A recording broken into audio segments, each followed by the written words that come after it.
tonight's rehearsal. Thank you very much. How do you do, ladies and gentlemen? This is Bob broadcasting from Marine Con, the El Toro's Hope.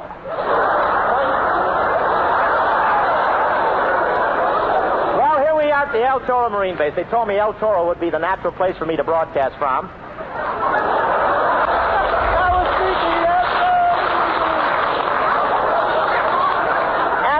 Financial activity around here. Financial activity. That's a Marine term meaning wealth, prosperity, and come on, make them bounce off the wall.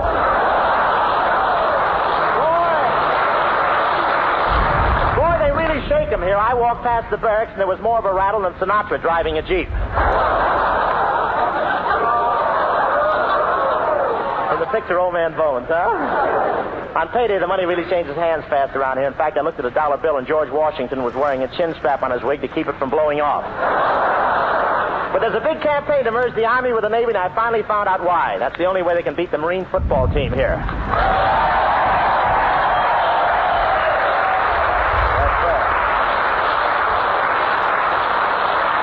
Boy, these fellas really have a terrific football team here. In fact, after the last game, they were rated unbeaten, untied, and uncivilized. What a team. They don't worry about the score. After each play, the captain calls timeout and presents unconditional surrender terms.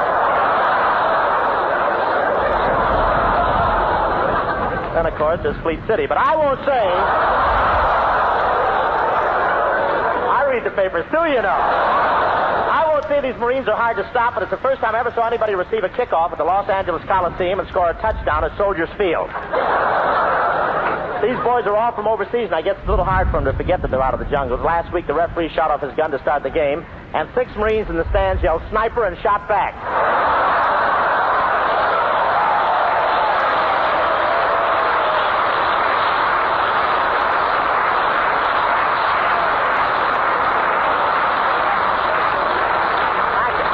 Thank you. I'm very sorry to report, ladies and gentlemen, that due to unforeseen circumstances, Professor Colonna will not be with us tonight, and Hello? Well, it's about time. I've been trying to get you for 3 hours. How long? How long? Oh, hello. How long? Send over an order of chop suey.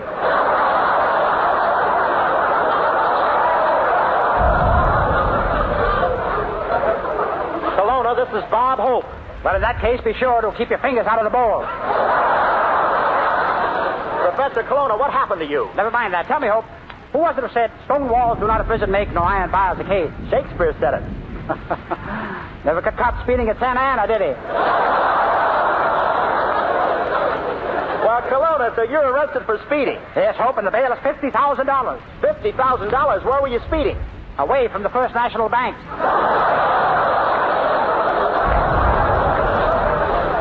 Colonna, how will you find your way back to the nut house in this heavy fog? I'll just hold your hand.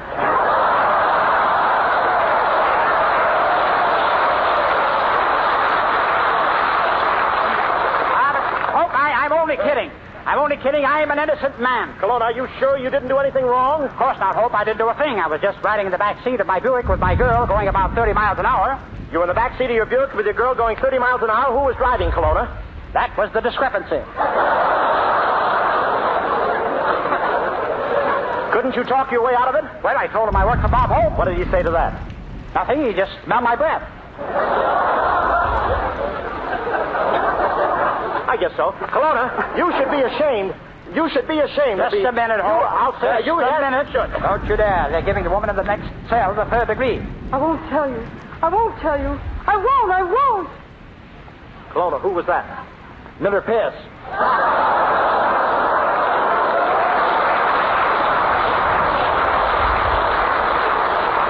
gotta find out right now. Say, look. I've got enough of this place, Hope. I'm breaking out. Colonna, don't do it. If you break out, they'll give you 10 years. Don't be silly, Hope. I'm eligible for parole. Here I go.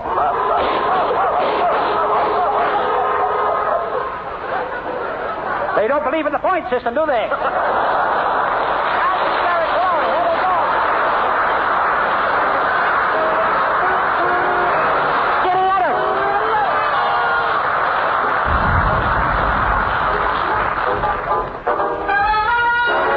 In the middle of May, I met a gal named Jean.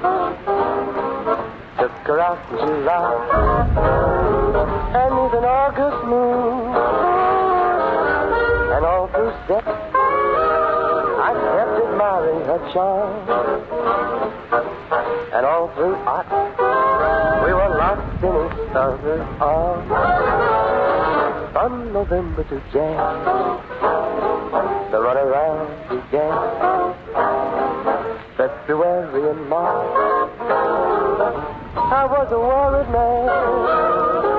And it was until April that she said, okay. And then we got married in the middle of May.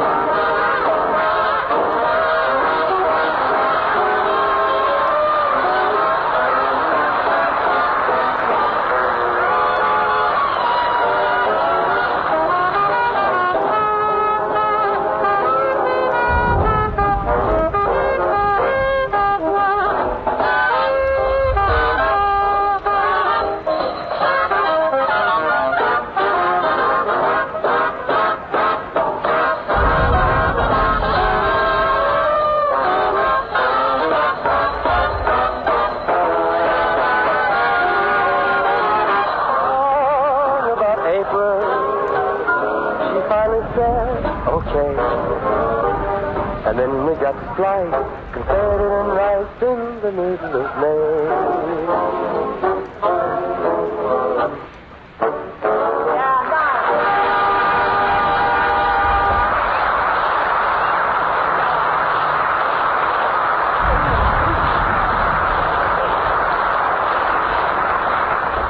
No matter how many no, we did that. Well, that was Skinny Ennis singing in the middle of May. Skin, you really made that song live. Too bad you can't do the same for yourself.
Introduce a friend of mine and a friend of every serviceman from the outposts of the Aleutians to the islands in the South Pacific. One of the reasons Hollywood is so proud of its contribution to the war effort, here he is, the old globetrotter himself, Joey Brown.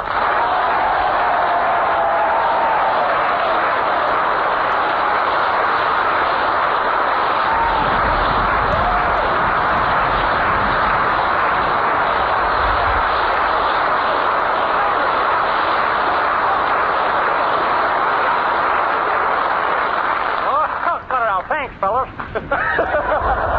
Thank you, too, fellas. Thank you, Bob. How are you? Joe, how do you like it here at El Toro? Oh, fine, Bob. You know, when I got here, 16 of those lady Marines all rushed up and wanted to give me a kiss. 16 lady Marines wanted to give you a kiss. Did you let them kiss you? Yeah. All at once. You're all right, huh? You warmed them up, didn't you? You let 16 girls kiss you all at once? Boy, sure, and I still had enough pucker left over to eat a popsicle at the same time.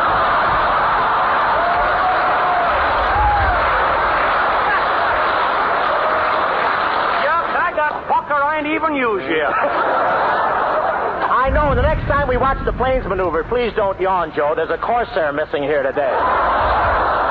See where it says that. Right there, right there. Well, you should talk with that control tower sticking out of your face.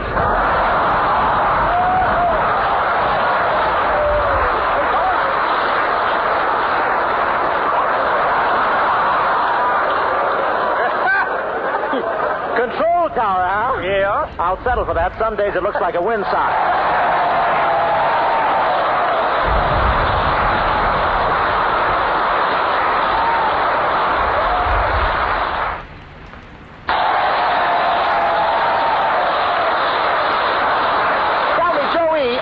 E stand for? E, oh, I don't want to tell you, Bob. Oh, come on, Joe. No, I don't want What to does the E stand for? Come on. Eucalyptus. Eucalyptus? Yeah. How did you ever get a name like that? Well, when I was born, my pop looked at me and then said to the stork, "You sure calyptus that time."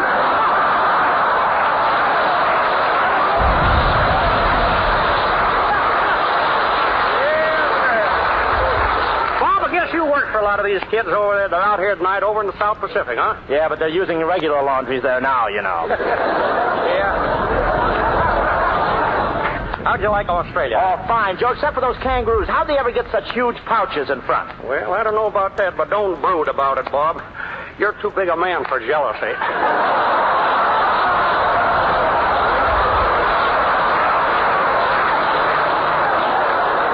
This is just where I keep my old scripts. But look, now that you're back, what are your plans, Joe? Well, next month I'm going to start appearing in the play Harvey. Harvey? Yep, it's a sort of lost weekend with a rabbit. I play the part of a guy who thinks that a big 7-foot rabbit is following him around. He thinks a 7-foot rabbit is following him. Sounds like W.C. Fields with an Easter complex. Tell me, Joe, how did you get your start in show business? Under the Big Tent. Well, so did Crosby, and he's still wearing it. So you got started in the entertainment field in the circus, huh? Yes, sir. The circus really has thrilled me, Bob. You know, I always had an ambition to be a lion tamer. You know, putting your head in the lion's mouth. Uh-huh.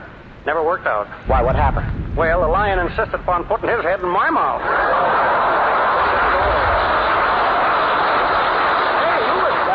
I remember you was in vaudeville. You used to do a dancing act in vaudeville. Yeah, I did, Joe. I used to dance barefoot. You used to dance barefoot? That way I could pick up the pennies without bending over.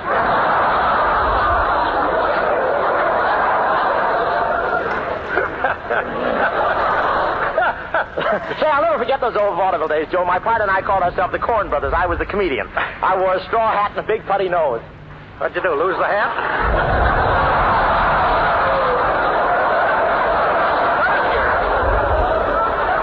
I remember catching your act once, Bob. You look pretty jazzy telling those jokes in that red suit. Well, that wasn't really a red suit, Joe. It's just that I never found out anything that'd take those tomato stains out.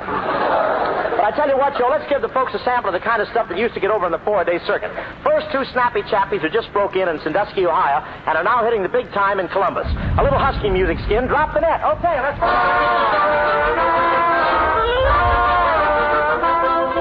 The following is not only the answer to Who Killed Vaudeville, but the reenactment of the crime. Oh, just like General Custer when he crossed the Delaware. We will entertain you with our songs and funny fare. In Christmas snappy answers you will find ourselves. My class, I love my wife, but oh, you kid. Get out and go to Grant. Oh, we played all the big cousins and go to Maine. I gotta get out of every town, but never miss a train. And we wouldn't hit our grandma with a shovel, cause it's mean. Oh, this vulgar life is certainly keen. I'm in a quandary. Oh, this vulgar life is certainly keen. Send out your laundry. But if you're happy, you're a millionaire. Ha, ha, ha, ha. If you're happy, you're a millionaire. Yes, we said it.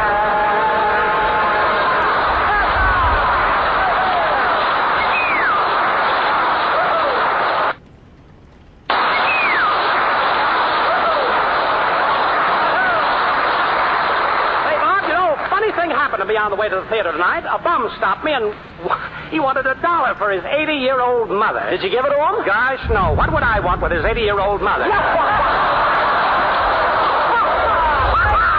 right. All classy stuff right from New York. Now let me see. I got one for you, Joe. What did Dick Tracy say when he put on the long underwear? I give up. What did Dick Tracy say when he put on the long underwear? I'm sure to get itchy this time. And now a couple of real old-time minstrel boys. Do it, boys.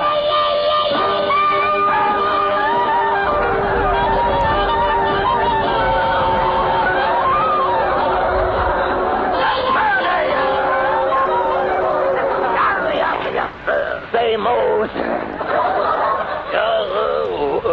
What is it, nose? Say,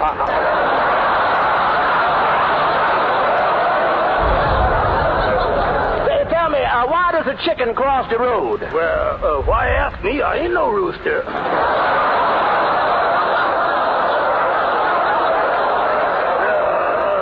Say, no. You was flirting with that waitress down there in that restaurant. Did you see that waitress down there, man? Yeah, you was flirting with her. I was flirting with that waitress. You wasn't doing anything else. That's bad. I know it, but I was playing for big stakes. Yeah, Tell me, Sam, what did you do when you was in the army? I was a mule driver. You was a mule driver? Yeah, driver. I drove. Yeah, so you was a mule driver? I was one of those. Yes, sir. I drove them for 5 years. I never want to see a jackass again. Boy, you is gonna have trouble shaving. Yeah.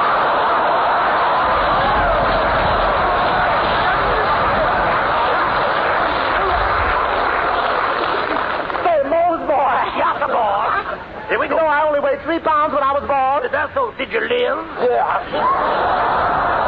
Did I live, man? You ought to see me now. Yeah. Now, a couple of Dutch comics. Run us on, Mr. Leader. Say, Schultz. Well, Maya. Well, if it isn't something there, well, look at here. Well, I'm a dirty name. Well, cheese and crackers here. Look at that. Schultz, can you tell me who discovered America? America? No, Maya, I didn't even know it was lost.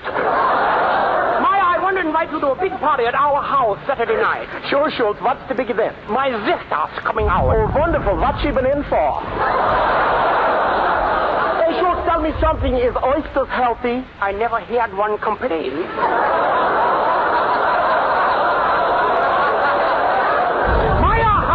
You look tonight. What you got on your hair that makes it look so that is sauerkraut juice there. Is that the truth? Sauerkraut juice on the hair there. Sauerkraut juice on your hair? Right on my noggin there. Well, is that so? Yeah. How do you comb the hair? Mitavini. Maya, give it to me a sentence. Mitavini, but a box of Snickers to that. Oh, I'm so sorry. Maya, give it to me a sentence with the word issue. A sentence with the word issue? Yeah. I got it. People of the radio audience, if you are still listening, by issue. That's why we say. In the shade I love the shade of the old apple tree. Of the old apple tree. There's a love.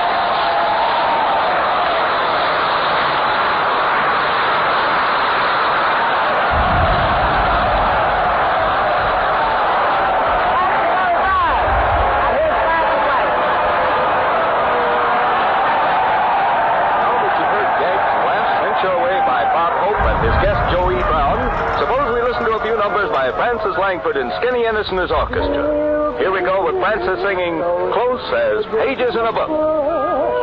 My Lord and I, so close, we can share a single word, share every sigh. So close that before I hear you laugh, my life breaks through, and when a tear starts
each mountain disappears, I'll be there for you, to care for you, through laughter and through tears. So take my heart in sweet surrender and tenderly say that I'm the one you love and live for till the end of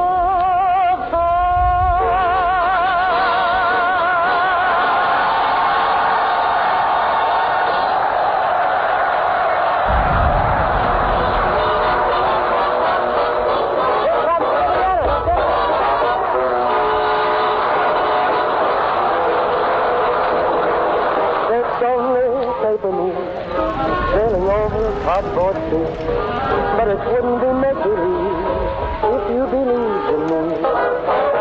Yes, it's only a tender sky hanging over a muslin tree, but it wouldn't be make-believe if you believed in me.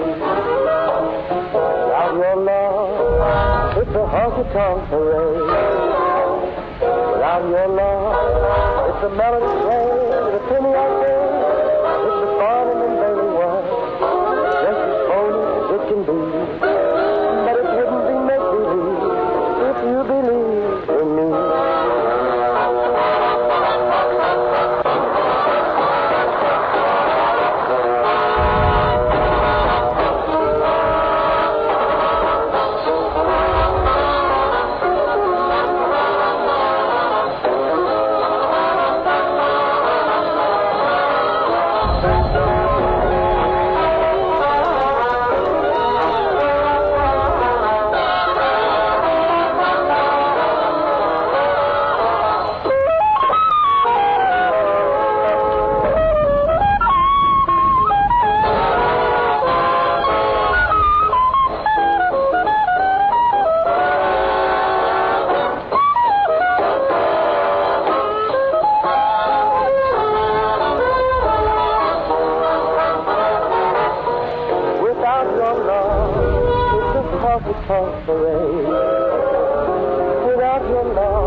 Out of the fog, out of the night, and into his American adventures comes Bulldog Drummond.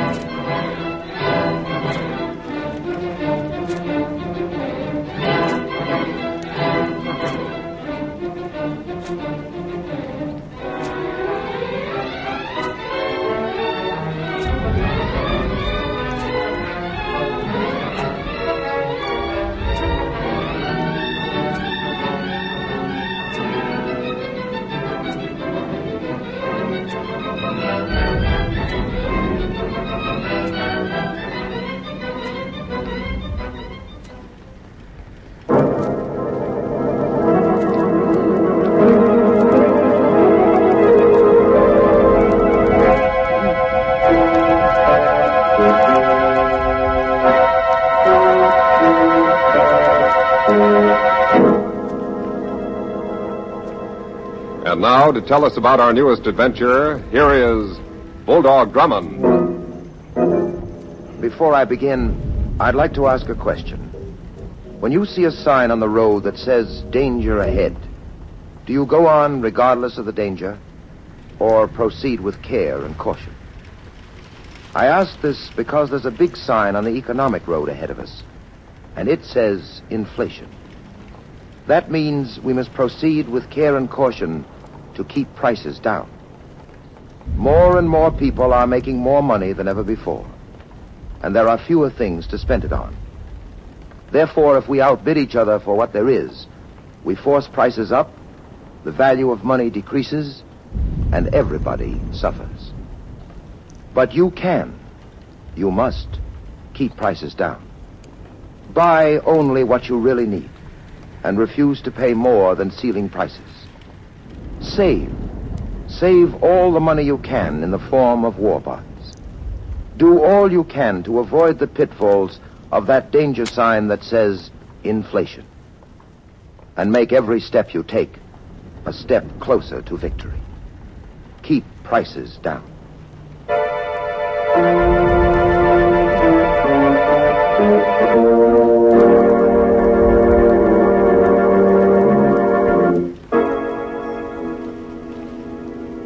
And now for the story I call Dinner of Death. It began when two men were arrested for hijacking trucks. They were known as Barnaby Mullins and Spike Saunders. Mullins, who was released on bail, visited the office of the district attorney. Look, Mr. Mahoney, one of your assistants let me get this far, right into your private office.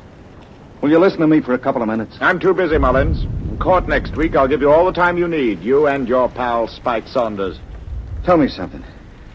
How did you know where to pick me up? The police have ways of knowing things like that. What happened?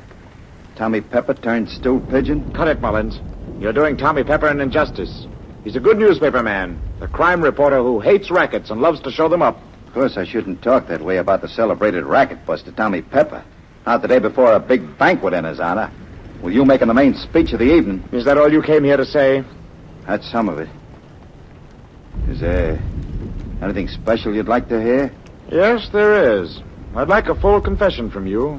It would save the state needless trial expense. Confession? Look, Mullins, I'm making no deals with you or with anyone else. Confess or get out of here and take your chances in court. Okay. But before I start to talk, will you do me one favor? Name it. I got a few little business details to clean up before I start living on the state. Will you fix it to continue my bail for 48 hours? All right, Barnaby. You can have until the day after tomorrow at 9 a.m. Now, suppose you start talking.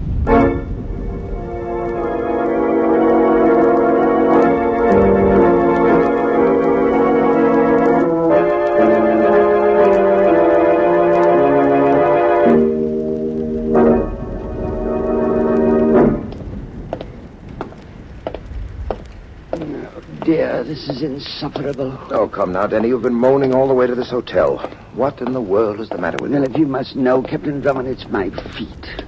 We've been tramping about all day, and now a banquet. Been hoping to rest this evening, sir? Denny, this banquet is the event of the season. As visitors to the city, we're extremely fortunate to be invited. Yes, I understand that, sir, but My feet. Oh, come on, forget your feet. I'm interested in the fabulous Tommy Pepper and his work in exposing rackets. I've always wanted to meet him again. Why, I wasn't aware that you even knew him, sir. Well, I don't really, but... Watch it, Denny. Here he is. Hello. Captain Drummond, right? Yes, Mr. Pepper. We met some years ago. Don't tell me, I'll get it. At the Blackfriars Club, 1938, right? Right again. You have a remarkable memory. I never forget a face. I don't dare. It might be a guy just out of prison who had spent 10 years remembering I sent him there. Well, sorry, I can't oblige you there. Oh, pardon me. Tommy Pepper, this is Denny. Hiya, Denny. Very well, thank you, sir.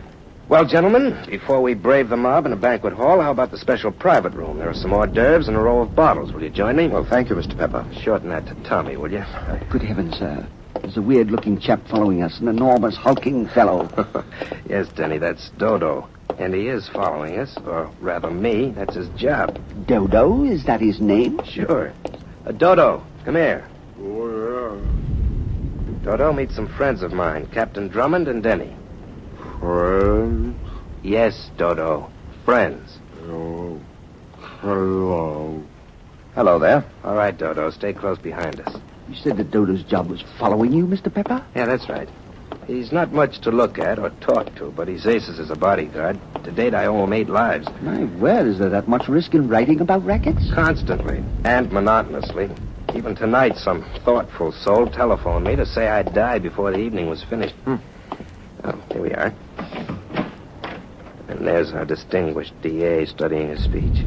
Hiya, Mahoney. Hello, Tommy. Well, hello, Captain Drummond and Denny. Nice of you to come to the banquet. We're very glad to be here. How about a preview of your speech, Mahoney? It'll save me from blushing when I hear it. Not a chance, Tommy. The speech goes back in the pocket. I'm not going to spoil a surprise. Oh, now I know I need a drink. What do you have, Jenny? Bourbon for me, Drummond. Oh, dry sherry, please. Dry sherry, sir. You, Denny? The same, sir. There you are. You, Mr. Mahoney? Kimmel, right, Mahoney? Right. Pony of Kimmel. You never forget anything, do you, Tommy? Well, allow me. To tonight's guest of honor, Tommy Pepper. May you prosper. Thanks, Drummond. Here's how. That bourbon hits the spot. Well, let's get on to the banquet, shall we? What's the matter with Mahoney? Mahoney, what's wrong? I don't know. Good heavens, he's fainted. Mahoney. Mahoney. Drummond, we've got to do something. My word, sir. Now, Mr. Pepper has fallen too right across the body of the district attorney. Help me lift him, Denny. Barman, don't let anyone touch those glasses.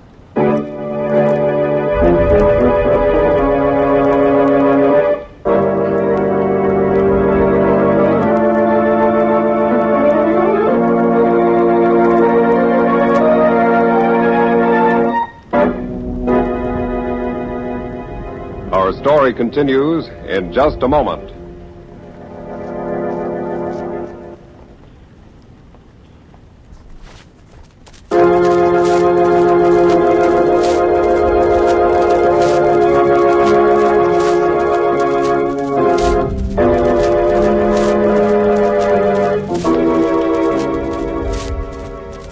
And now back to Bulldog Drummond and the story he calls Dinner of Death.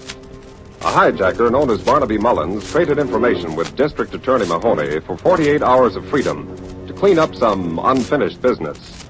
The same night, Tommy Pepper, noted crime reporter, is to be guest of honor at a dinner. But after taking a drink, Tommy and the District Attorney collapsed. Keep up the first aid treatment, Denny. An ambulance will be here any moment. Yes, sir. Mr. Pepper. Mr. Pepper. He's coming too, Captain Drummond. Good.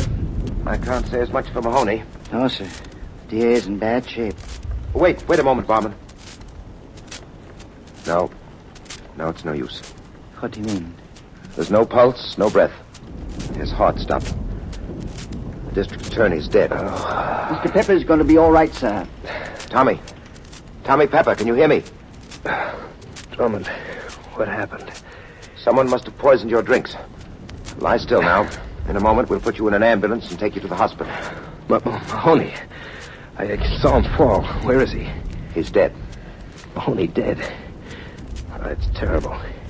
Who did it, Tommy? Do you know? Might have been Barnaby Mullins or anybody. Lots of rats hated me and Mahoney.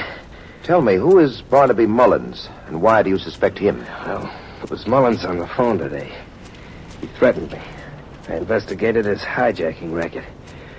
Mahoney was to prosecute him next week. I take it then he's out on bail. Where can I find him? Well, he used to hide out at Cornwall Arms, apartment 4E. Thanks. Denny and I'll go there at once. Be careful.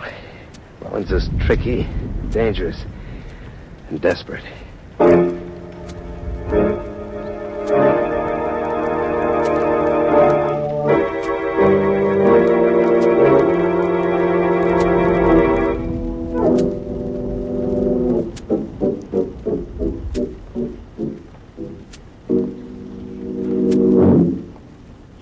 Here we are, Denny. Yes, sir.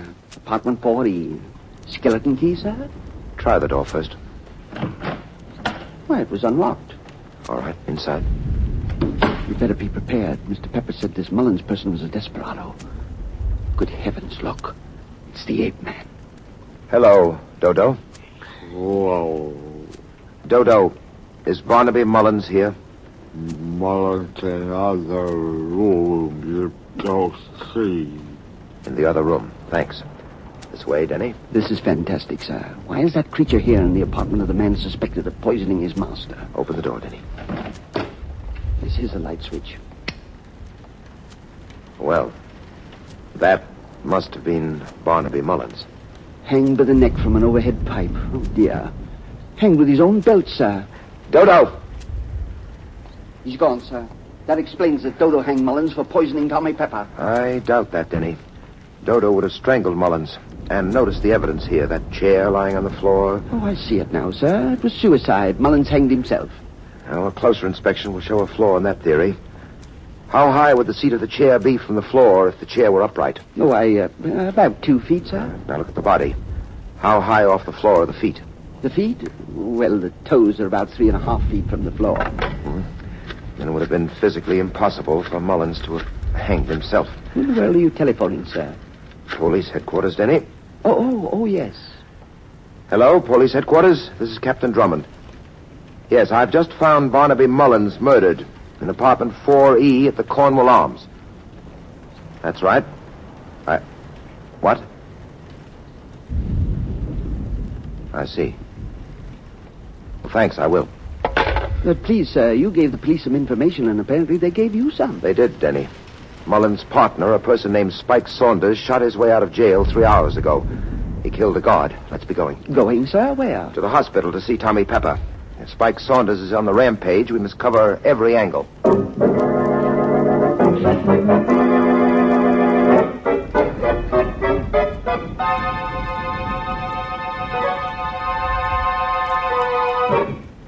You know, I dislike to press a personal issue, sir, but my feet are killing me. Yes, Denny, I know how you feel. I'm sorry we couldn't find a taxicab to bring us here to the hospital. But it's impossible that this Spike Saunders would invade a place like this, especially with the police on his heels. That shot seemed to come from Tommy Pepper's room. Hurry it up. Yes, sir. The running is extremely difficult at this point, sir. All right, here's the room. Oh, dear. Mr. Pepper isn't here. There's a terrace outside. Look out there. I'm all right, Drummond. My word, he's under the bed. Yes, but still alive. Tommy, who fired that shot? I don't know. I was dozing when I heard one of the French windows open. It squeaked. To me, that meant danger, so I dove under the bed. Anything outside, Denny? Yes, sir. This gun. Apparently the assassin dropped it on the terrace as he ran away. Another narrow escape for you, Tommy. I'm an old hand at narrow escapes, Drummond. That may be, but I think you need a change of venue. There have been 2 poisonings. Barnaby Mullins has been hanged, and Spike Saunders has shot his way out of jail. Well, thanks for catching me up on current events. So Saunders is on the loose, huh? With the murder of a guard hanging over him. Well, in that case, I think I'll move out of here if you'll get me my clothes, Denny. They're in that closet over Yes, there. sir. Oh, I'll get them, Denny. Here we are. Shoes, socks, underwear. Let me help you with that hospital nightgown, Mr. Pepper. Thanks, Denny. Shirt, tie, trousers. I have them, sir. All right. Now, you can go along with Denny to our suite in the hotel. Meanwhile, I'll gather up the loose ends of the case. Here's your coat. You're not coming to the hotel, sir? Not just now, Denny. There are a few details I want to clean up. Well, Drummond, thanks for your help. I'll see you soon, I hope. Yes, both of us will, sir. Plaster on the wall is soft. And the bullet didn't go far. Should be easy to dig it out. peculiar angle of entrance. There we are. Oh, pardon me, sir. Why did you come back, Denny? Well, Mr. Pepper considered himself far too capable to need a chaperone on his way to the hotel. He insisted that I come back here. He went on alone, so I gave him my key. All right, we'll follow him in a few moments. Yes, sir. You see, I believe that Tommy Pepper will need not one chaperone, Denny, but two.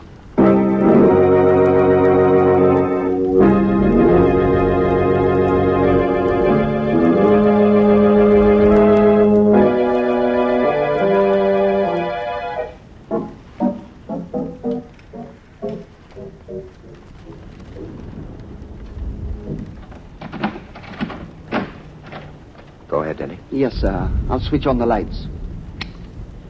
Well, we've had visitors. My word, the room is wrecked.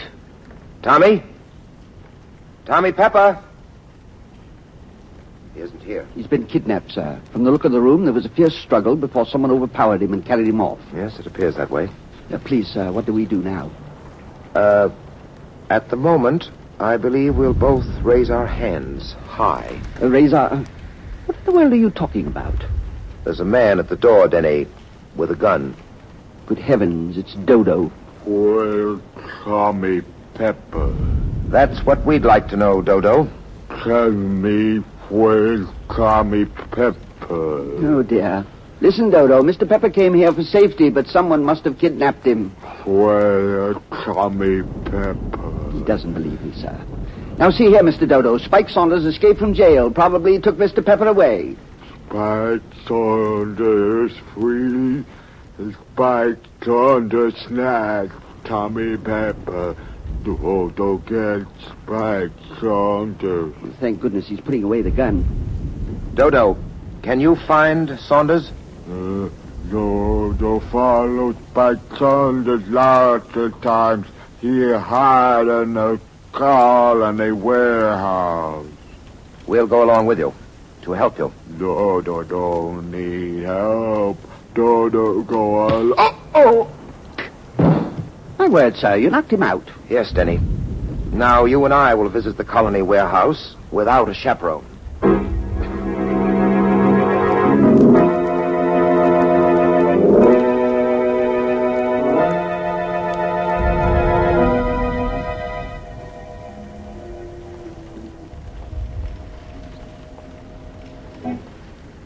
It's all right now, sir. I cut out that bit of glass and reached through and fixed the burglar alarm just as you told me. You should have been a burglar, Denny. Thank you, sir. I'll raise the window. Go on in. My word, the warehouse is full. Yes. I noticed the stencils on the cases, Denny. Hosiery, shoes, cigarettes, machine tools. Canned goods. My word, this must be the loot of those hijackers, Mullins and Saunders. Probably. Hold it. Get him up. No, dear. It's Tommy Pepper. Tommy, it's Drummond, Denny. Well, how'd you get here, Drummond? How'd you get in? Oh, there are ways and means, Tommy. Tell us about this warehouse. Oh, it's a storage depot for hijacked civilian goods. Nothing but the best, of course. If you'll stay with me, I think we can grab the other member of the hijacking team. Spike Saunders is coming in. My word, how do you know that? I'm watching through a window. Just drove up outside in another car. Not the one he was using when he yanked me out of your hotel suite. What happened to you there? Well, I just got in when Saunders arrived. He slugged me and started to take me for a ride. It was my good luck that his car blew a tire. I was conscious by that time, so I got away. You're lucky? You're telling me. I wouldn't be alive today if I wasn't. Drummond, got a gun? Not tonight. Then lie low when the fireworks start. Saunders won't give up without a fight. Perhaps you better give me your gun, Tommy. Taking a criminal into custody is more in my line than yours. Oh, no, not tonight. I've been poisoned, shot at, and slugged, and I want revenge. Here he comes. Get him up, Saunders. Well, so what happens to me? I run into Tommy Pepper and into dark. That's right, Saunders, and my gun was up first, so walk in a straight line toward my flashlight and keep him up. Sure, let's see your light. Oh, well, my finger must have slipped. Did it hurt you, Tommy? Nice shooting, Spike. You shot the flashlight out of my hand. Now it's my turn. Oh, no, you got me, you rat. Right in the breadbasket. All right, Tommy. You won your duel. Yeah, I almost lost it. All right, Drummond, you can have my gun. From here in, it's your show. Thanks. It's my show until we get to police headquarters, where we'll book you for murder. What are you saying? Yes, sir. What are you saying? Well, Denny, you see, this cycle of poisoning and murder began just after Barnaby Mullins made a sworn statement to the district attorney. Well, I'm following you, sir. I merely want to get out my flashlight. I don't like this darkness. Yeah, that's better. Your real talent, Tommy, was blackmail. You used the information you picked up about rackets to extort money from crooks. Will you confirm that? Confirm nothing. Denny. Oh, I'm sorry, sir. He knocked the light out of my hand. Drummond, you were too fast with your information. Now you haven't got a light. Making an arrest in the dark's pretty tough. Where in the world is he, sir? You forget, Tommy. I've got your gun. You're unarmed. One correction, Drummond. I just picked up Saunders' gun. He won't need it anymore. Hit the floor, Denny. Yes, sir. One other little point, Drummond. My gun has only one cartridge left in it. There were two. I used one on Saunders. You've got just one shot to fire. I've got plenty in this gun. Have you? Oh. I missed you, huh? Why don't you try the one shot you've got, Drummond? You might make a bullseye by a miracle. Please, sir, is he bluffing? No, Denny. There's only one live cartridge left in his gun. In this gun, and Tommy's moving around in the dock.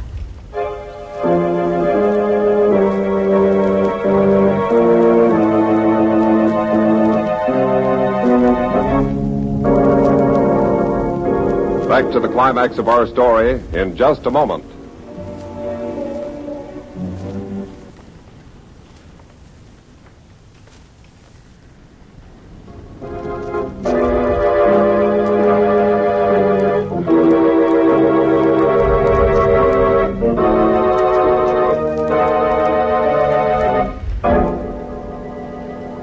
And now back to Bulldog Drummond. In the Colony warehouse, a depot for hijacked civilian goods, Drummond and Denny are peering into darkness. Drummond has one live cartridge in his gun. Tommy Pepper has more. Come on, Drummond. Why don't you shoot? You might hit me. Of course, sir, it's none of my business, but do you think you might hit him? As he said, Denny, I might score a bullseye by a miracle. I'm saving this last shot. But what can we do, sir? I think you'd better start creeping. Creeping, sir? My feet are aching terribly. Crawl, Denny, on your hands and knees while I talk to Tommy. You'll know where he is by his voice. Do you want me to find him, sir, and tackle him? No. Get behind him. Those wooden cases are stacked high. Get behind a row of them. Oh, I understand. Get behind a row of cases and behind him. That's it. Get moving now. I'll make him talk so you can locate him in the dock. And then a mighty heave-ho on the cases. Yes, I'll do my best, sir. All right, Tommy. How about it? Tommy? Yeah, Drummond? You ready to surrender? Not yet. You've committed 3 murders. I don't intend to make a 4th at your little game. Tell me something, Drummond. How did you know that I murdered Mullins? I was in the hospital when you found him. You hanged him before you poisoned the bottle of Kimmel for Mahoney. And then you faked your own poisoning. And in the hospital, you fired a shot from your own gun into the wall. You're quite intelligent, Drummond.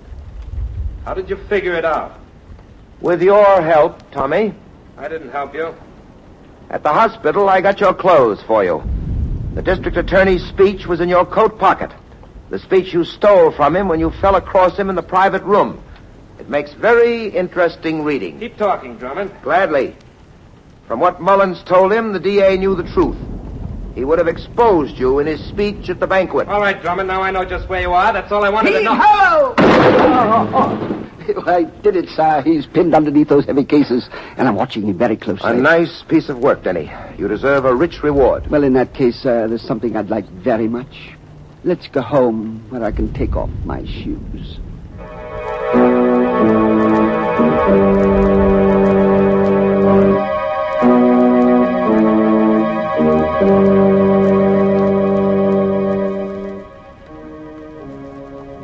And now, here is Bulldog Drummond to tell us about next week's story. At a carnival, a gypsy fortune teller predicts Denny's future.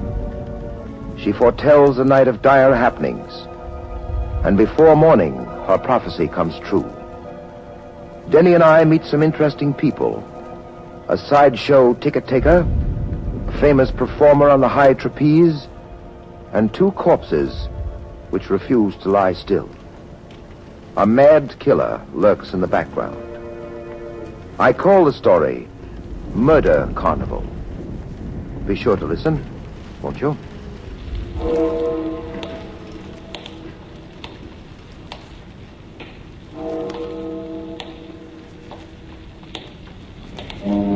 And so, into the night walks Bulldog Drummond, seeking new adventure and excitement. The next adventure with Bulldog Drummond will be heard over most of these stations next week at the same time.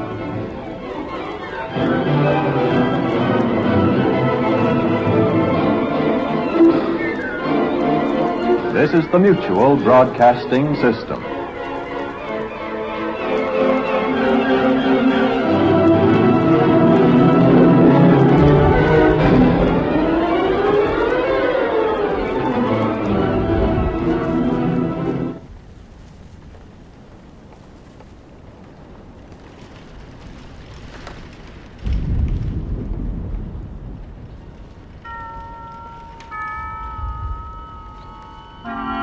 Suspense.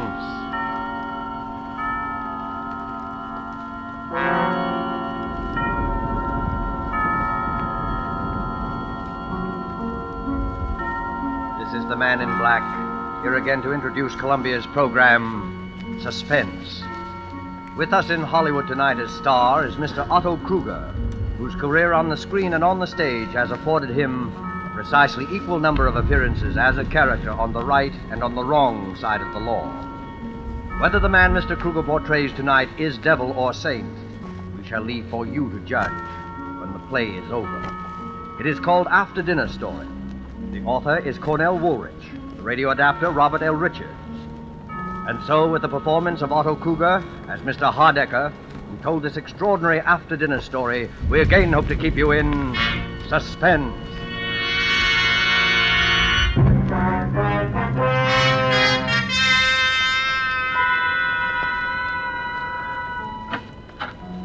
Mr. Hardecker's residence? I believe I'm expected for dinner. Your name, sir? Kenshaw. Very good, sir. Mr. Hardecker? Mr. Kenshaw, sir. Ah, number one. Good evening, Mr. Kenshaw. Is this where Mr. Hardecker lives? My name is Lambert. Mr. Hardecker? Mr. Lambert. Number two. My name is Prendergast. I think Mr. Hardecker? Mr. Prendergast. Number three. Mackenzie's the name. Mr. Hardecker? Mr. Mackenzie. Number four.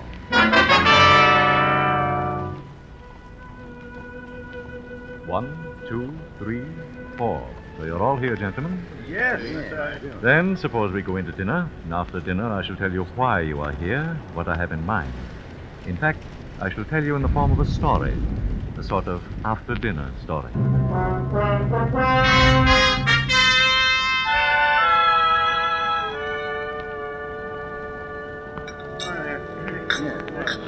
right.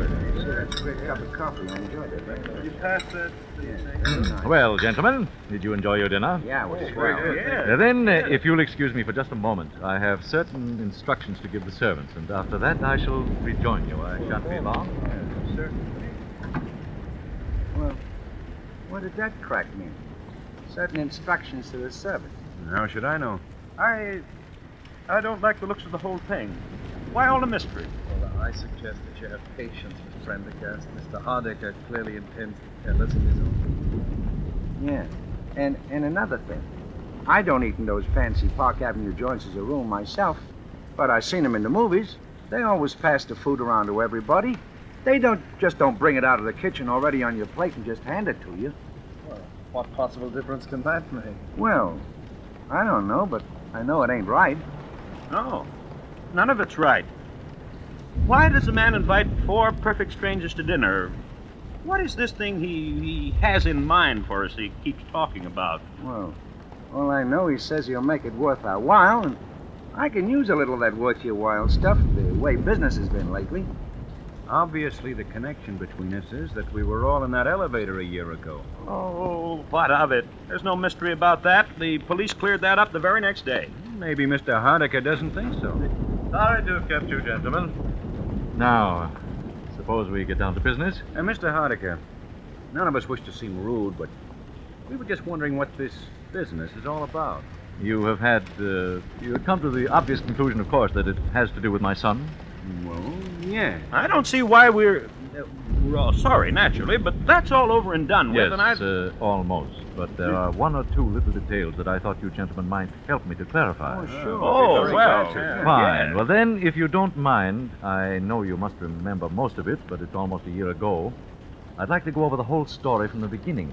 Well, that's all right. Well, it was just before 5 in the afternoon on August 30th of last year when the matter which concerns us here this evening had its beginning. And on that day, at that time, all four of you, perfect strangers, who had never seen each other before in your lives, found yourselves, for personal and business reasons of your own, on various floors of the Norfolk building in Midtown Manhattan, waiting for the express elevator to take you to the lobby.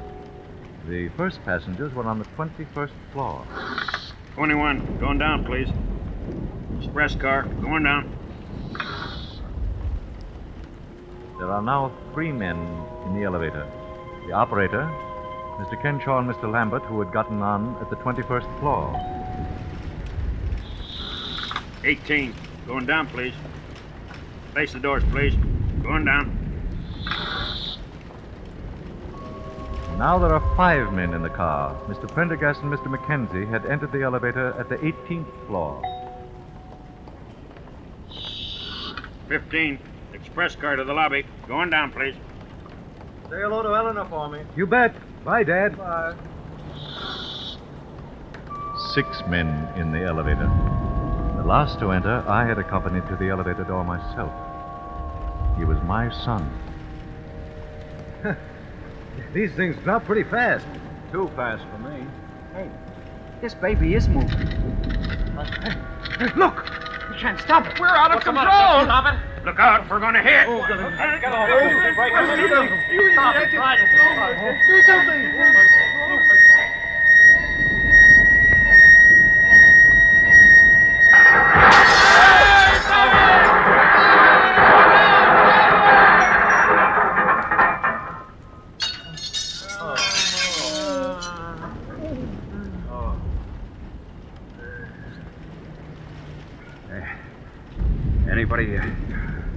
Anybody got a match?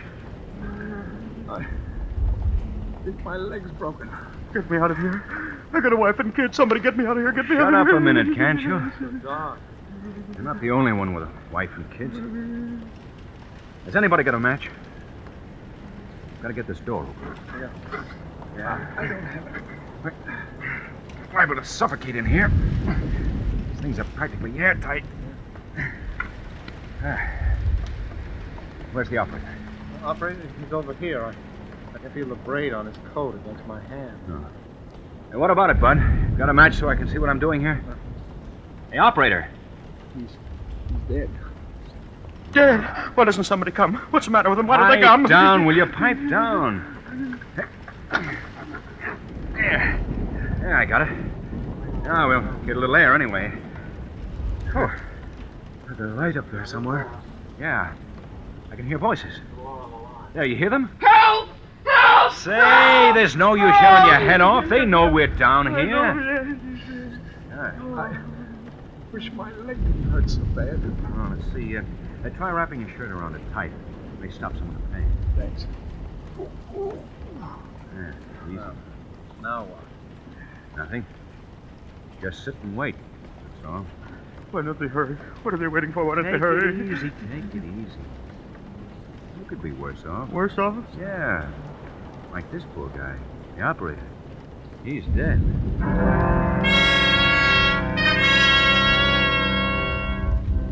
And so you waited.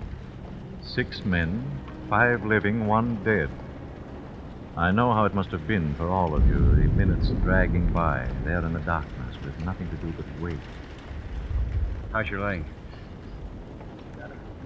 How long do you suppose we've been down here? Well, it's hard to tell. Maybe they think we're all dead.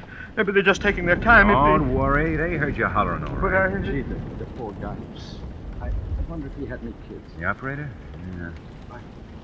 I often wonder sometimes what would happen if one of these things ever slipped. Well, now you know. I'll never ride in one again. So he's going to walk up 68 stories to the Rainbow Room. I don't go to the Rainbow Room. Well, I'm certainly glad my father didn't get on this car with me. He was going to, but changed his mind. Wish I'd changed my mind. You know, if I hadn't gone back to make a phone call, I'd have been on another car. What's the use of wishing? It's happened, and here we are. Listen, there they are. They're going to get us out. Yeah. Hello! Hello up there! Yeah, we're coming to you. Take it easy. Hurry, can't you? Hurry! Hurry! We'll hurry. Anybody hurry? Yeah, one guy's dead. We'll be through to you in a minute. Okay, Ronnie, let it down now.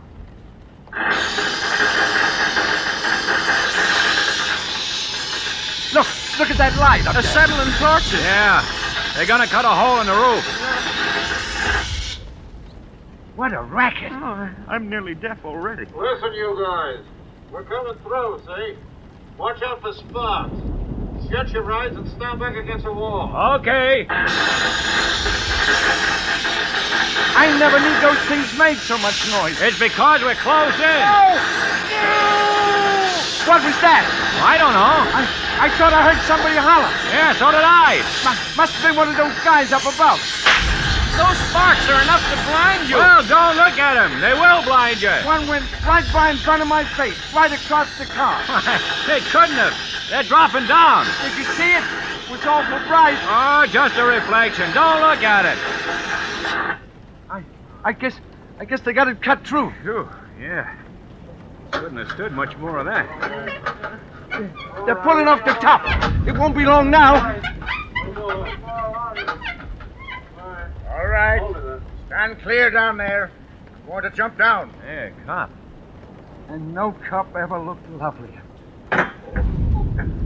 All right. Pass them ropes down now. Okay, hold it. All right. Who's first now? Who's the worst hurt of you all? How about this fella? And that's the operator. He's dead. Hey, look.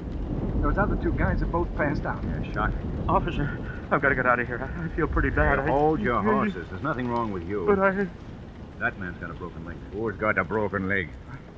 I have, I think. All right. Can you sit in this rope sling here? I'll try. Now hang on with both your hands. I'll be all right. Okay. Pull him up. Well, so long, fellas. Take care of that leg. Thanks. Yeah, thanks.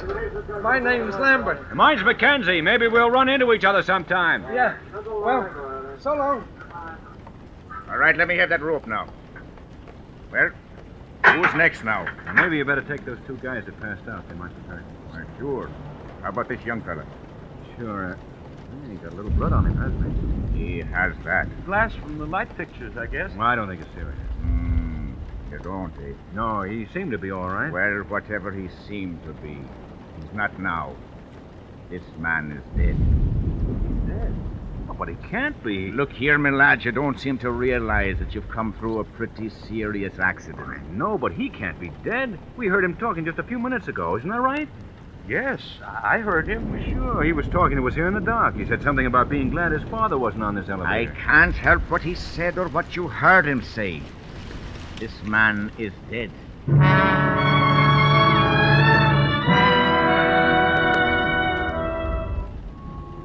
My son, who had survived the original accident without apparent injury, was dead. You gentlemen were more fortunate. You lived. 5 days later, you four met again at the police headquarters, about 2:30 on a Friday afternoon. The last to arrive was Mr. Lambert. Here, Mr. Lambert. Thanks. Hello there. Hey, how's the leg? Lambert, I'm Chief Inspector McMahon. We'll just take a seat there. Well, we all here now? Mr. Kenshaw, Mr. Pendergast, Yes? Mr. McKenzie, That's me. Mr. Lambert. Yes, sir. Well, now, as I told each of you over the phone, I won't keep you very long. I just wanted to ask a few routine questions about that business with the elevator the other day. What's the matter? Something phony about it? Not for our money. It's an open and shut case. Suicide. Suicide? Yeah. You mean the operator wanted to bump himself off so he could... No, not the operator. He died of a fractured skull. It's young Hardiker we're interested in. His father's been raising a row, so we said we'd investigate. But, I still don't get it. Wesley Hardiker was killed by a .32 caliber bullet through the heart. You could... You mean he killed himself right in that car with all of us? What else? He wasn't shot when he walked in, and he was dead when we brought him out. Unless one of you killed him. Whoa. Well, no. Any of you know him? No. Well, then there you are. Even the father had to admit that as far as he knew, his son had never seen any of you before in his life. But it don't make sense. What don't make sense? Well, I mean, a guy shooting himself in an elevator with 4 other people that nobody didn't even know it. Did any of you hear the shot? Not before they started the blowtorches. I could swear to that. He couldn't have heard one anyway. Yeah, you see? Hey, wait a minute. Did you hear something? No. But Mackenzie, remember I said when I was laying on the floor of the elevator that I thought I saw a spark from one of those blowtorches that went across the car instead of falling down? That's right. Anybody else see it? The blowtorches were absolutely blinding. You couldn't see a... How about you, Mr. Kenshaw? I'm afraid that I fainted or something silly like that. I'm not a very strong person. Well, it was probably the gunshot, all right. Nothing very mysterious about it. The gun belonged to young Hardiker, licensed in his name, and had only his own fingerprints on it. Well, maybe I shouldn't ask, but why did he do it? The official verdict is suicide while of unsound mind. He seemed all right. He talked to us perfectly sensibly just before it happened. Just goes to show. You never can tell, can you? Oh, he'd always been nervous and highly strung. We got that out of his father. The strain of being down in that black pit was just too much for him, that's all. Oh, but what a terrible thing. To break down just as we were about to be rescued. Yeah, it's too bad. Boys seem to have everything to live for, too. But we find that sort of thing all the time. The noise, I suppose. I've read of cases of nervous breakdown caused by noise. Yeah, that's it. Well, I guess I don't need to keep you gentlemen any longer. Well, I'm certainly glad there were no complications. Oh, don't worry. If one of you had anything to do with it, you'd be back in the cell right now.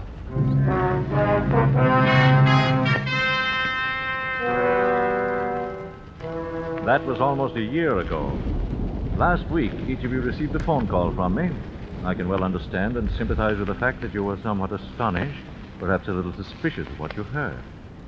I don't doubt that most of you debated at some length in your minds the advisability of accepting my invitation at all. You, for instance, Mr. Mackenzie, you are married, as I remember.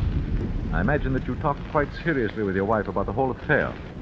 I phoned your home, I believe, at about 8:30 last Monday evening. Yes? This is Mr. Mackenzie speaking.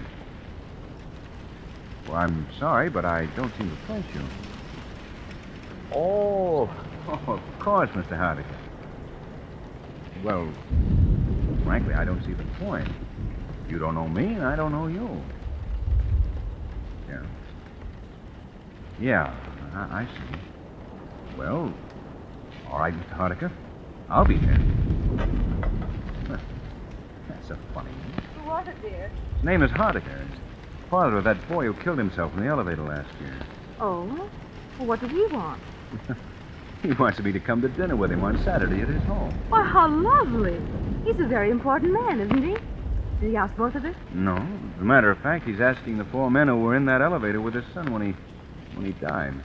What a strange idea. It seems sort of gruesome to me. Yeah, that's what I thought. Didn't he say anything? Ooh, quite a lot. Well, what did he say? Just thinking. Oh, now, please, Stephen, don't sit there and be so tantalizing. What did he say? Well, he said something about his son's estate. Seems his son had quite a lot of money in his own right. The old man said he didn't need it, and there weren't any other relations, and... Well, he sort of hinted that he thought it might be a good idea to split it up between the 4 men who were with his son in his last moments of life, as he put it. Why, Stephen, how wonderful. Why aren't you excited? How much is it? Do you suppose it's a lot of money? I don't know. Why, it might be several $1,000s. It might be several $100,000. Oh, Stephen, what's the matter with you? Just such a crazy thing to do, that's Don't see that makes any difference. If a man wants to do a nice, kind, generous thing. Look, honey, if it was generosity, he'd give it to charity. If it was a sort of memorial to his son, he'd set up a scholarship or build a hospital or something. Well... The old man was pretty broken up about it when it happened. I remember reading something about his being in a sanitarium for a while afterwards. And he never did believe the verdict of suicide. The police as much as told us that at the time. How do I know he doesn't think one of us killed the boy? That's absurd. All right. But anybody who's crazy enough to divide up a wad of dough between 4 perfect strangers is crazy enough to think a perfect stranger killed his son. Oh, why, that... Maybe he thinks we all did it. Maybe he's wacky and has some crazy idea about revenge and is going to use the dough as bait to get us all together. I hadn't thought of it like that. Perhaps you ought not to go. I already said I would. Anyway, maybe it's on the level. Stephen, do you still have that gun you used to have when you worked at the bank? Yeah, I have it there. I think you ought to take it with you Saturday night. Honey, I think you've got something there. I think that's a very good idea.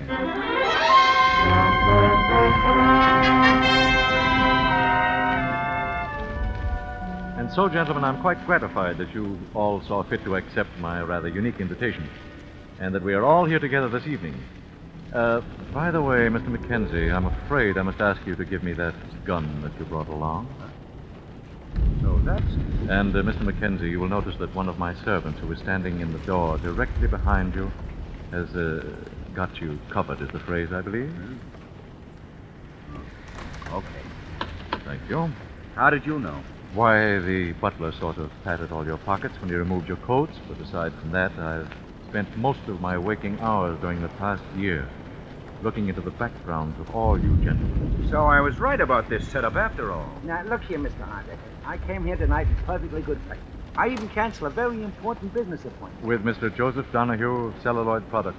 Yeah. All right, let's cut out the mystery. What's this all about? Yes, what's the idea? Now, wait a minute. One moment, gentlemen, one moment. I didn't ask you up here under false pretenses. I fully intend to divide my son's estate precisely as I suggested over the phone. I sincerely hope you don't resent my investigation of your backgrounds. Well, gee, Mr. Hardecker, my background isn't much, I guess, but... Perhaps we all owe you an apology, Mr. Hardecker, but you must admit the whole thing's been a little strange. It has indeed been very strange. I think, however, that phase of the matter is about over. Now, before we get down to business, there is one detail that I'd like you to help clear me up. Sure, with me.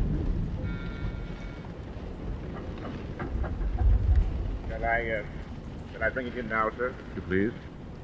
Is it well mixed? Yes, sir. In the center of the table. Thank you, Johnson. Now, please see that we are not disturbed on any account whatsoever. Yes, sir.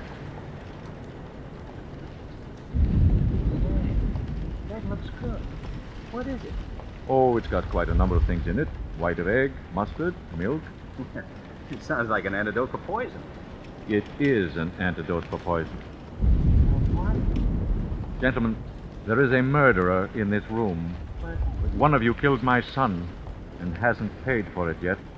Oh, don't be a fool. The coroner's verdict was suicide. This is not a discussion, Mr. Mackenzie. This is an execution. I'm getting out of here. There is a man with a gun outside each door. You'll find them very unreceptive to that idea, Mr. Prendergast. Sit down. He's got us. Well, the only thing we can do is try to talk a little sense. I'm not open to arguments, Mr. Mackenzie. One of you killed my son. I know who that man is. It's taken me a year to find out, but I now know. The food that man ate tonight was poison. Yeah, no, but In 10 minutes, he'll drop dead. You can't take the law into your own hands that way. Unfortunately, the law demands a very specific type of evidence. The police, whom I consulted repeatedly, do not believe it possible to get a conviction on the evidence I have. And therefore, the conviction must come tonight. Wait, you wouldn't dare. You couldn't kill a man in cold blood that way. There is an alternative, Mr. Prendergast. It is there in the center of the table. The antidote. Oh. The murderer may either confess his crime by drinking the contents of that bowl, or he may keep silent and go to his death here tonight.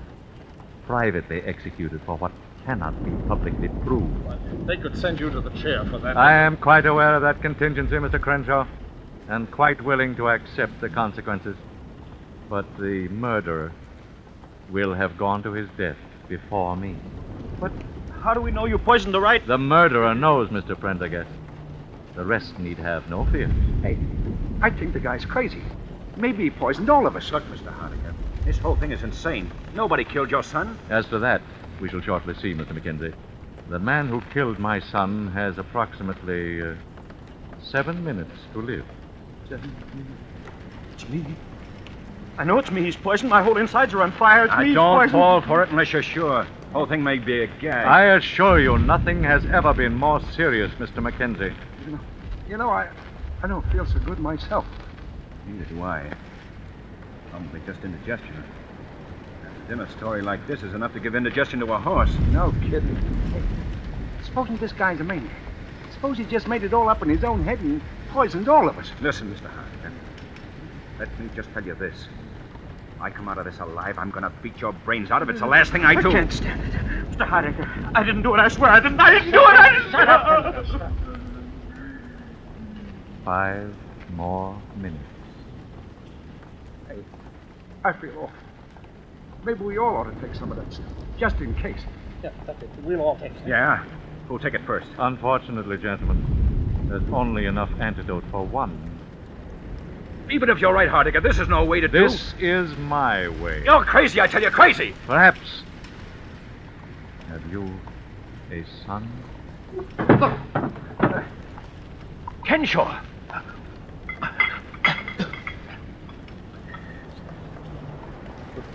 Will it save me? Well, gentlemen, now you know. All right. All right, what do I care? I killed him. And I do it again. I hated him all my life. In school, in college, he never even knew that I existed. He was too good for someone like me. And he had everything. Money, everything. And he married the girl that I loved. She didn't know how I felt. I never told her. And then she died. Pneumonia, they said. She wouldn't have died if she hadn't married him. So I killed him. I saw him did it the other. And then it failed. It fell.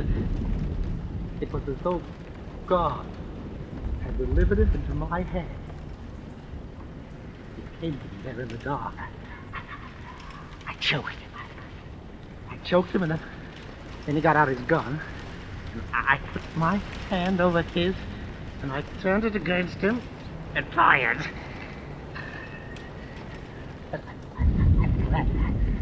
I'm glad. Look, help him, somebody, help him. Here, hold up his head. Yeah. Never mind. Dead. It didn't work in time. You killed him, Hardigan. No, I didn't. I tell you, he's dead. Yes, I know. But what he drank was not the antidote. It was the poison. You see, I didn't exactly know which of you killed my son. I only knew that one of you must have. And so Robert Kenshaw convicted himself in front of all of you and was his own executioner. But then, he was never poisoned at all Until he drank the contents of that bowl. I shall divide the estate, gentlemen, as I promised. Meanwhile, you may call the police if you like. Let the law and divine providence decide whether this man died by my hand or by the guilt that lay upon his own soul.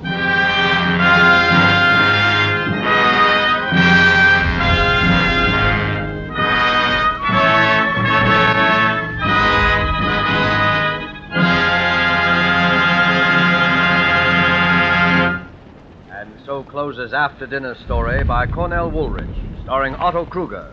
Tonight's tale of Suspense.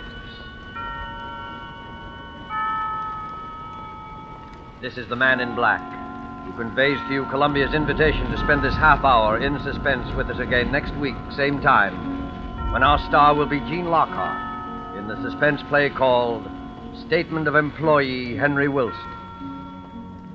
The producer of Suspense is William Spear, who tonight also directed the broadcast, and who with Lud Gluskin and Lucian Marowit, conductor and composer, and Robert L. Richards, the radio author, collaborated on tonight's Suspense.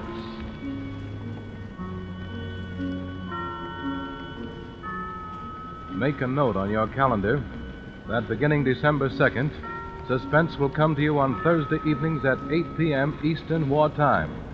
7 p.m. Central Wartime, and 6 p.m. Mountain Wartime. Remember, Suspense will be heard on Thursday nights beginning December 2nd. This is the Columbia Broadcasting System.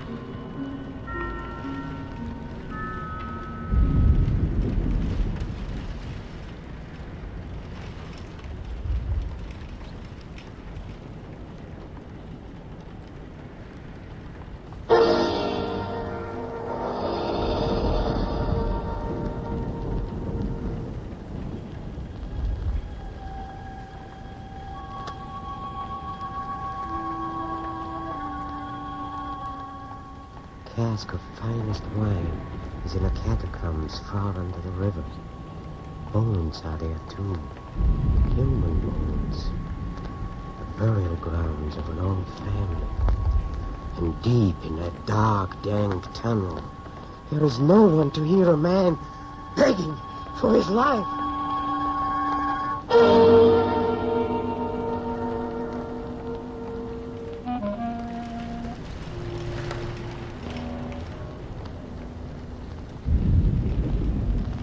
Hello, creeps. This is Peter Lorre, opening the doors of the Mystery Playhouse. The works of Edgar Allan Poe usually start one's acquaintance with the literature of mystery. Then, as the years pass by, we are apt to forget that Poe is not only the father of the horror story, but truly the master of them all. And so tonight, we bring you one of the very first and very best. It's a story of revenge that communicates its terror to the listener so directly that hours afterward, your spine will still feel cold. Here, then, is Edgar Allan Poe's The Cask of Amontillado.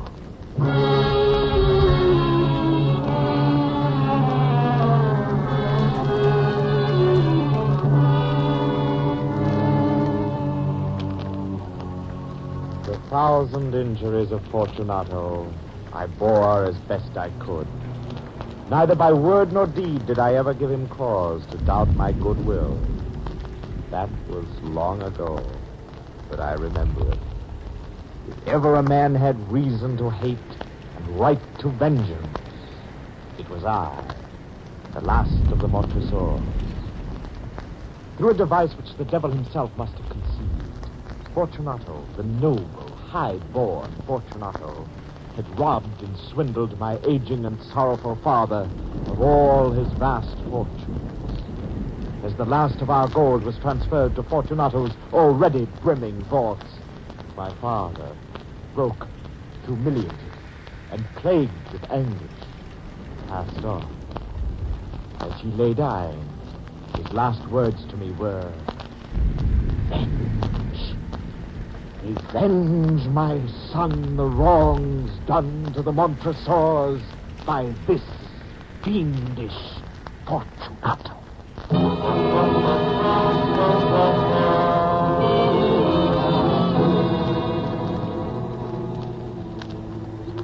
My father had been old and helpless before Fortunato's cruel and evil ways.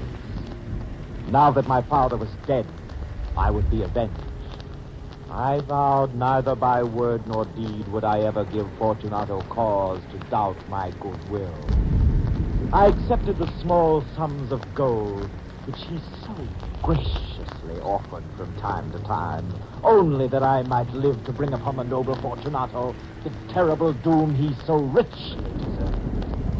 Until revenge was mine, I would smile in Fortunato's face, and indeed, for many years, I was smilingly his friend.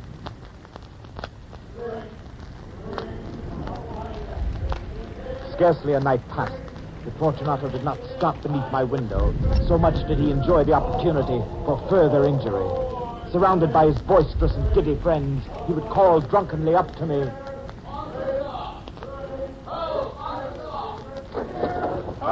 Yes, Fortunato?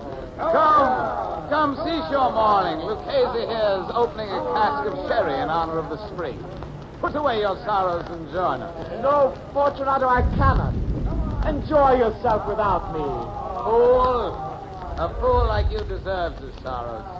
Come, gentlemen, we are fools for even asking him to join us in our fun. Come, the drink, the wine of spring is here. Good night, Montresor. The melancholy Montresor who hasn't even the courage to drink with his fellow townsmen. Good night. As his drunken prattle faded into the night, I would snuff out my candle, toss fitfully in the dark, feeling afresh each galling wound Fortunato had ever dealt me, and waiting a moment of my revenge. None in the town ever witnessed my wounded pride. None except Amiato, the wine dealer, my one true friend. To him alone did I dare to mention the name of Fortunato. He must, on occasion, have read my troubled mind, for he showed me many kindnesses and much understanding, even at times to Fortunato's disadvantage. Ah, Signor Montresor. Good morning, Amiato. I have a splendid surprise for you today. Have you, Amiato? And what is that? A cask of Contigliano, Signor, the finest wine there is. Here, sample it, Signor. I can't afford anything so rare, Amiato. I only came to call, not to purchase it. It will cost you no more than the kind you usually buy. Drink, Signor. Well, thank you. That's enough. You treat me too well, Amiato.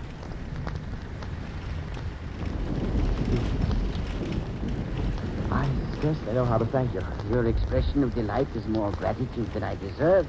I was extremely fortunate in being able to purchase the last available cask for you. And there's none meant for Fortunato? You will arouse his anger. A wine dealer must follow his judgment and his heart. Fortunato prides himself too highly on his knowledge of good wines. I believe you are more skillful, sir. Thank you. He and Lucchese opened a cask of sherry last night in honor of the spring. Then he will be in a bad mood today. Oh, see, he approaches, Signor, and looks as dark as your own ancient vault. Ah, Fortunato, it's good to see you. It was just as well, perhaps, that you refused to come last night, Montresor. Lucchese is a fool about wines. A fact of which I am doubly sure after sharing his inferior vintages last night. Ah, I see you have Contigliano, Amiato. Signor Montresor has it now to a very wise purchase. Are you joking, Amiato? Where would Montresor find the funds to buy such a rare wine? That is not my affair, Signor. So that is what you do with all your money in your solitary evenings, Montresor. Spend them both on Amiato's rare finds. Well, I will wager you've not a drop left to show for it. On the contrary, Signor Montresor has one of the finest cellars in all the country. You're too kind, Amiato. But, Fortunato, why not see for yourself? My vaults are always open to you. Someday I shall. And as for you, Amiato, see that you take better care of my vaults in the future. Good day. Good day to you, Fortunato. I shall send the Contigliano to your palazzo before evening, Signor Montresor.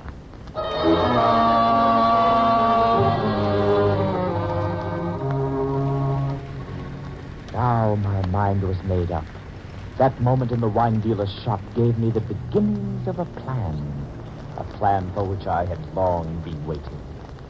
Fortunato must visit my wine cellar deep down in the catacombs beneath the home of the Montresors. From the depths of my old misery, I began to devise the details of the plan. Ahead of Fortunato there lay only horror, agony, and damnation.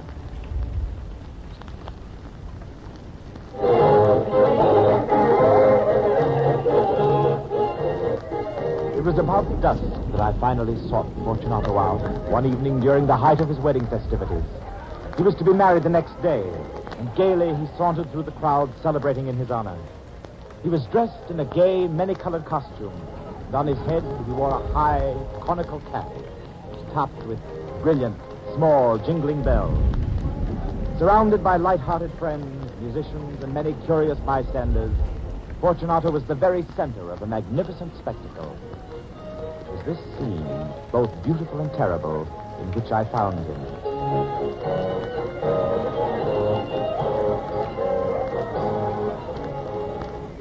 Dear Fortunato, how remarkably well you look tonight.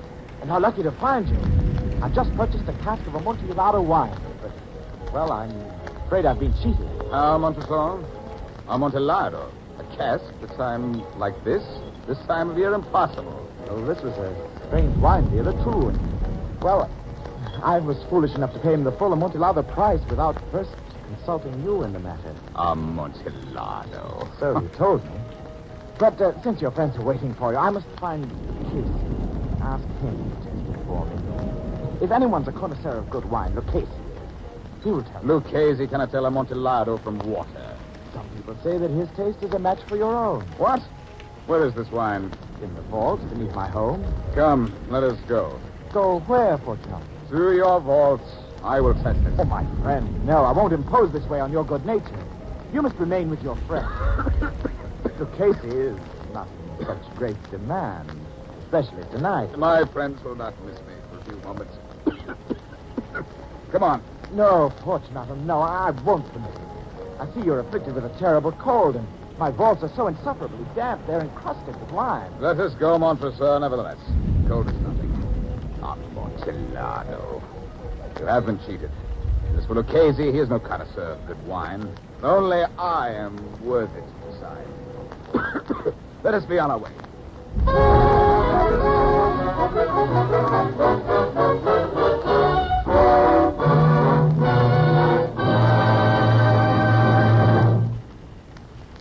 Dashing ahead, half running, half stumbling, shouting his drunken plans, Fortunato pulled me anxiously along the street. I pretended to hold back, to be unwilling to have him leave his friends, yet each moment my eagerness to complete my plan grew greater and greater. Soon we reached my home. There were no attendants there. They'd gone off to help with the celebration. I took from their brackets 2 torches, and giving one to Fortunato, I led him through several suites of rooms and through the archway that led down into the vault. As we descended the long, winding stairway onto the damp ground of the catacombs, I listened enchanted to the delicate bell attached to the conical cap atop Fortunato's bobbing head. Against the somber shadows of the catacomb walls, Fortunato's gay red and yellow costume brought a touch of beauty and lent a moment of holiday to the tiers of rare red and amber vintage. His steps were unsteady, and the bells upon his cap jingled even more as he stumbled down the damp stairs. The Amontillado, Montresor. It's farther on. How long have you had that cough, Fortunato? It is nothing. Come, Fortunato, we'll go back. Your health is too precious. This dampness is not good for your cough. No. Let us go on. The wine. But you'll be ill, and I don't want to be responsible. Besides, that is always the case. Enough. The cough is an another thing. It will not kill me. I shall not die of a cough. True. You will not die of a cough. And I had no intention of alarming you unnecessarily, but you should take care of yourself. Here, a drink of this wine, this fine aged Bulldog will defend us from this chilling dampness. Here, allow me to break the neck of the bottle for you. Drink. I drink to the buried that repose around us. And I drink to your long life. Good, excellent. This wine is excellent. Bring it along. But what about the Amontillado wine? Oh, that's farther on, good Fortunato. Watch your footing there, my friend. The ground becomes damper, more slippery as we descend.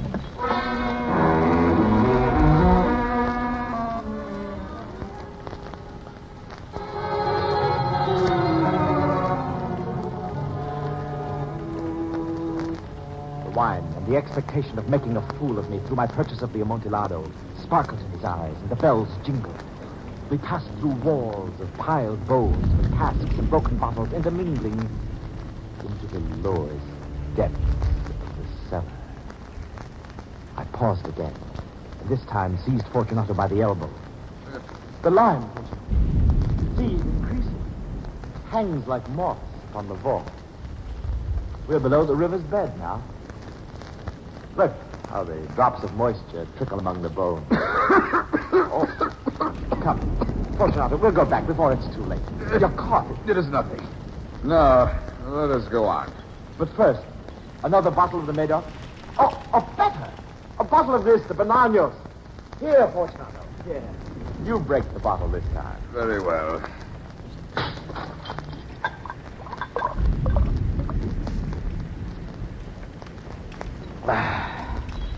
Your taste is truly that of a connoisseur, Montessor. I'm amazed.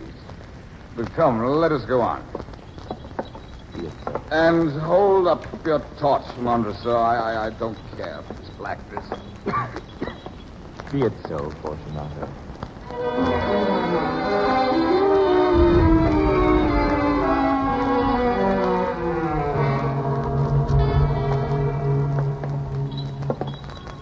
Again, I offered him my arm. He leaned upon it heavily, for the wine I'd been giving him was beginning to have its desired effect. We continued our search for the Amontillado. We passed through a range of low arches. Descent. Passed on. And descending again, arrived at the deepest crypt, where my father had been laid to rest. The foulness of the air stifled, the dampness, all but snuffed out our torches. Montessor, what other secrets do you have hidden here beneath the world? Why do you ask, good Fortunato? This pile of bones here. Now, how does it happen that the bones from this wall are thrown down in this manner? Why is it you have never replaced them, huh? What secret treasures do you keep in this last small recess? Fortunato, uplifting his dull torch, tried to peer into the depths of the recess and to discover within its circumscribing walls of solid granite the rare and exciting treasure which he drunkenly fancied. But it was in vain. His light was too feeble for him even to see where the solid granite walls ended. Go in, Fortunato. Inside is the cask of wine you wish to take, the Amontillado. Amontillado. Careful, Fortunato. Enter slowly. It's dark in that niche. And the floor is even more slippery. What's this, Montessor? The niche ends so abruptly. True, Fortunato, it does. But proceed. I'm coming in with you. No need to be so bewildered. What are you doing, Montessor? I cannot see. See, Fortunato? How secure these chains are embedded in the walls. How heavy the iron staples with which they're fastened to the granite. See this heavy iron lock? The ironsmiths of the last century knew their craft. Eh, Fortunato? See how snugly these chains fit about your waist.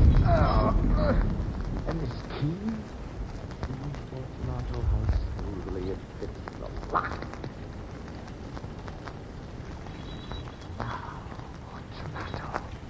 Pass your hand along the wall.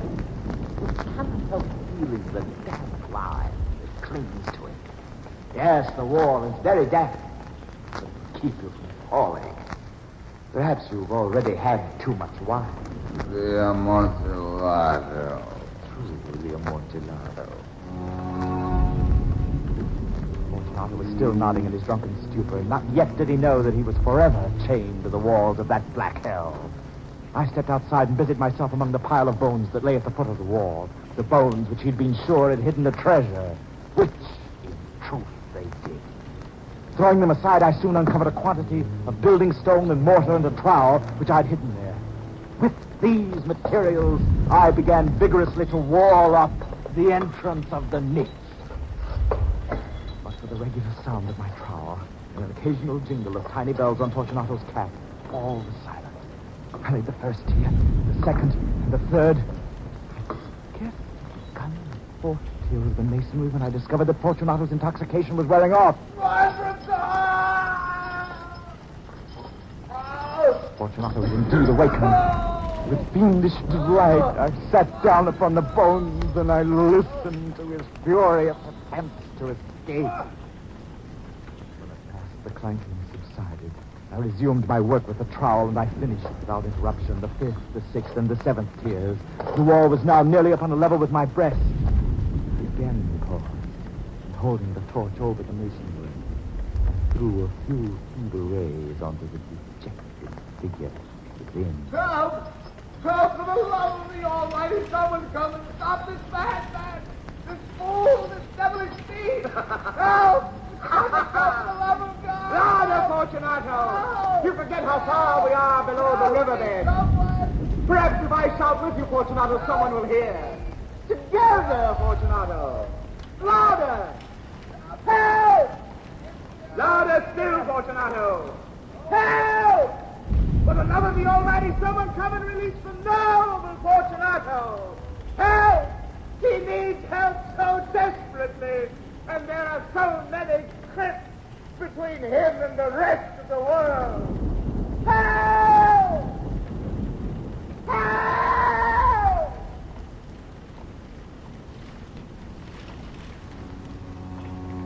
Suddenly my prisoner was still. It was now midnight, and my job was almost ended. I completed the 8th, the 9th, the 10th tiers. I was finishing the 11th and the last. Only a single stone to be fitted and plastered in.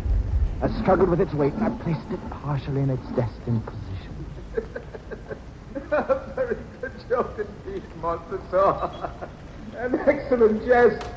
We will have many a rich laugh about it tomorrow at the wedding. Over all wine. Over the Amontillado. Yes, over the Amontillado. It's getting late, Montresor. They will be waiting for us at the palazzo. The future lady Fortunato and all my friends. Let us be gone, Montresor. The joke's over. Yes, Fortunato. Let us be gone. For the love of the Almighty Montresor. Yes, for the love of the Almighty. Fortunato? Fortunato?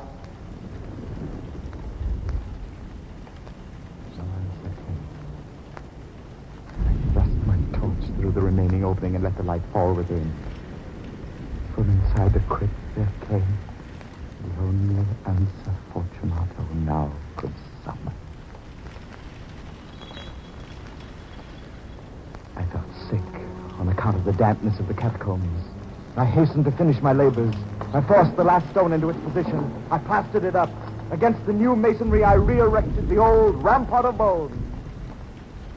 For half a century, no one has disturbed them.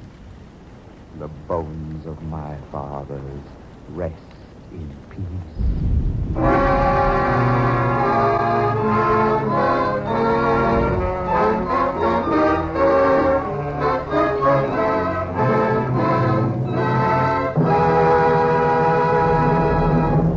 And so ends the first story of a man who killed to avenge his family's honor. Our next production concerns itself with an expert criminologist, a man who prided himself on his claim of never making a mistake. Follow me to the green room, and we'll eavesdrop at rehearsal. This way. Come. Well, the entire case, of course, was decidedly second-rate. You probably know the details. No, as a matter of fact, I don't. That's why I came here. Oh? See, I was in Africa just last week and didn't even know Harrington had been arrested until just before I sailed. I see. Well, I won't bore you with most of it. Suffice to say that Ernest West had pushed Harrington in the stock market to a point where Harrington had to stop West or face absolute ruin. I see. So Harrington fought West out one night, sought him out at West's home on Long Island, and shot him with a 25-caliber revolver. We found it later in Harrington's safe. Well, there was nothing for the poor man to do but confess. Harrington was convicted solely on your evidence, Dr. Trevor? Yeah. Otherwise, he might have escaped. But your entire case was constructed around the revolver. Yes. And his prompt confession put an end to further investigation. Now, as I was saying... Dr. Trevor, I'm interested in that revolver. A 25, you say? Yes, rather uncommon caliber. Yes, with the handle chipped a bit on the right side. Yes. How do you know? It belonged to West's wife, not to Harrington. What? Yes. It got chipped when she dropped it on a rock while target shooting in Switzerland. You see, I was with her at the time. You mean Alice West gave that revolver to Harrington? Oh, I doubt that, much as she loved him. You're out of your mind, Gregory. Not at all. I'm afraid that little 25 caliber revolver probably resulted in the execution of the wrong man. That's impossible. The right man, you see, was a woman, Alice West. She and Harrington were in love, and West played dog in the manger and wouldn't divorce her. Alice West is the murderer, not Harrington. She killed him? Certainly.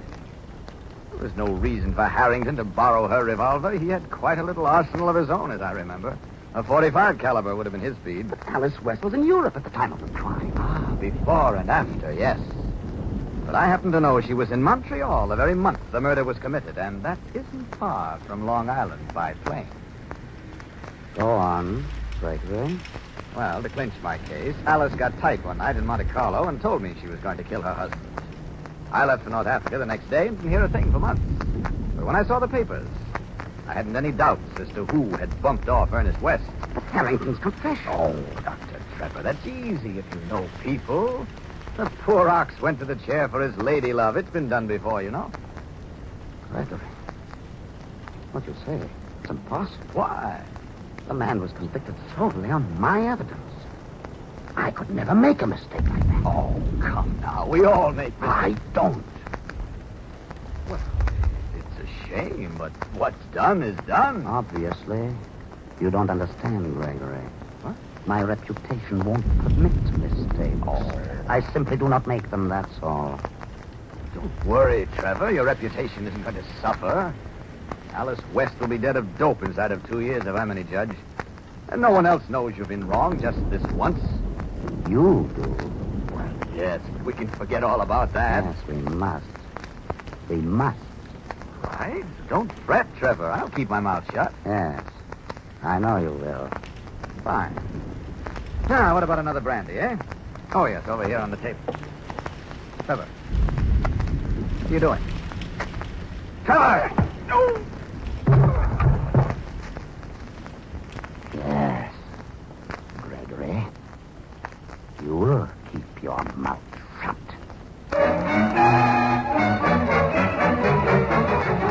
You see, the doctor doesn't make mistakes. If he did, it might prove fatal. In our next broadcast, you'll learn how a man committed the perfect crime. Or was it? Now, this is Peter Lorre, closing the doors of the Mystery Playhouse. Good night. Sleep tight.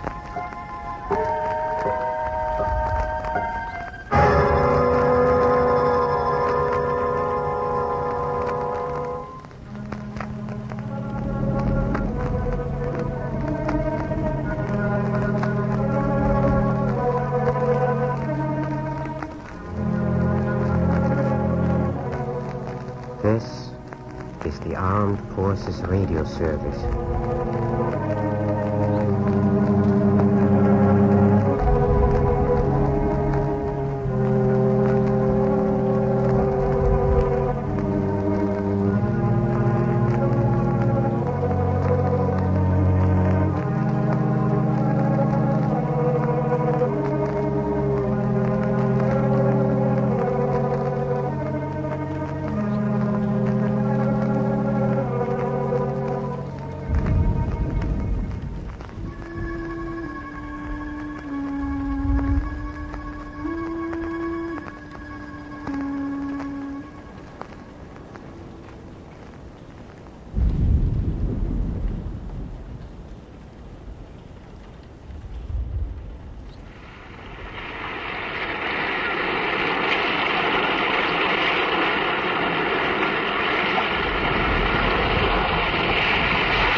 Weird circle.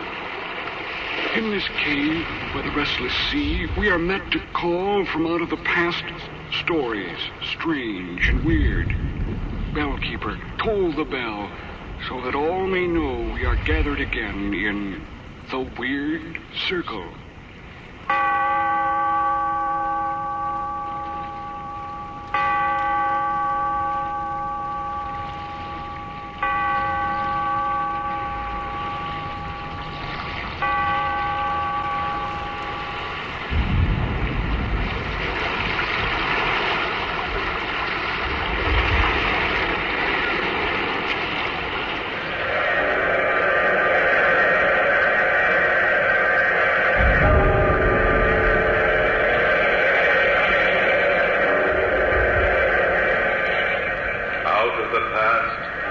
Of a world gone by, speak again the immortal tale, the Feast of Red Gauntlet.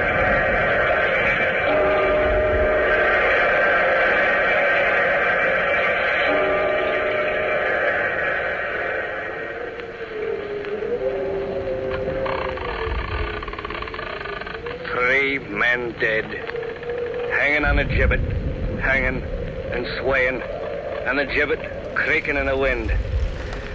It's not a pretty picture that the swinging branches recall tonight, but I never heard their mournful movement without my thoughts gone backwards to the dour years, the terrible times of Sir Robert Red Gauntlet.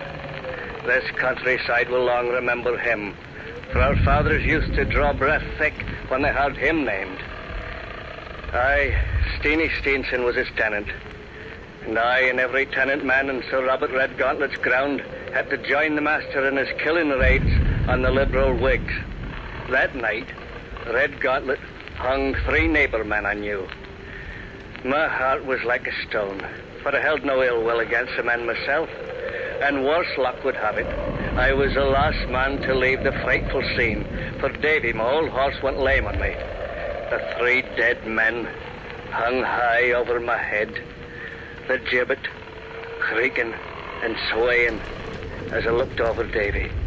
When all of a sudden, a stranger rode up through the woods. A lean, gaunt creature he was, in loose, ill-fitting clothes, and his white mare made no sound as she stepped on dry branches. I stood frozen a minute, and then somehow I plucked courage to say, "What are ye, man or spirit?" I'm a stranger to you, though I'm not a stranger in these woods. Do you know where you are, Steenie Steenson?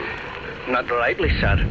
We rode and I drank a deal of brandy, for I didn't like the business we're about, and I paid little attention to our direction. This is the Wood of the Dead, Steenie. If you kill in these woods, and you linger long enough for me to find you, then you must give an accounting. I'll have you know, sir, I had no part in the hanging of those 3 men there. Rust their souls. But your very presence gave consent. Did you protest? I'm a tenant of Red Gauntlet. My fathers and forefathers lived on his land. And it's the unwritten law, sir. We think and do as the Red Gauntlets. But I've no stomach for killing men on account of their opinions. Men like you, of weak will, Steenie Steenson, let the Red Gauntlets of the world rule with bloody hands. But you're in the Wood of the Dead tonight. And to these 3 men who hang on the gibbet, you must make some restitution. Well, sir, and how can I do anything now for dead men? They leave families, Steenie. Young ones and wives. You have a bag of silver hidden in your chimney at home. You must divide it among the 3 widows. But how can I do that, man? The money's for my rent. I've little gift for saving, and I'm 2 terms back now for the rent due to Red Gauntlet. There's just the right amount of the bag, and it's all the money I have, sir. How you will pay your rent must be your own worry.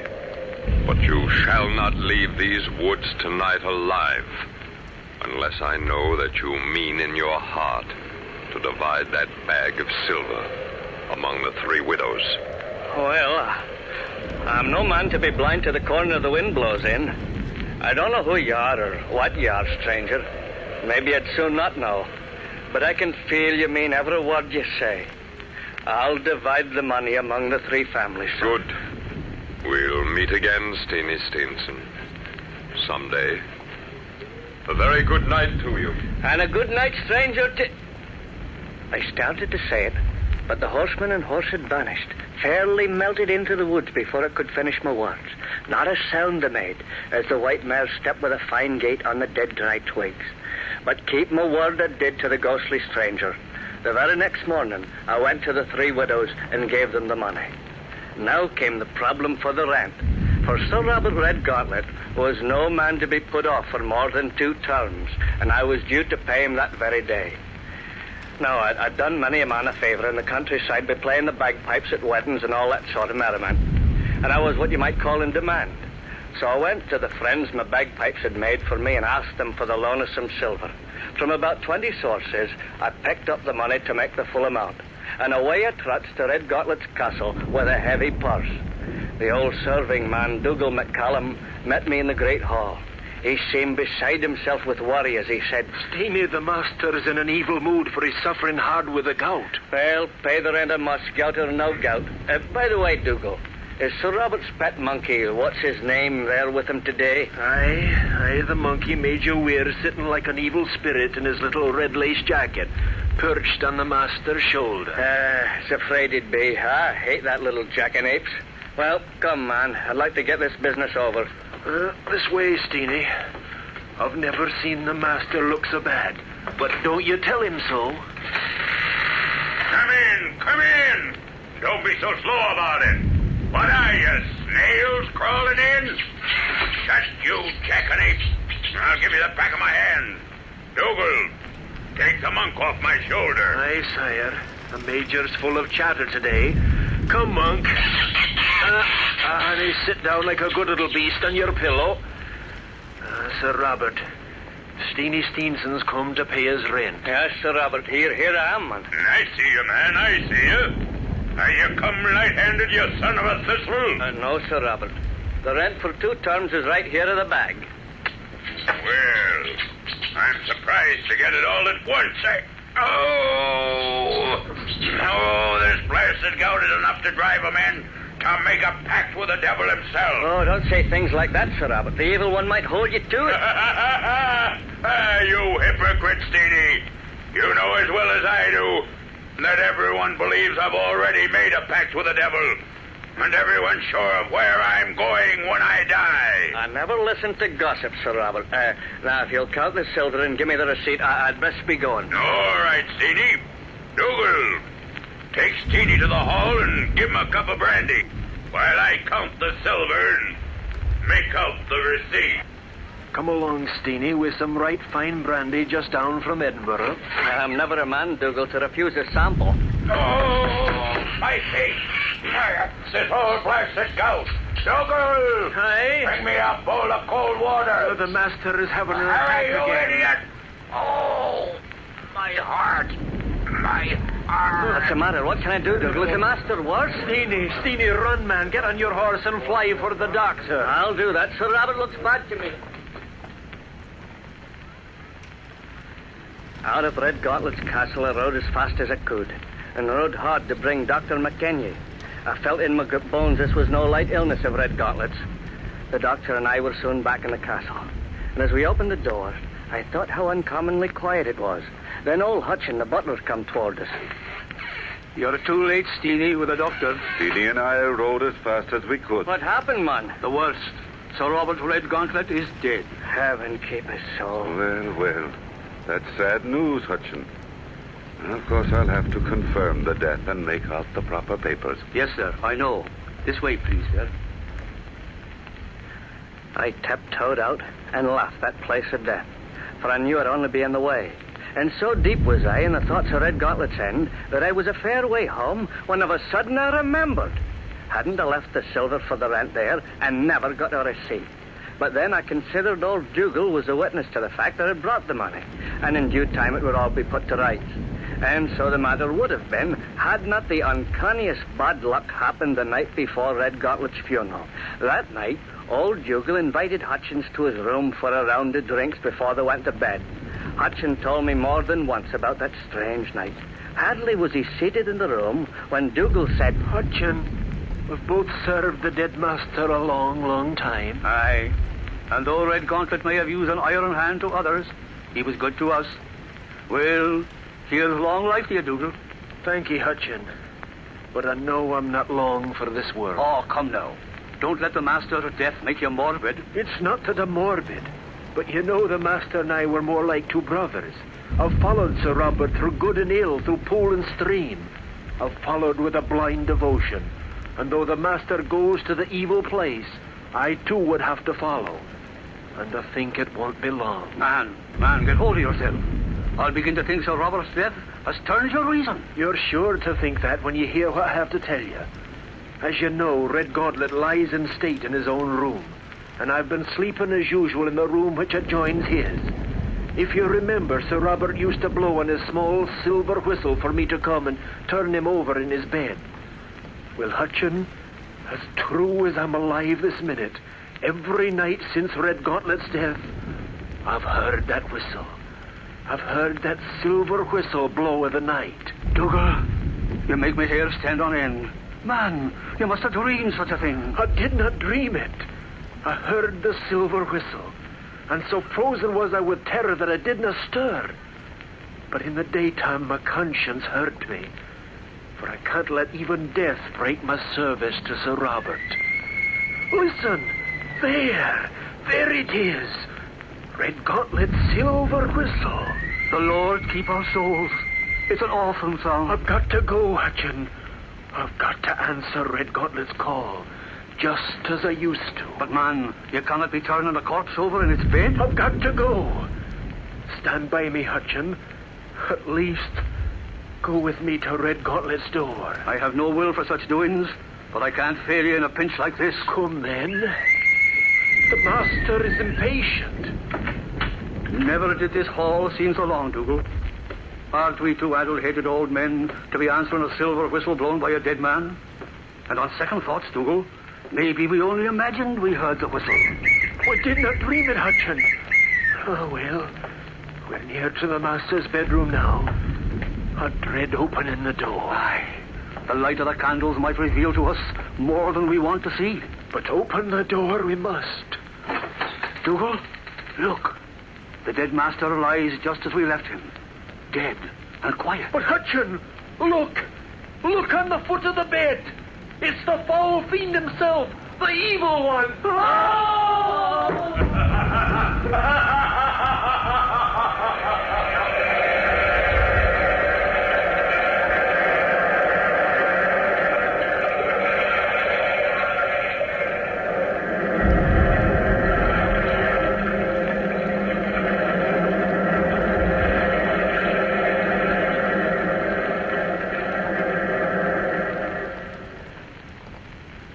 So shocked were Dougal and Hutchin by the sight of the evil one sitting there at the foot of Red Gauntlet's bed that they fainted dead away.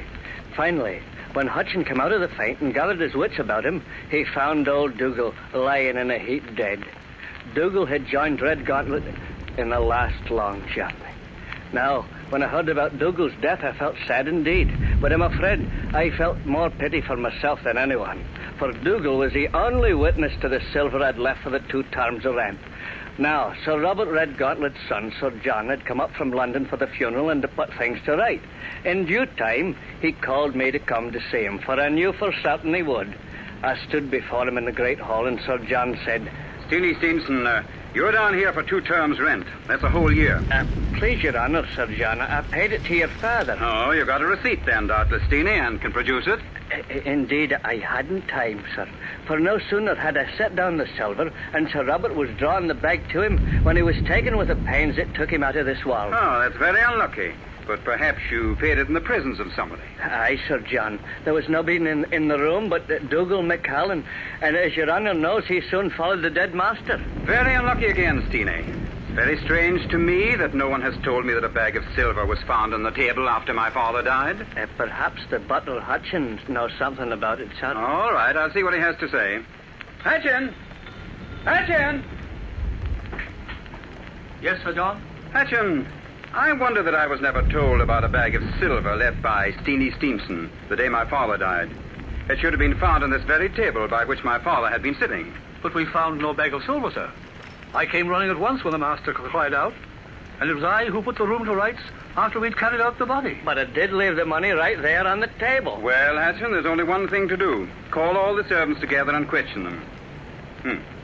And if I can find no proof that the bag of silver was stolen, what story then are you going to tell me, Steenie? Where will you suggest we look for the money? In the evil place, if you want my opinion, sir. In the evil place with your father and his silver whistle. I paid the money for the whole year's rent, and there's an end of it. Oh, no, it's not. You will produce the rent or the receipt for the rent by this time tomorrow, or I shall have you put on chains. Now get out. I rode away from the castle fairly seeing red. Here I was, the same Steenie Steenson who only a few weeks before had been the most popular piper in the countryside, the toast of every feast and frolic. And now of a sudden, men would be calling me names, a thief, a cheat, and worse. I rode on, little caring where my horse Davy led me. Finally, I realized I was in a thick patch of wood. And I noticed of a sudden that beside me was riding a stranger, the lean, gaunt man in ill-fitting clothes, on a white mare. A white mare that made no sound as she stepped on dry branches. Just as the night of the hanging, I said, "What are ye, man or spirit?" I'm your friend, Steenie. I've come to help you. Unless you can lend me money. There's no other help you can give me in this world. But there may be some help in another world. Now, I can tell you this. Sir Robert Red Gauntlet is disturbed in his grave by your curses and black thoughts of him.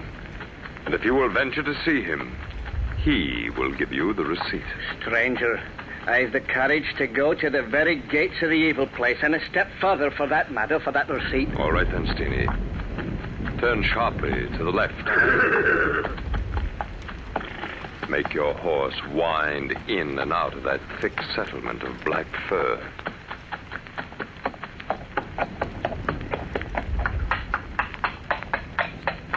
Here we are. But I can't believe my own eyes, sir. We're in the courtyard of Red Gauntlet's castle. Where the estate is miles away from this place. Yours is not the question, Steenie. Go to the castle door. Dougal will let you in. Dougal? Why, the man's as dead as a mackerel.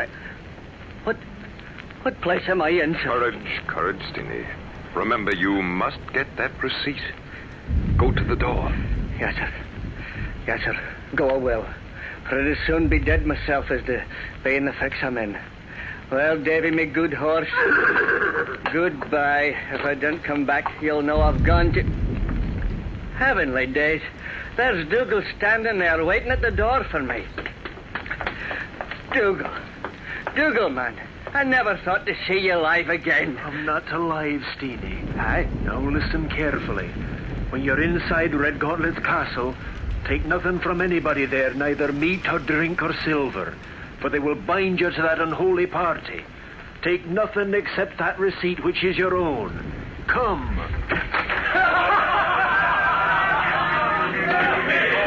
Oh, Dougal, what a ghastly scene of revellers. There's the fierce Middleton, and the dissolute Ross, and the crafty Lauder there, and the wild Bunshaw, and all the other wicked ones I've known and played the bagpipes for at feast. And every one of them dead now. And yet I see them laughing and reveling there. But take note, Steenie, in death as in life, it's my master, Sir Robert Red Gauntlet, who has the place of honor at the feast. Hello, friends. It's Steenie Steenson. Look who's come to visit us. Come close, Steenie. And come close. Yes, sir. How's your health, Sir Robert? Did you hear that, man? How's my health? Why, Steenie, it's as bad as could be expected. Well, I'm sorry, sir. But where's Major, your monkey? It seems strange to see you without your pet, sir. Here is a little cushion ready for the monk. And before nightfall tomorrow, the little ape will be with me. Well, let's get to business. You've come here for that receipt for your year's rent, haven't you, Steenie? Yes, sir, and if you'll kindly give it to me, I'll go. Oh, but first you must play me a tune of the bagpipes.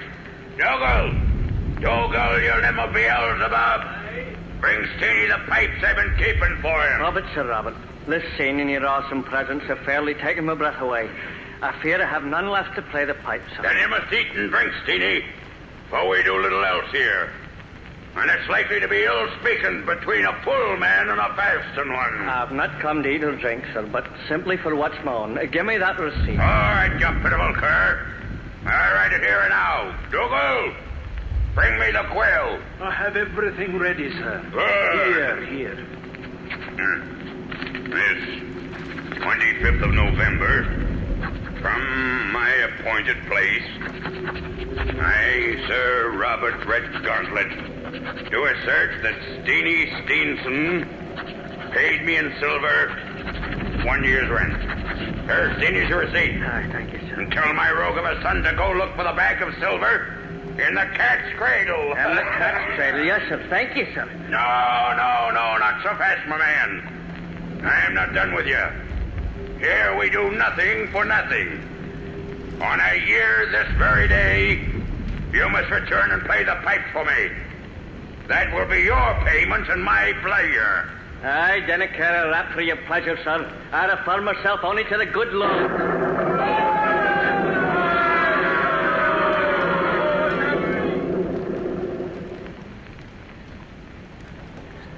At the mention of the holy name, it seemed to me that the whole earth shook, and I lost both breath and scent.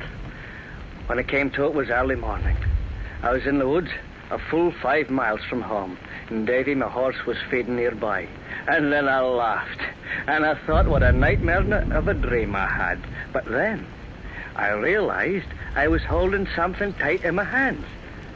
And I looked, and I found a hell of a receipt for the rent, signed by Sir Robert Redgauntlet. With my mind fairly in a daze, I rode at once to the castle and demanded to see Sir John. Looking like a fresh thunderstorm, Sir John greeted me with sour words. If you have come with excuses, save your breath, Steenie. Have you brought me the rent? No, sir, I have not. But I brought Sir Robert's receipt for it. But you told me only yesterday that he had not given you one. Will Your Honor please look at this bit of writing? All right. Looks like my father's hand, I must say. This 25th of November, from my appointed place. But the 25th of November was yesterday. If you got this receipt, Steenie, you must have gone to Hades for it. I got it from Your Honor's father, sir. Whether he be in heaven or someplace else, I don't know. And besides, Sir Robert sent a message to you. He said you were to look for the bag of silver at the cat's cradle. I'm beginning to think you're either mad or a sorcerer. And I hope you recall it was only a month ago in the village when a sorcerer was burned at the stake. I admit I've a long, strange tale to tell, sir, but you'll only believe it if we do find that bag of silver in the cat's cradle. Oh, I never heard such childish nonsense. I don't know any place around here by that name. Please, sir, ask old Hutchin. He knows things about the castle that everybody else has forgotten. All right. You rang, sir?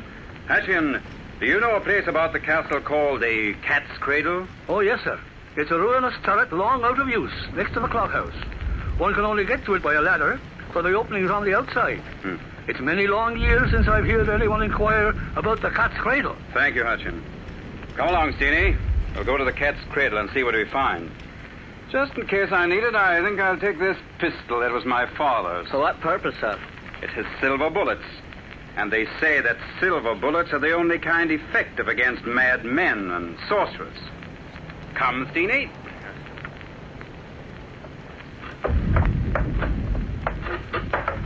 I hope for your sake I find something up here, Steenie. What could that be? Oh, Sir John, that's your father's silver whistle. Come down, sir. Come down. I'm afraid you'll see that, sir. Nonsense. I'll find out for myself. There's Red Gauntlet's pet monkey, Major Weir. Look, Steenie. It's the monkey that's blowing the whistle. Be careful, Sir John. That monk can be mean, awful mean, sir. Oh, I can take care of myself. Give me that whistle, you little ape. Watch out, the monk will stretch your eyes out. Get away from me! You devil, get away! Get away! Huh? Can you see inside the turret now? Too bad I had to shoot him. Yes, and I found the bag of silver, Steenie. Here, catch it. A little thief of an ape. He stole the bag and hid it there. Now, watch out. I'm coming down. That turret's full of the junk the monkey stole. I'll have Hutchin clean it out. Well, Sir John, I guess you'll have to believe I'm not a liar now. Yes, we've solved the mystery of the missing bag of silver. Perhaps another mystery. I believe it was the monkey that blew the silver whistle those nights. Dougal thought it was my dead father. But we haven't solved the mystery of the receipt, Steenie. But I did talk to your father last night, and he gave me that receipt. For proof, didn't I deliver your father's message to go look at the cat's cradle for the bag of silver? Yes, Steenie, and I'm very worried. If this story gets out, you know what the villagers will say. That you must have strange powers. That you must be a sorcerer. I know, Sir John. And I was also thinking, it wouldn't be to your credit of your good family's name for the story to get about where your father's gone. But I swear it wasn't in heaven that I found myself last night. I see what you mean, Steenie. Well, shall we agree to keep the secret just between us? Aye, Sir John, we'll keep it. Maybe we can tell it someday to our grandchildren, but they'll think they're so modern they won't believe the story anyway.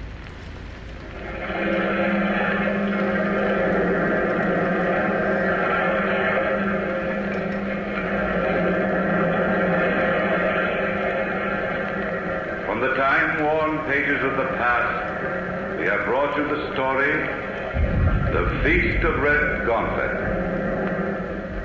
Bellkeeper, toll the bell.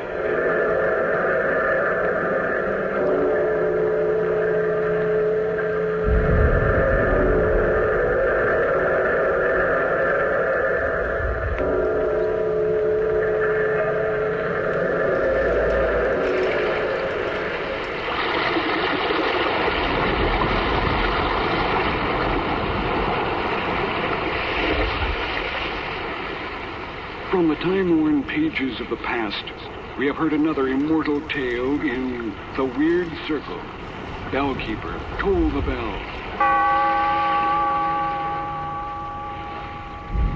Be here in this lonely cave by the restless sea once again next time for another immortal tale in The Weird Circle.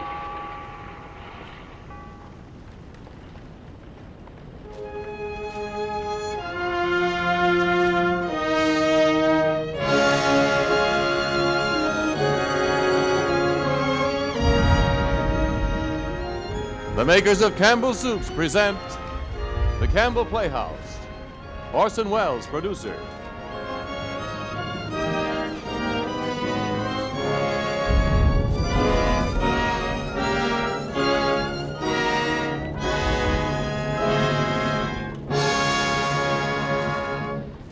Good evening.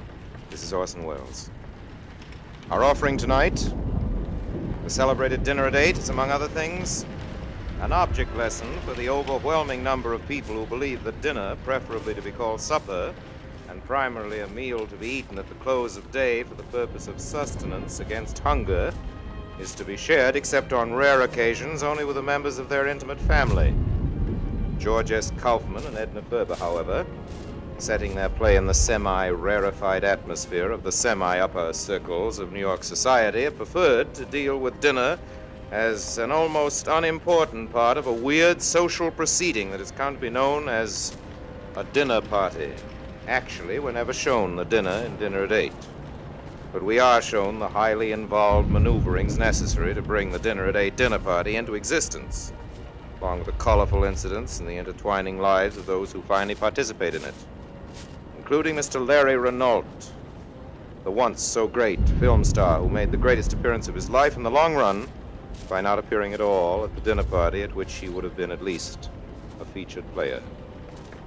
Our guest stars tonight are 3.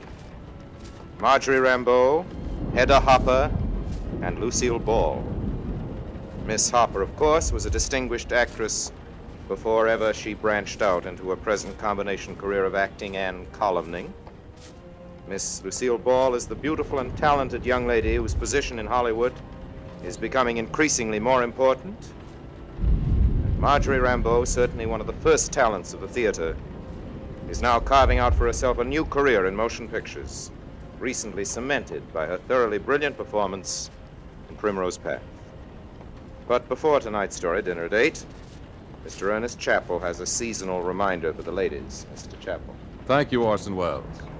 And that reminder is this: whether you at your house have dinner at 8 or supper at 6, I hope you're not forgetting the good health rule: hot soup for cold days. Certainly these February days are real soup weather, and there's just nothing more heartwarming than piping hot plates of vegetable soup, the good old-fashioned homey kind. A Campbell's vegetable soup is just that kind, and that's why more and more women are giving up making vegetable soup and turning to Campbell's. You see, you can tell instantly that Campbell's vegetable soup is made the good old-fashioned home way. You can tell it in the deep flavor of the rich, slow-simmered beef stock. You can tell it in the taste of the garden vegetables, 15 different vegetables all told. And most of all, you can tell it by the way everybody all around the table enjoys this stout, nourishing vegetable soup of Campbell's. So my cold weather reminder is this: serve Campbell's vegetable soup just once, and I believe your family will enjoy it so much that they'll suggest you let Campbell's make your vegetable soup for you from then on. You will try it, won't you? And now, Orson Welles in Dinner at 8 with Hedda Hopper, Marjorie Rambeau, and Lucille Ball. Hello? Is this Dr. Talbot's home? This is Miss Jordan, Miss Oliver Jordan. Oh, hello, Lucy. This is Millicent. How are you, darling? Listen, Lucy, dear, I'm giving a little dinner for Lord and Lady Ferncliff. You know they're on here from England. I want you and the doctor to come. A week from tonight, Friday. I'm only asking a few people whom I know they'd like. I'm inviting you informally like this because the time's so short, and anyway, it's only a small dinner. Yes, that's right. Friday the 23rd at 8 o'clock. Oh, that'll be fine. Goodbye. Oh, Gustav. Yes, madame. Mr. Jordan and I will be out to dinner. I don't know about Miss Paul. I'll have to ask her. Hello, darling. You're up early. And Gustav, you must see that my coffee's warmer than this. Very good, madame. We could have had breakfast together if I'd known. Unless you think people might talk. You'll be home early, won't you, dear? The way business is, I might just as well not leave home at all. Oh, Oliver, did I tell you? I've got the Ferncliffs. What?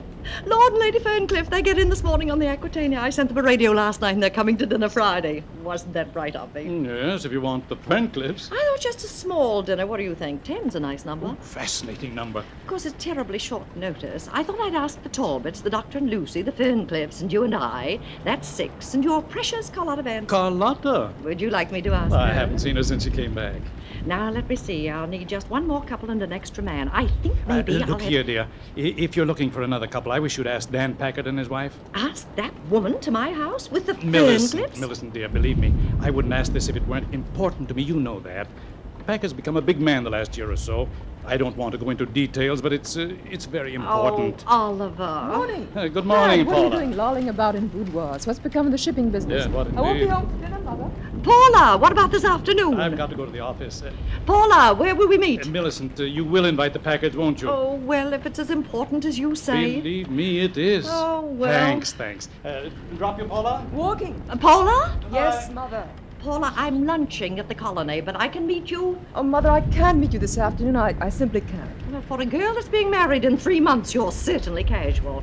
When do you expect to get things? If Ernest had any idea what's Ernest says I'm a flawless fiancée. Oh, by the way, what was all that about last night?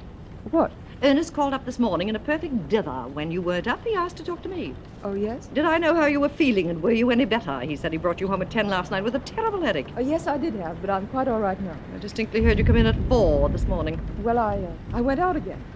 I took 3 aspirin and my headache vanished, and there it was only 11 o'clock, and Liz called up and said there was a marvelous party going on. So I went out again. Well, I hope you've got charm enough to explain that to Ernest. Where was the party? Oh, around. We went over to 21. 21. Always 21. Hello, Aunt Hattie. Someday I'm going to find out what goes on at 20. Yes, and at 22, too. Mother, I've just got to run. All right, but I insist that tomorrow you'll take... All right, tomorrow. Bye, Mother. Bye, Aunt Hattie. Bye. Did the Ferncliffs accept? Oh, I got their cable this morning. How many are you having? Only 10. 10's a good number. Oliver insists upon asking those Packards, those awful Packards. Oh, some business thing or other. Oh, he's bad enough, but his wife, she's his second wife, you know, years younger. Nobody knows where she came from. Of course, it was his money. Nobody marries for money anymore, Millicent, because there isn't any. Well, there's one good thing. I've got the Talbots. Oh, but what am I going to do about Carlotta Vance? When did she come back to America? A few days ago, I ran into her at the Colony, of course. I think she's poisonous. Oh, but I've got to have her here sometime. When I think of the way she behaved that summer at Antibes, you'd think a woman that had been on the stage as long as she had, a woman of her age. Oh, but I've simply got to have her. Have her by all means if you're sure you don't like her. She just fits in. I don't suppose that Packard woman will be up at this hour. Oh, dear, when I think of that voice. Hello? Could I speak to Mrs. Packard, please? This is Mrs. Oliver Jordan. Is Miss Packard up yet? Well, I've got to run, Millie. If you're not at those 14th Street sales by 10, you might as well be dead. Goodbye. Goodbye. Miss Packard? Oh, how do you do, Miss Packard? This is Miss Oliver Jordan. Yes, Mrs. Oliver Jordan. Mrs. Packard, Mr. Jordan and I are giving a small dinner for Lord and Lady Ferncliff, two very dear friends of ours, and I'd like... I'm so pleased. You see, I've been meaning for quite a while... Excuse me. Please excuse me, but don't you want to know the date? It's a week from tonight, Friday, the 23rd. Dinner at 8. Yes, thank you, Mrs. Jordan. Oh, goodbye. Tina. Tina! Yes, Miss Packard? Oh, what time is it now? 4:30. Oh, when a person has to lie in bed like this, a person forgets all about the time. What did Dr. Talbot say? Is he coming right away? Well, he asked were there any symptoms, and I said no, I didn't think so. So he said, all right then, sometime this afternoon. Sometime this afternoon. Nobody cares what happens to a person around here. Get me that other box of candy, the big one. Yes. Not that big one, you dope, the other big one. Yes, Miss Packard. I used to like candy wrapped in different colors. You didn't know what was in each color until you bit into it. Now I know what's in each color. Just as bad as if it weren't wrapped at all. It's worse. You have to take this paper off. Get me the other box, Tina. Yes, Miss Packard. And leave this one here, too. Take a big piece like this. It looks like it's filled with cream. Just bite into it. What is it? Nuts. Jordan, yes, Mr. Partridge. Just a minute. Young woman, where's Mr. Jordan? I'm sorry, have you an appointment? I don't need an appointment. I'm Carlotta Vance. If you'll sit down, madam, I'll tell him you're here. And don't call me madam. Hey, you can't go in there. No, Fosdick. Oliver, darling. Ducky, how well This you is a know. surprise. Excuse me just a minute, dear. look This is pretty splendid. important. Once again, Fosdick, the Castilian isn't sailing tomorrow. There's no use sending her out when she hasn't got enough cargo to keep her down in the water. She can go next week. Ducky. I don't care about the Santa Clara. She'll have to wait, too. Ducky, you're handsomer I than don't ever. care if no Jordan boat has missed a sailing in 60 years. They're going to miss them now. What distinguished grey at the temples. Oh, Oliver, you do look sweet. Excuse me, Fosdick. I'll have to call you later. Look. Lotta, well, you're looking marvelous. Do I? Really? Do I? Don't I? Sit down. Let me look at you. What are you doing over here? I'm trying to mend the shattered fortune. You picked a good day for it, and the right part of town, too. If you look out at the window, you can see all our financiers sitting on those benches. Now, come on. Who did you come all the way down to the battery to see? Not me. Well, not to deceive you, I came down to see a Mr. Nosy Pants that calls himself a customs inspector. Why shouldn't I own 6 fur coats? Perfectly reasonable. And then, having straightened out Mr. United States Customs Inspector Gestapo, what did I sight but the Jordan line? And I says to myself, maybe the old gent is in. And here you are. I'm delighted, Carlotta. But why really did you... Oliver, darling, I'm as flat as a mill pond. I haven't assumed... Oh, come now, Carlotta. How about all those gilt-edged securities? And your theater? My theater? Why, that theater alone ought to bring you enough to live on. That's my chief reason for coming over. To try to get rid of that rat trap. Oh, what's the matter with it? May I take you for a stroll down 42nd Street and a little look at the Carlotta Vance Theater? It's between the Flea Circus and a Chili Bowl. It's had 6 weeks of booking in the last 2 years. Special matinees of a Greek actress named Maria Coriopenes playing Sophocles, How Are You, in the original Greek. That filled a long-felt want. 5 months later, they sucked in a little gem entitled Papa Love Mama. 3 days. This season, they haven't taken the lock off the door. It's now known as the Spider's Rendezvous, but you can't collect rent from them. You know, when he gave me that theater, I thought it was a pretty magnificent thing of the old boy. I wish now I'd taken a sandwich. Oh, now, Carlotta, you always exaggerate. I'll bet you're just rolling in wealth. The kind of wealth that I have, that isn't worth a nickel today. What have I got? Railroad, oil, cotton? That's what they gave you in my day. I could only take what they had. Well, I wish there was something I could do to straighten your tangle out for you. I don't think any of my friends needs a theater now. But as far as your stocks are concerned, those things are certainly good. So's your Jordan stock. You're not thinking of selling that? Well, I don't know. Should I? Much rather you wouldn't just at this time. We've been hit as everybody else has. If you sold it now, I'm afraid you wouldn't get what it's worth. Well, I'd expect to do something on it. You wouldn't want to buy it back yourself, would you? I'd like to, but it would be pretty difficult just now. Well, I've always thought of you as having all the money in the world. Yeah, I thought so, too, for a few years. Why, when I was a young man... You were so sweet, dear Oliver. And so serious and respectable. I was very fond of you, dear. I was very much in love with you, Carlotta. I was something, wasn't I? Remember, they named everything after me. Cigars, racehorses, perfume, battleships. I'll never forget the day you were 21, Oliver, and you asked me to marry you. What a young fool you must have thought me. I thought it was sweet. I even went home and wept a little. They didn't often ask me to marry them. Yes? Mr. Packard is here now, Mr. Jordan. Oh, send him right in. You won't mind, Carlotta. Dan Packard, quite a fellow. Big Western stuff. Used to be a miner. Oh, I'm just going. That's no elevator, that's birdcage. Hey, Jordan, what kind of a... I beg your pardon. Lotta, this is Dan Packard, Miss Carlotta Vance. How do you do? Carlotta Vance. Wait a minute, you don't... I know you. I saw you, Yes, I know. I know what you're going to say. You saw me when you were a little boy. Well, I say you're a liar. Way back when I was a punk in Montana, a bunch of us rode 40 miles into Butte just to see you. Sutton's Opera House. What was that piece you was in? You wore pants, I remember. Yes, well, we had to have something more than just talent to be an actress in those days. Nice to have seen you, Mr. Packard.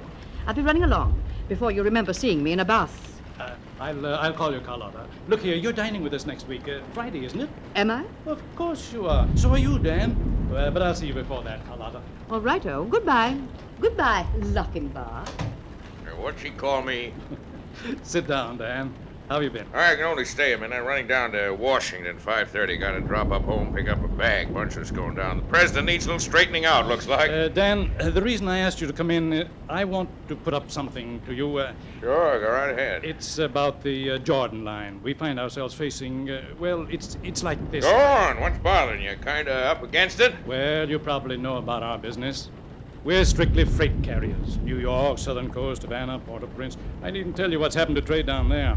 Of course, it isn't going to last forever. But what I want to know is, if it does take a little longer than we figure, would you be in a position, you and your associates, to sort of tide us over? I'll tell you the truth, Jordan. I don't think you got much to offer. Best thing you can just do... a minute, Packard.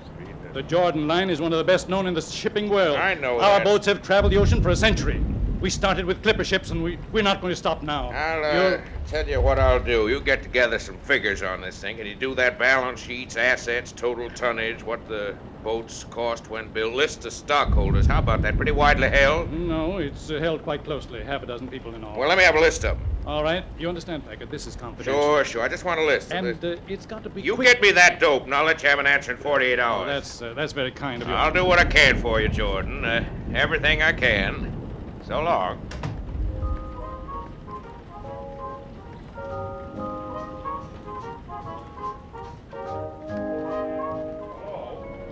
It's Mr. Packard. Hello? Don't I know it?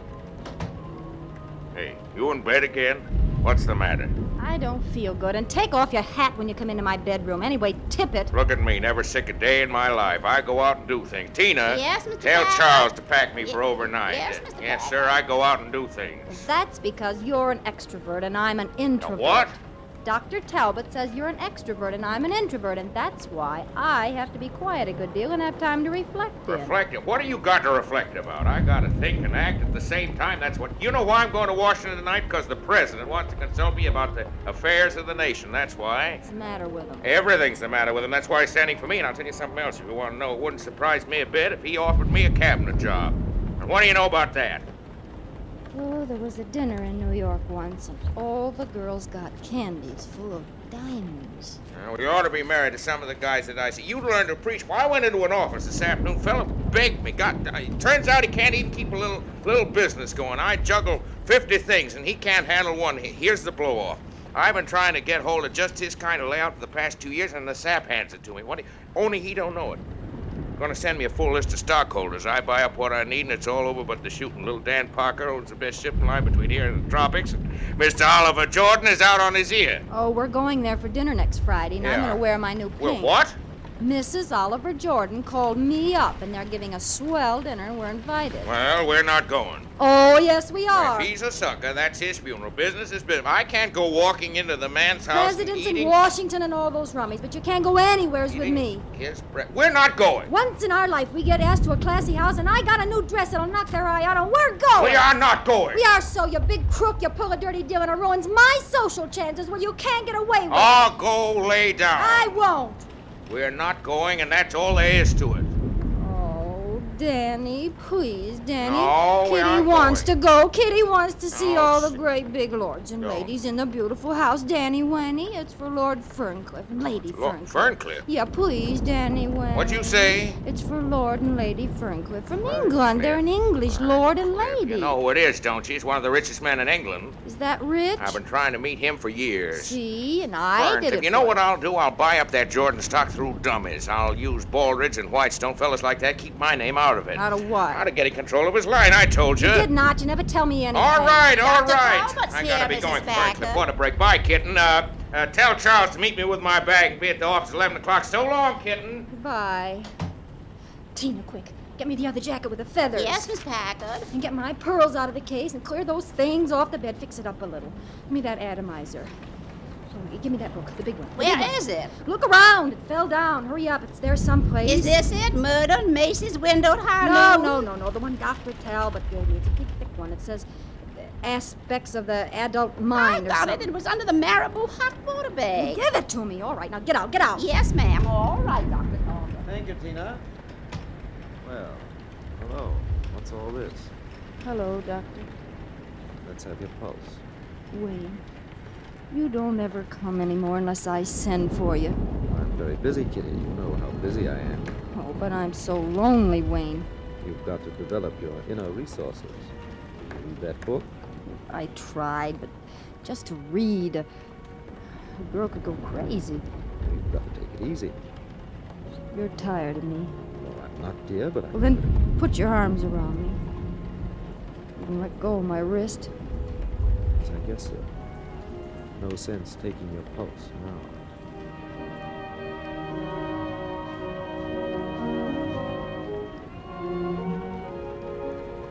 Nonsense, Hattie. A cup of tea will be good for you.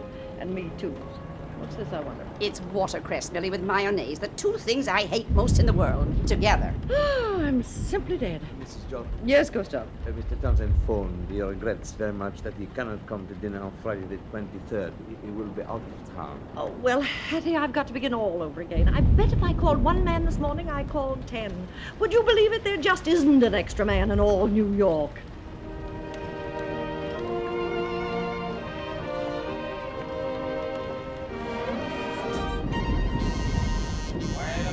Wait a minute.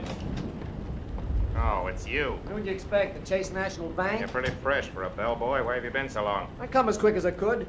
You're so particular with that 20-year-old stuff, I had to go several places. Hey, wait a minute. Where's my change? I told you I had to go to a new place. Cost $50 more. Who told you to go to a new place? Nobody did. And you can go out and buy your own liquor from now on. Excuse me, miss. Oh. Hello, Miss Jordan. Close the door, boy. Okay. Right you are, Mr. Renault. It is Mr. Renault, isn't it? Mr. Renault, the great motion picture actor. You crazy little fool. Kiss me, Mr. Renault.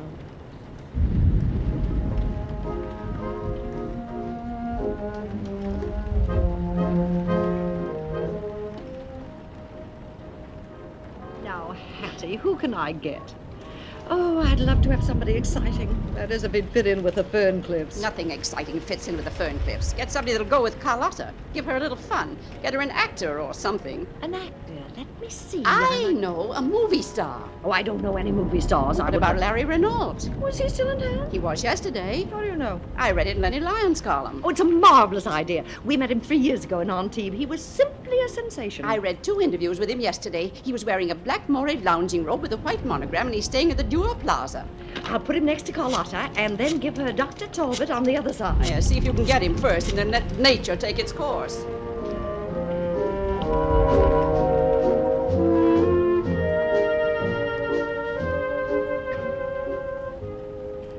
Oh, Larry, do you love me?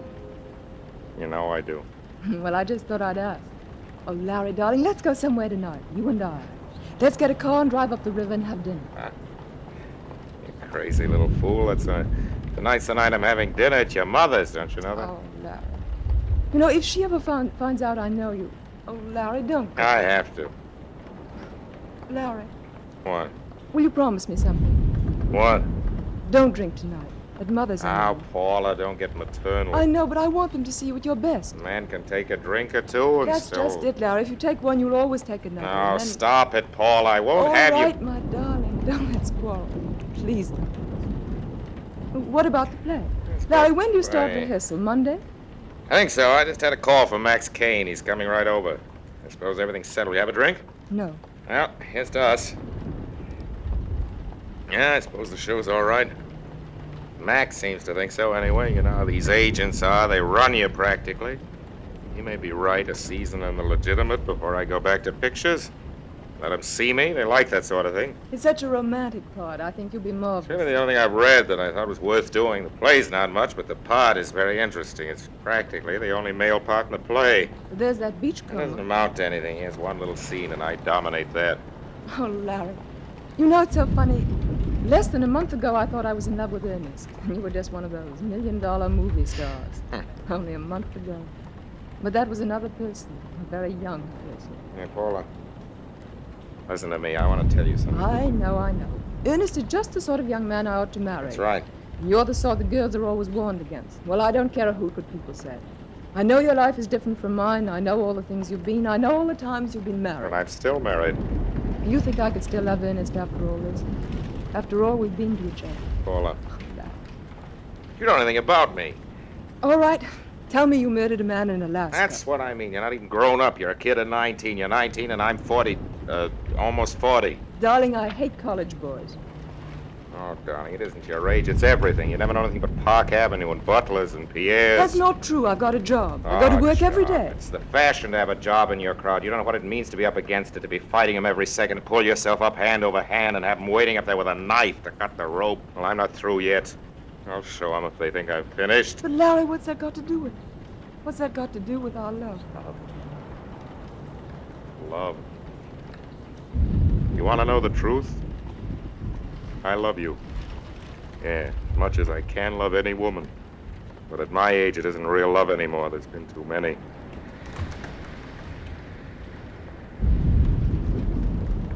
I've been in love 100 times. I've had 3 wives. Would you like to know about my 3 wives? No. Well, there was Violet. She was a vaudeville hooker and still is. I bet she hasn't changed her act in 20 years. Rooming houses and dirty kimonos and fried egg sandwiches. It was that kind of a marriage. We used to fight like wildcats. And I broke into pictures and I left her. Then there was Edith. She was crazy about my profile, always talking about it. She was society. Goody like you, Paula. It's funny, I never thought of that before. Anyhow, we were happy for about 6 months. And Hollywood got her. Parties, drinks. Pretty rough in those days. And one night, you know the rest of it. On a car loan. Drunk. Over the cliff. You were really in love with her, weren't you, Larry? As for Diana, well, you know Diana. She's at the top of the heap now. She's the biggest draw of any woman in pictures. Ambitious? I never saw a woman like her. Anything to get on and knife me to get there. Always saying someday she'd be bigger than I was, and now... Well, they are, that's real. Pretty picture, isn't it? I won't tell you about the others. They swarmed on me, every kind, age, and description. Paula, listen to me. Larry, I love you.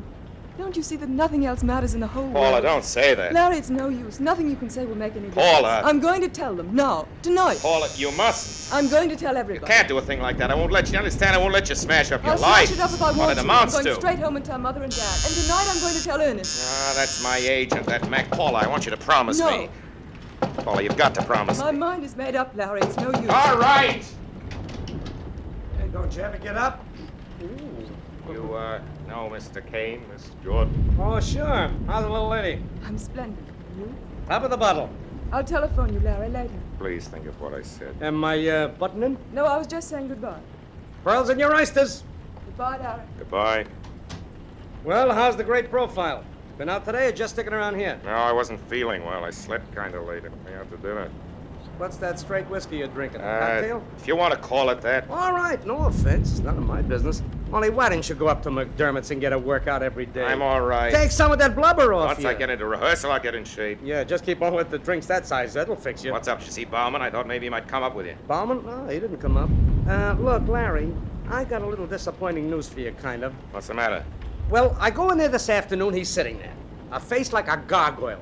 I start talking to him about the play, and what does he do? He says he's got to go south next month. He's sick. He can't do the play. Well, he's got to do it. Everything's settled. Well, it was talked over, but it wasn't really. You see, Larry, unless you got it down in black and white... What are you talking about? Well, and then sometimes that's... Well, take it no away good. from me. He's not the only producer, the chief crook. Oh, sure. Bauman's no good. That's right. That's how he got where he is. But look, that ain't the point. What does he do? He goes and turns the play over to Joe Stengel. Joe Stengel. Yes. I like the idea of going with Stengel, you know, Max. They tell me he's quite a character. Yeah. He understands I'm to be starred, of course, and then there'll Well, be that's my, just it. What?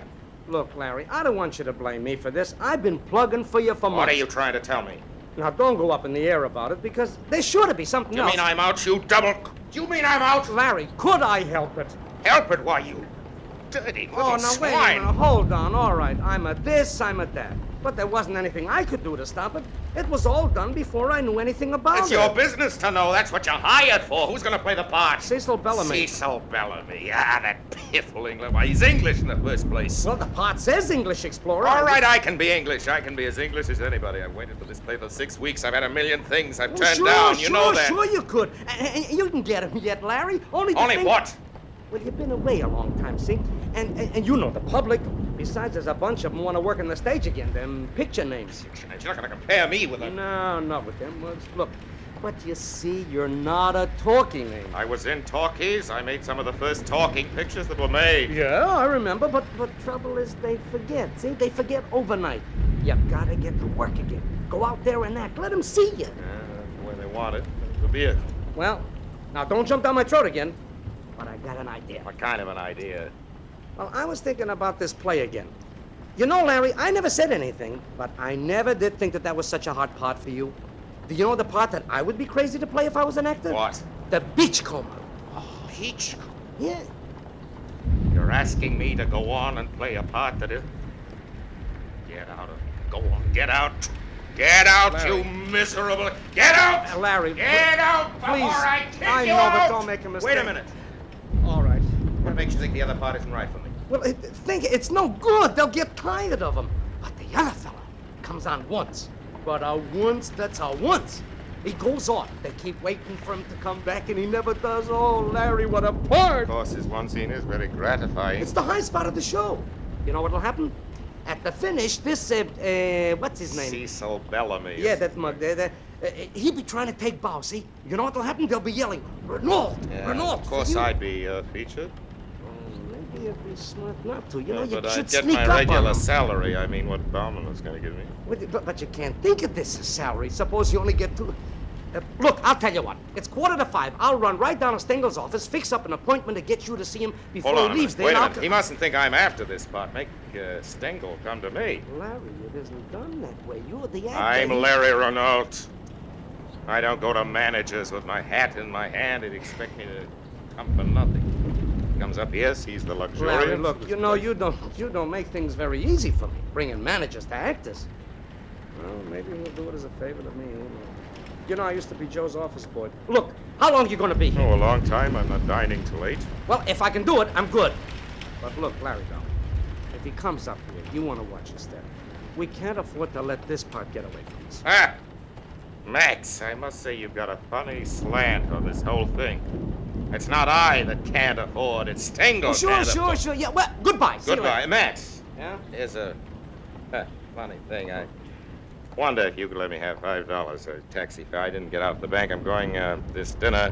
What do you think? I've got 17 cents. Yeah, I see. Very funny. But look, I only got enough to get back to the office. Max. I'll bring it to you when I come back. When I come back, Larry. Everything will be all right when I come back.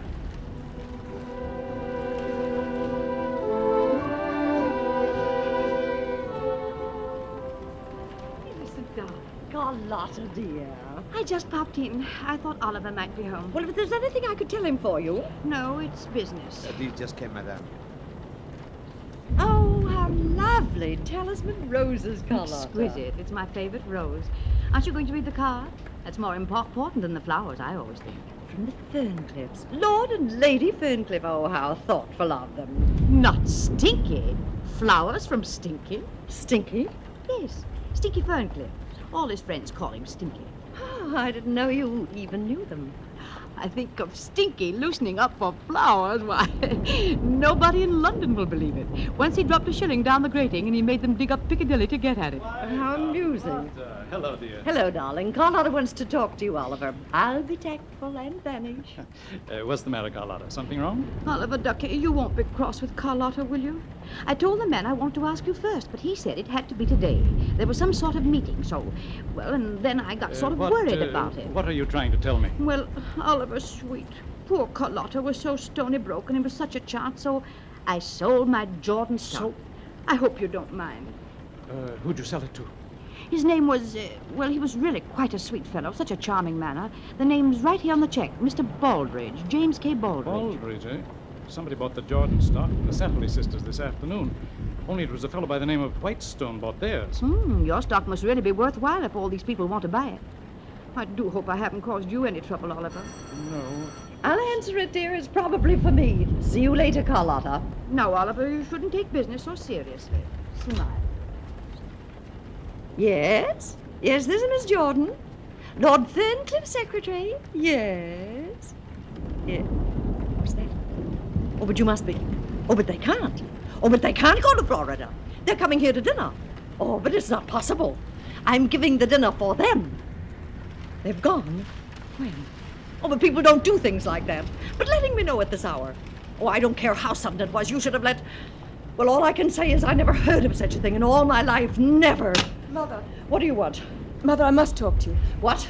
It's about Ernest and me. I must talk to you. I can't... Oh, Paula, don't bother me now. For pity's sake, don't bother me. I don't want to listen But, Mother, to your you don't silly understand. little... This is terribly important. Paula, shut up. Shut Millicent, up, I tell you. Let me think. Listen, dear. Do you think if I don't come down to dinner, I'm feeling pretty rotten. If I could just go to bed. What's that you're saying? I say I'm feeling pretty rotten, and I'm up against a business thing that if... Dad, that's a shame. Business thing. At a time like this, you talk about a business thing and feeling rotten. Oh, this is a nice time for you to say you're feeling rotten. You come to me Mother. with your... And you whimpering about Ernest. Some little lovers' quarrel. I'm expected to listen to Ernest and business and headaches when I'm half out of my mind. Do you know what's happened to me? I've had the most dreadful day that any woman ever had. Lucy Talbot suddenly found out she was so ill she couldn't come, but Wayne Talbot is coming anyway. So I had to bribe Hattie to come, and it's costing me half my wardrobe to get her to come and eat my dinner. And the dinner's gone wrong. Only you wouldn't care about that. But if you think getting crab meat when you've ordered lobster and that Vance woman coming in, and now, on top of everything, do you know what's happened? The Ferncliffes aren't coming to dinner. They call up at this hour, those miserable cockneys. They call up and say they've gone to Florida. Florida! And who can I get at this hour? Nobody. I've only got 8 people. 8 people. 8 people isn't a dinner party, Mother. and you come to me with your idiotic little... I'm the one who ought to be in bed. I'm the one who's in trouble. You don't know what trouble is.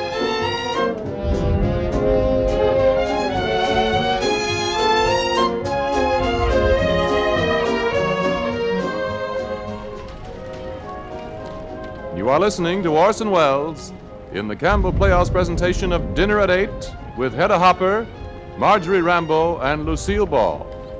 This is the Columbia Broadcasting System.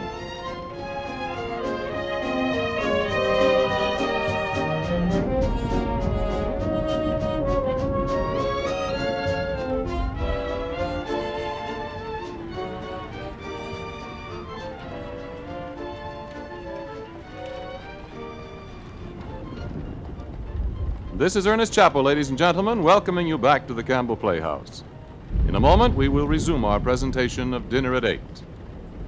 See that your child gets a quart of milk a day. So counsels the doctor. Yet many a mother of growing children I know finds that easier said than done. So tonight, I have a pleasant and practical suggestion for every mother listening. Have you tried soup as a means of giving your child more of the milk he needs? Let me tell you about 4 soups in particular that mothers everywhere are choosing for this.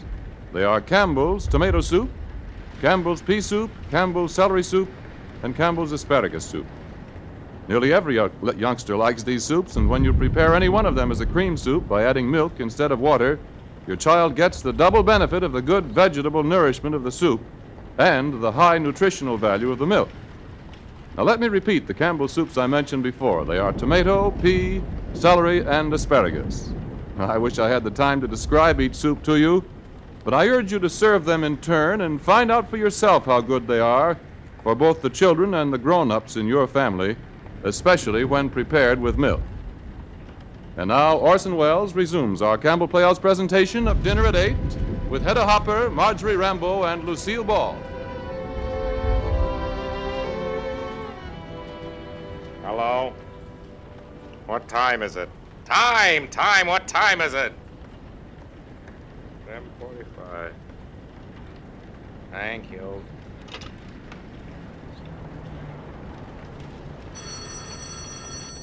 Hello? Yes, this is Mr. Renault. Yes, I got it. Your man brought it up to me. Listen, my good fellow, I'm not accustomed to being done for hotel bills. I'm a very busy man. My secretary usually attends these things. He's in California at the moment. You get your money, you get it when it suits my convenience. Come in, the door's open. Liberty Hall, huh? Where have you been? You're late. I told you I was Take it waiting. easy, take it easy. I brought up Mr. Stengel. Meet Larry Renault, Mr. Stengel. How are you, Mr. Stengel? Mr. Renault? Forgive my formal attire, Mr. Stengel. I just finished dressing. He's a frightful bore. Mr. Renault's of got a course, date with some of his Park Avenue friends. Those big picture people, they're pretty social. Yes, I've heard. No, wait. Sit down, Mr. Stengel. Don't you want to take your coat Oh, off? sure he does. Take off your coat, Mr. I've Stengel. only got a minute. Yeah, Larry, suppose we get right down to brass tacks, huh? All right, my good fellow. Well, Stengel, you're going to produce this play, hmm? You want me to act in it? Well, Well, this is just getting acquainted, Larry. You see, he's crazy to play the part, Mr. Just Stengel. a minute, let's get this straight. I understand, Mr. Kane here, that you wanted to know if you'd be willing to portray the beachcomber in this thing. Wait that a minute, you wanted not so me. fast. No, Not but so gentlemen, fast. what's the difference? Which one is? He wants to do it, and you want him to do it, so what's the difference? A lot of difference. Larry, please. In the first place, if I decide to accept this part, and I don't say I will, it'll have to be built up. There's an actor for you. No matter how good the part is, right away they want it built up. Built up. The fella's got one scene, they find him dead on the beach. This ain't a spiritualism play. No? Well, you're forgetting one thing, Stengel. Don't forget I'm Larry Renault. Larry, please Shut let up! me Now have- listen, Stengel. I'm a name. And I know it, and so do you, and I'm not going to go on and play second fiddle in any cheap English ham. 8,000 a week, that's what I got, and I was going to get 10 only. Well, don't think you're doing me a favor, giving me a part in your ratty little play, because I'm doing you one. I think maybe we're keeping you from your dinner, Mr. Renault. Now, listen, Joe, he doesn't mean I it. mean, Here's anything what he that's means. on. You're doing a second-rate show. You don't want real artists. Well, your English ham will give you what you want. Larry, you don't know what It's you're all saying. right, Max. I'll see you tomorrow. I'll take it to the... I wouldn't be in your rut. I didn't come to your office, did I? Not Larry Renault. You came to see me. And you know why? Because I'm an important artist. And you're a cheap pushcart producer. Pushcart! So with all of you. What is it? What do you want? Why don't you and your pushcart friend let me alone? Oh, Larry, you drunken fool.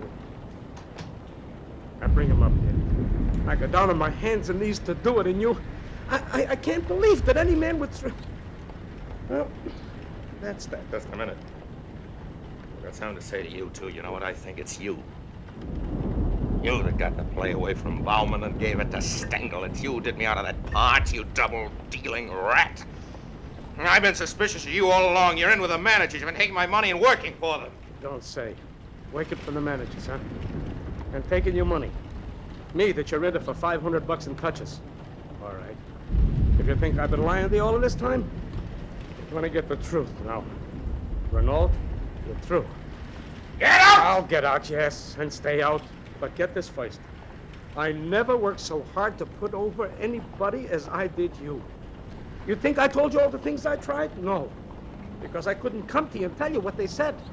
I was too sorry for you. You were sorry for me? Vaudeville. Why, every time I walked into the booking office, they leaned back and roared. Called me Maxie the Grave Snatcher. And the radio.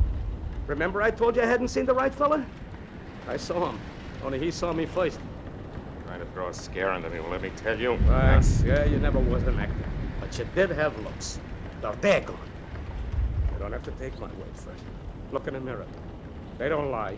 Take a good look. Look at those pouches under your eyes. Take a look at those creases. You got wattles under your chin. You sagged like an old woman. Get a load of yourself. What's the matter? Afraid? You ain't seen nothing yet. Wait till you start tramping around the offices looking for a job. No agent will handle you. Wait till you start sitting in anterooms hours and hours, giving your name to office boys who never heard of you. Get through, Renault. Get through in pictures, and plays, and vaudeville, and radio, and everything. You're a corpse and you don't know it. Go get yourself buried.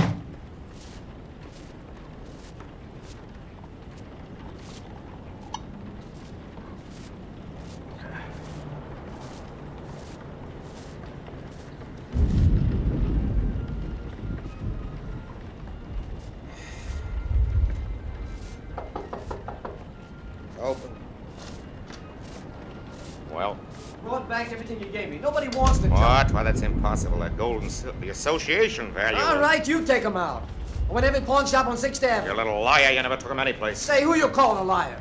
What do I get out of all this? You down and out ham? Filthy little rat. How dare you talk to me like that? Okay. Oh, no, wait a minute. I didn't mean that, son. I didn't mean to call you. Sorry. Listen, son, I've got to have some liquor. I'm sick. You lay it out for me and I'll pay it back to you. What kind of sucker do you think I gotta have it. I'll pay you back. I'll pay you back tomorrow. Tomorrow you won't be here tomorrow. What? You heard me. You look swell sleeping in the park in that monkey suit.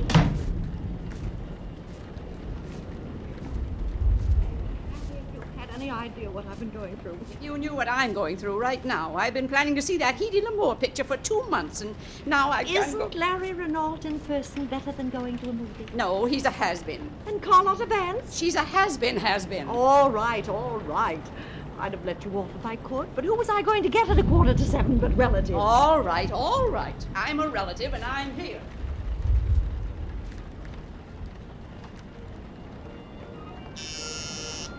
Who's that? How do you do, Mr. Renault? Oh, how do you do?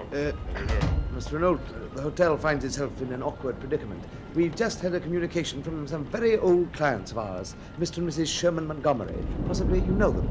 They've been making this their home for many years, every winter, and have always occupied this particular suite, 39C. Well, you know how people are. Nothing will do but these rooms. They say it's like home to them.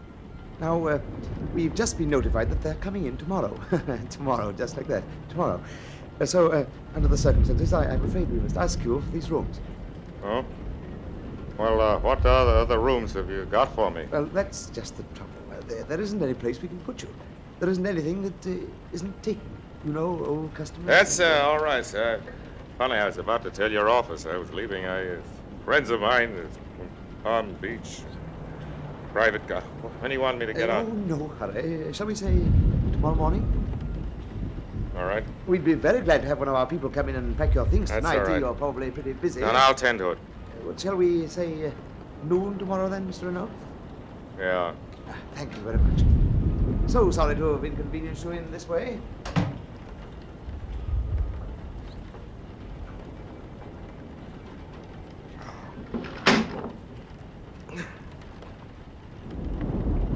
I only another drink. Just one more drink.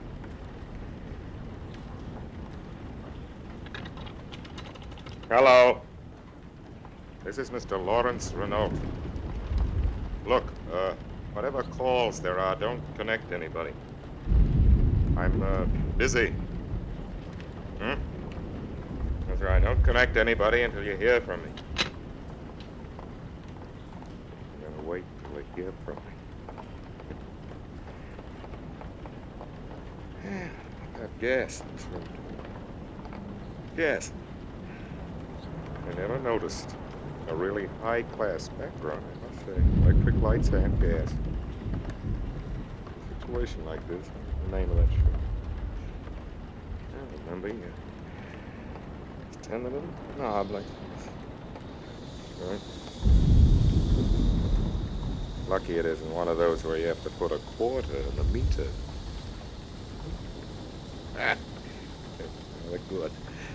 Should have been a writer, I think. I could have used that somewhere or other.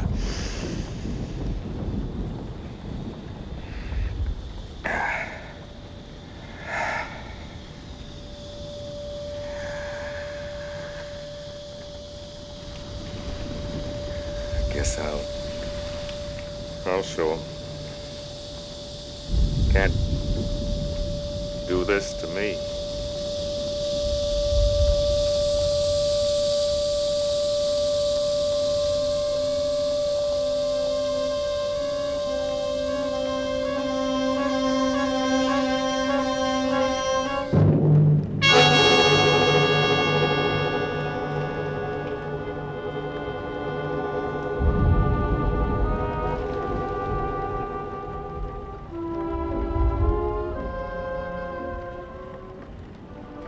How nice, Mrs. Packard. It's so lovely to see you. Good evening, Mr. Packard. How do you do, Mrs. Jordan? It's indeed a pleasure. So nice. Mrs. Packard, may I present my sister, Mrs. Loomis? How do you do? Mr. Packard. Glad to know you. How do you Glad to know. do? You know, for a minute there, I had you wrong. I figured maybe you were Mrs. Ferncliff. Lady Ferncliff, you don't. You were close. I'm pinch hitting for her. Huh? Yes, isn't it too bad Lord Ferncliff was taken desperately ill late this afternoon? Oh, that's too bad. Neuritis. Neuritis. Oh, the doctor said he must go to have Wait some sunshine. You mean he's not coming? Oh, impossible. They rushed him right down to Florida on a special train. Oh, look, hello, Dan, Doc. here comes Dr. Talbot. Oh, hello, Wayne. So glad to see you. How's How do you Lucy? do? Well, she just felt a little under the weather. And I understand. I knew you would. You're looking very lovely, Millicent. Thanks. Let me see now, Mr. Packard. I don't believe you have met Dr. Talbot and Mrs. Packard. Oh, we've met. How do you do? I know Dr. Talbot. She sure does. He's her father confessor. How's old Medico? Haven't seen you around the house lately, Doc. I think she gets along very well without me. Don't you, Mrs. Packard? I get along better when you're looking after me. I guess that's right, Doc. Millicent, Lucy said to remember her to the That's Fern right. Cliffs. By the way, where are they? Oh, didn't I tell you? Poor dear Stinky. You know, that's what we call Ferncliff. Was taken desperately ill this afternoon, and they had to whirl him down south to save his life. Not a darn shame, though. I don't know. Hello, everybody. Oh, hello, Miss Vance. Carlotta. Oh, Millicent, dear, do forgive me. I'm so sorry. He wouldn't stay home. He cried and cried. I just had to bring him. He's so spoiled since I brought him to America. Aren't you, Avalon? He won't be a bit of trouble. He's as good as gold. He'll just sit under my chair as quiet as a mouse. You'll never know he's there. Just throw him a bit of lobster. Isn't he sweet? Carlotta, have you met all my... Isn't Stinky a swine? Running off to Florida and ruining your whole dinner party. You know, I left here and I went straight to my hotel. And there was his telegram. Off on a fishing trip. Can't you come down? I love your America. Never felt so well in all my life. Molly and I expect you. Telegraph us, Palm Beach. Stinky. I guess he was just kidding in that wire he sent you, Mrs. Jordan. Oliver, darling, you haven't said a word to me. Aren't you glad to see me? You know I love you, Carlotta. Then you're not cross with me, dear. You'd have thought I'd done something terrible, Mr. Packard, just because I sold my Jordan stock. I was stony broke, and a man came along and made me the most wonderful offer right out of the blue. Well, I grabbed it.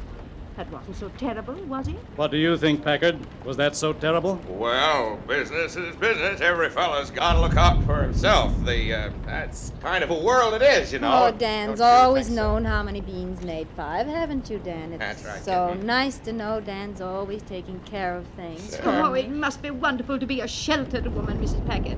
A man to look after you, so you never have to worry for yourself. Say, I think that ought to be a cinch for you. I Miss. beg your pardon. Well, there's one trouble. A man Sorry. gets you into a shelter and he thinks you ought to spend the rest of your life thanking him.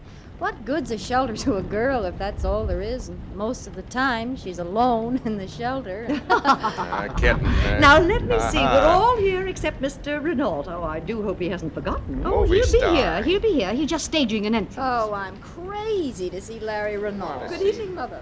I Paula, think he's I thought you were gorgeous. gone. You all know my daughter, Paula. How do Well, you Paula, do? how's the future bride? When are you going to get married?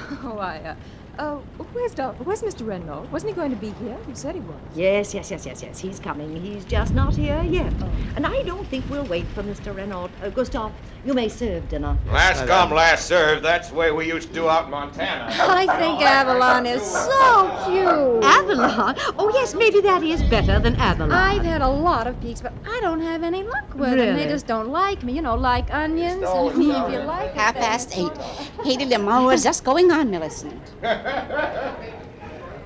What's the matter, Paula? Something Oh, wrong? no. I'm just going, Dad. If something's bothering you, dear. No. You go on into dinner.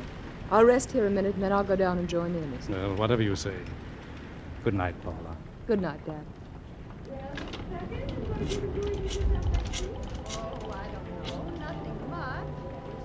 Hello? Is this the Dewar Plaza? I want to talk to Mr. Larry Renault. Oh, sure. I go to all the shows. What's that?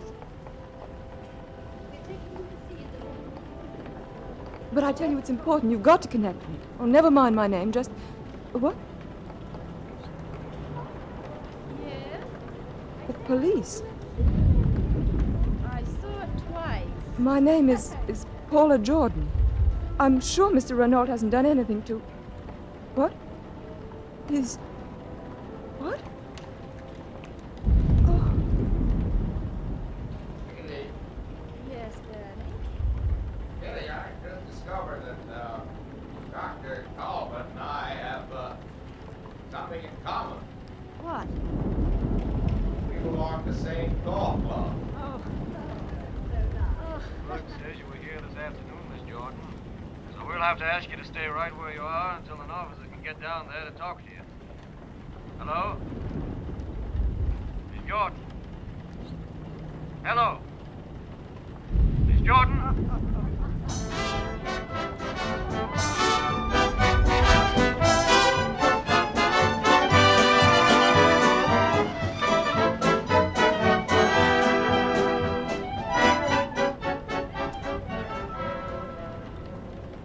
You have been listening to Orson Welles in the Campbell Playhouse presentation of Dinner at 8, with Hedda Hopper, Marjorie Rambeau, and Lucille Ball. Mr. Welles will be back in a moment to continue our broadcast. Meanwhile, having talked more especially to the ladies earlier this evening, I'd like to take just a handful of seconds now to talk to the men. After a hard day's work, there's something specially comforting and restful to a man in sitting down to an evening meal that includes a good plate of soup. Isn't that so? Somehow, soup warms and cheers you all the way down. Now, let's say it's a piping hot plate full of Campbell's vegetable soup. An inviting aroma drifts up from it that sharpens your appetite. And tender, luscious vegetables abound in its rich, rugged beef stock.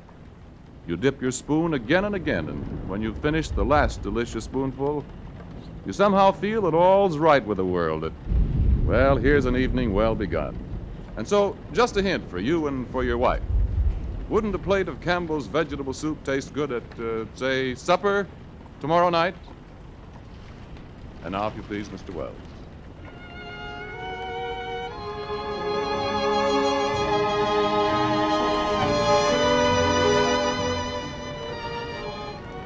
Ladies and gentlemen, no more appropriate theme song could usher in our interview. Please permit me to present at this time our three guest stars of the evening. Miss Marjorie Rambeau. Good evening. Miss Hedda Hopper. Good evening. And Miss Lucille Ball. Good evening. I know, Hedda, I'm making an awful mistake in being polite to you because it is perfectly certain that this will lead to something vile in your column, but I'm sincerely glad to see you tonight. Well, now comes the but, am I right? Well, in a way, I was wondering whether you're aware of how much time you spent on the telephone in our broadcast this evening. It seemed to me, Hedda, that... Well, no matter how long you thought I was on the telephone as Millicent Jordan, I assure you it was really a vacation from phoning for me. You try running a column sometime and see how long you can stay away from the telephone. Perish the thought, I suppose, but it's probably not a coincidence that since the invention of the telephone by Don Amici, the modern column as we know it has been born, or inversely. If I may say a few words as Carlotta Vance, Mr. Wells. Please, Miss Rambeau. Things are so much nicer in those days when there were no columns. I remember... Oh, do tell us what you remember, Miss Vance, when there were no columns and no railroads and no steamboats and no... Now, just one moment. Just because I'm willing to remember my memories and not forget them, as you do. Will you, say something, Miss Lucille Ball, to get things more peaceful? Oh, I'd be glad to. On behalf of Kitty Packard, I think Mrs. Jordan and Miss Vance ought to make up their minds to call it a day, both of them. Just because a girl wants to have a little fun and not sit around all the time like a piece of furniture or something, you'd think butter wouldn't melt in their mouths the way those old fussy... Thank you very much, Lucille. You managed to straighten everything out just beautifully. If I may, however, and seriously and truly, I'd like to thank all three of you ladies very much in your own persons. Hedda Hopper, Marjorie Rambeau, and Lucille Ball. Thank you very much. Good night, and please come back again, ladies and gentlemen. Carlotta Vance was Marjorie Rambeau. Millicent Jordan was Hedda Hopper. To whose sponsors of her program, Hedda Hopper's Hollywood, we're indebted for their kind permission in permitting her to be with us tonight. Kitty Packard was Lucille Ball. Oliver Jordan was played by Charles Trowbridge, who first created the part in the Broadway production. Hattie Loomis was played by Clara Blandick, Paula by Mary Taylor, Dr. Talbot was Edgar Berrier, and Max the Agent was none other than the inimitable Mr. Benny Rubin. Mr. Packard and Mr. Renault, were played and were probably all too recognizably your obedient servant. Music, as always, was composed and conducted by Signor Bernard Herrmann. Next Sunday night, we bring you, ladies and gentlemen, Only Angels Have Wings, a merry chronicle of the goings-on in the Central American tropics, when a serious young lady of the chorus, engaged in the frivolous business of cafe entertaining, finds herself in the midst of some frivolous young gentlemen engaged in the serious business of plying the mail. Our guest star will be one of Hollywood's gayest and most attractive young women, Miss Joan Blondell. Miss Blondell, you may recall, was prevented by illness from being with us last Sunday when we presented Mr. Deeds Goes to Town, incidentally the comedy based on Clarence Buddington Kellen's story, Opera Hat. And so, until then, till next Sunday night, and Only Angels Have Wings, my sponsors, the makers of Campbell Soups, and all of us on the Campbell Playhouse remain, as always, obediently yours.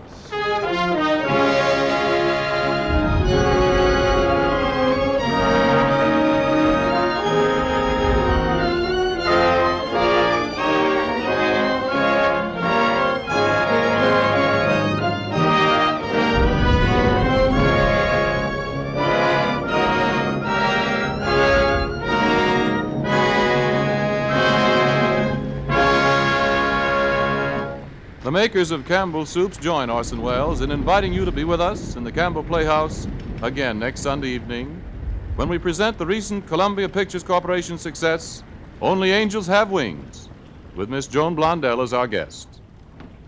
In the meantime, if you've enjoyed tonight's Playhouse presentation, won't you tell your grocer so tomorrow when you order Campbell's vegetable soup?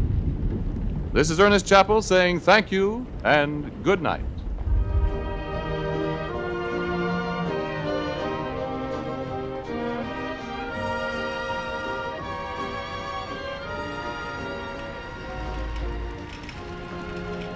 This is the Columbia Broadcasting System.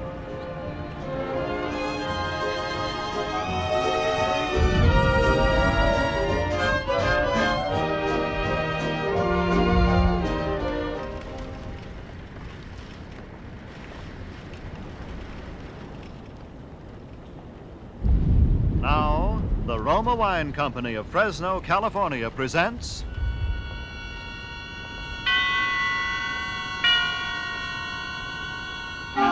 Suspense.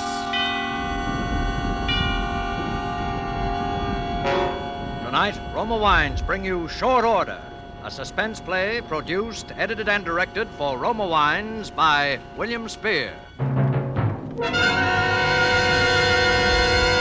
Suspense, radio's outstanding theater of thrills, is presented for your enjoyment by Roma Wines. That's R-O-M-A. Roma Wines, those excellent California wines that can add so much pleasantness to the way you live, to your happiness in entertaining guests, to your enjoyment of everyday meals. Yes, right now a glass full would be very pleasant, as Roma Wines bring you Short Order, a remarkable tale of suspense.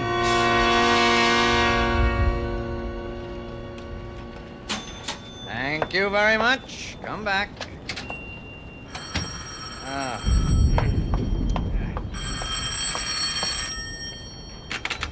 Bailey's Diner. Well, this is Mr. Bailey speaking. Oh, I'm sorry. You're just a little late on that. Well, I hired a fry cook day before yesterday. I'm sorry I forgot to tell the newspaper to stop running that ad until this morning. I got a good man. No, one man's all I need. He's got a small place here. That's all right. Bye. See there, Johnson? You better keep on your toes. Oh, Plenty of Mr. people Bailey. after your job. If you're not careful, something might...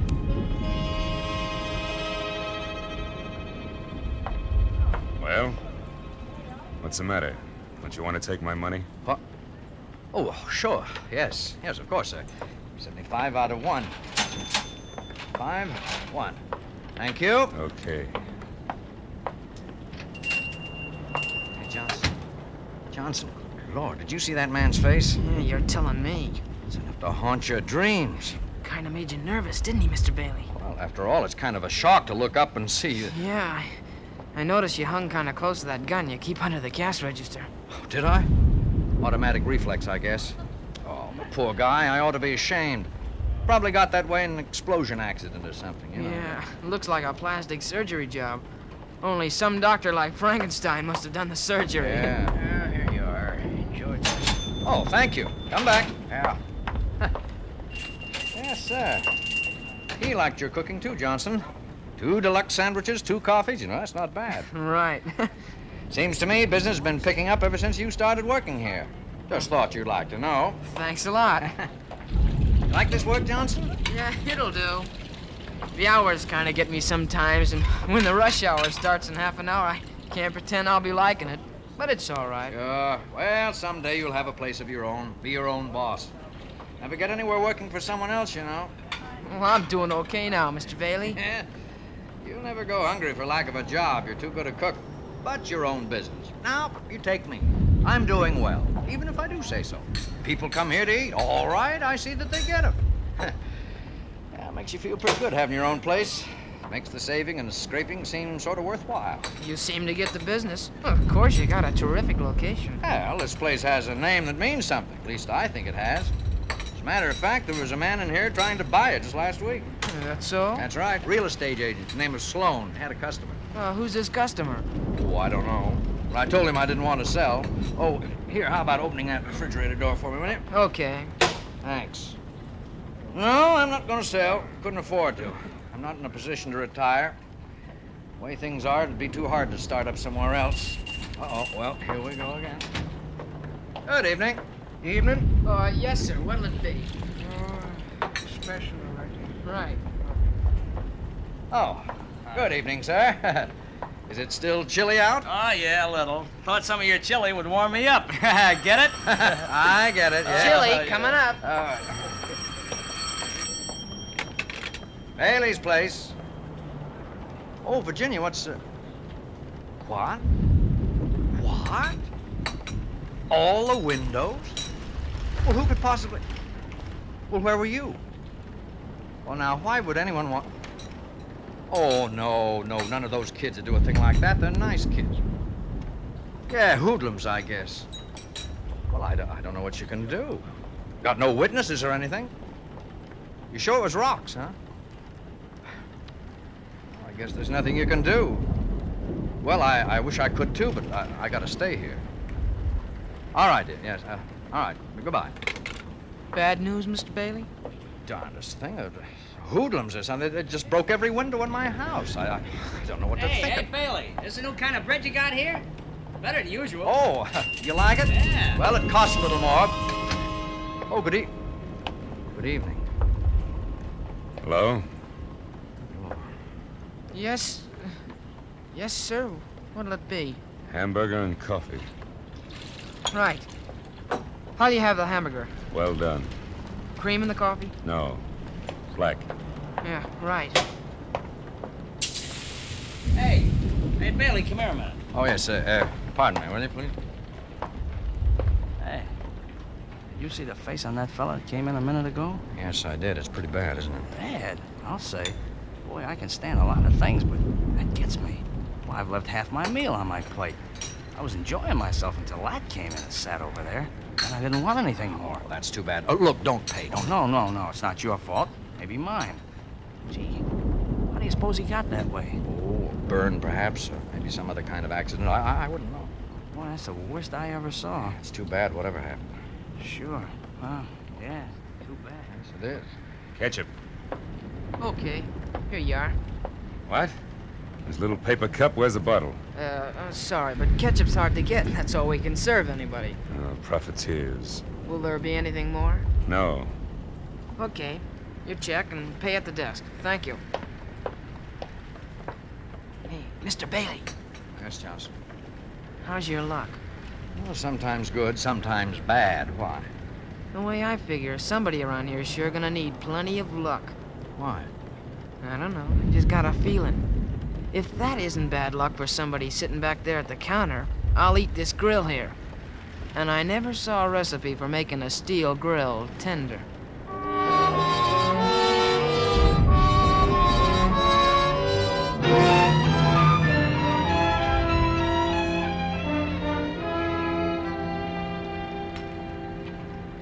We better order some more pork tomorrow, Mr. Bailey. Running low, are we, Johnson? Yeah, a little. If they keep hitting our barbecues the way they have so far this evening, I'm sure we'll be needing it. All right, I'll make a note of it.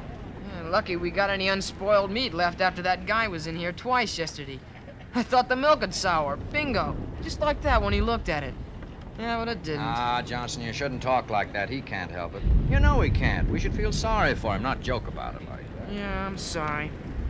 Yeah, sure. You gotta have sympathy for a guy like that. Just the same, I hate to look at it. I guess we'll have to look at it some more. I think he's coming up to the door now.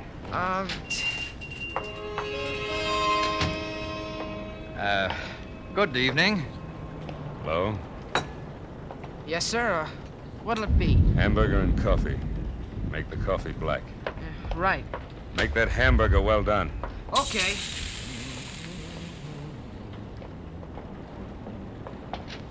Oh, good evening.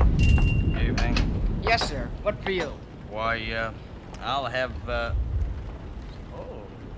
How's that? Huh? Nothing.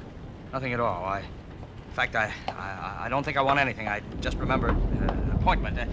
Just forget it. Oh, what do you know? Your hamburger, mister. And your coffee. Ketchup, please. Okay. Still no bottle? No bottle. Sorry. Here. You go buy an extra bottle. Put it back on the shelf just for me. You gonna eat here some more? Yeah. I like this place. Go on, take that and see that you get some good ketchup, too. Oh, it ain't that, mister. It ain't the money. You can't buy the stuff when they don't stock it. Well, you better ask Mr. Bailey. Mr. Bailey! Oh, yes, Johnson? Oh, you tell him. I just gave your man some money to buy a bottle of ketchup. But he doesn't want to take it. Well, you see, sir, it's not that we can't afford to buy ketchup. No, indeed, we want to please the customer. Something a lot of people seem to have forgotten how to do nowadays, but ketchup's very hard to get just now, and we have to ask our customers to bear with us. No, you keep your money. I like plenty of ketchup. Nothing like ketchup, I always say. Well, there ought to be enough in that paper cup. Won't that do you? Well, not quite. Any chance of a refill? I'm afraid that's all we can allow. Gentleman says he's gonna eat here regular. What? I said that... Oh, just a moment. Good evening. Hello there. Can I do something for you? Well, I sort of thought Oh, no. No, thanks. No. Wow. We hadn't finished our discussion. Yeah. As I was saying, Mr. Bailey, it looks like we got ourselves a regular customer.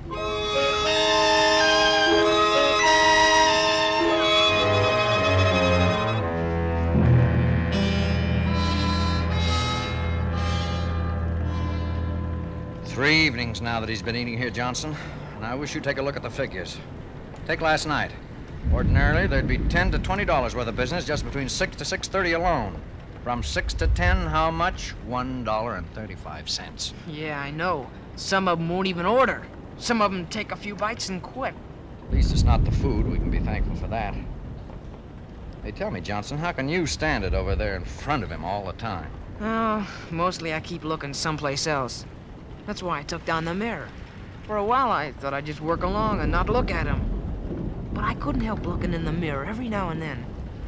So I think maybe the customers could stand it better without the glass, too. If they get to the sitting down stage. Yeah, if they do.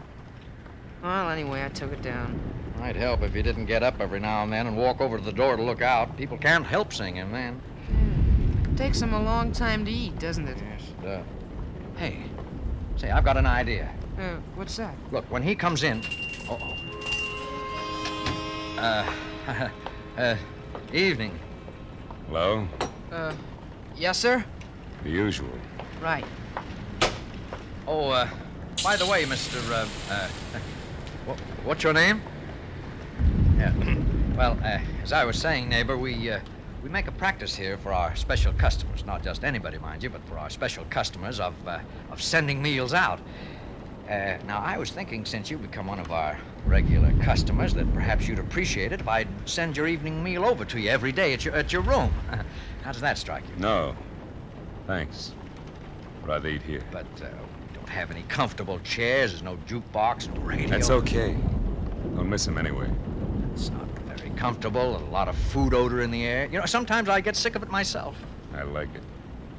Not too many people around. Nice place. Suits me.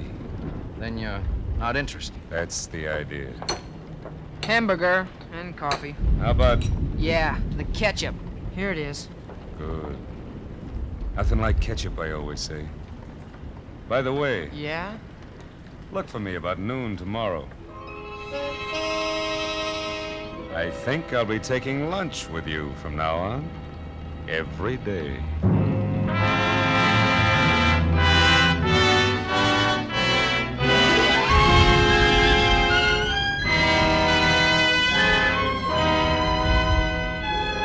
For Suspense, Roma Wines are bringing you a cast of Hollywood's outstanding radio actors in short order by John F. Suter.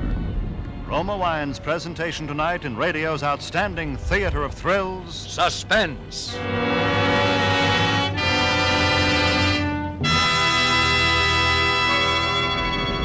Between the acts of Suspense, this is Ted Myers for Roma Wines. Elsa Maxwell is an acknowledged expert on the niceties of dining and entertaining. Recently, she said, "Gracious little touches can do so much to make meals more enjoyable. Dine by subdued light. If possible, adjust radio or phonograph for soft, mellow music. And as the crowning touch, serve well-chilled Roma California Sauterne." A most excellent idea from Miss Maxwell. Good Roma Sauterne is pale gold, delightful in bouquet, and even more important, exquisite in taste. Created in the Roma tradition, Roma Sauterne is always unvaryingly good. The goodness of luscious grapes selected at peak of flavor richness in sunny California's choicest vineyards, carefully pressed, then unhurriedly guided to perfection by the ancient wine skill of Roma's famed wineries. Good Roma wines are always delicious, yet cost only pennies a glass. Remember, because of uniformly fine quality at reasonable cost, more Americans enjoy Roma than any other wine. R-O-M-A, Roma wine. And now, Roma Wines bring back to our Hollywood soundstage Joseph Kearns as Bailey, Conrad Binion as his assistant Johnson, and Gerald Moore as the stranger in Short Order, a play well calculated to keep you in suspense.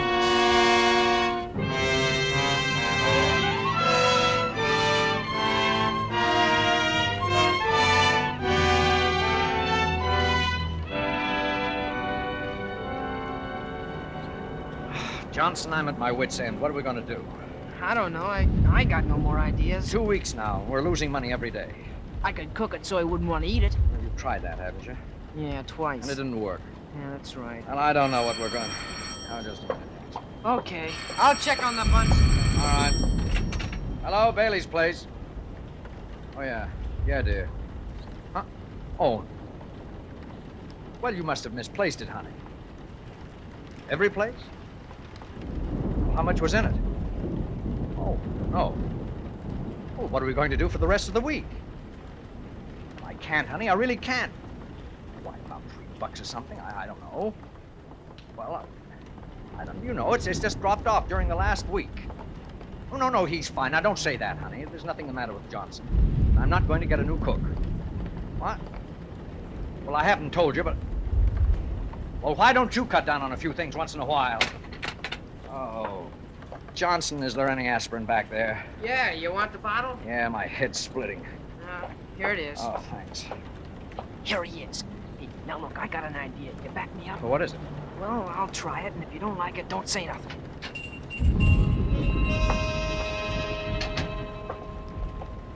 Hello?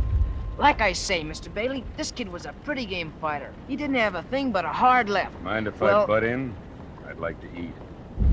You bring your lunch with you? What's that? If you brought your lunch, okay, lay it on the counter and eat it. If be funny, Johnson. Bring me the usual. I got other things to do. What other things? Don't see any other customers? Want me to call the boss? Look, mister, I don't like you, see? I'm tired of seeing you around. You go someplace else, meet. We'll see about that. Hey, Bailey. Sir, what can I do for you? This moron you call a cook says he won't serve me. Yes?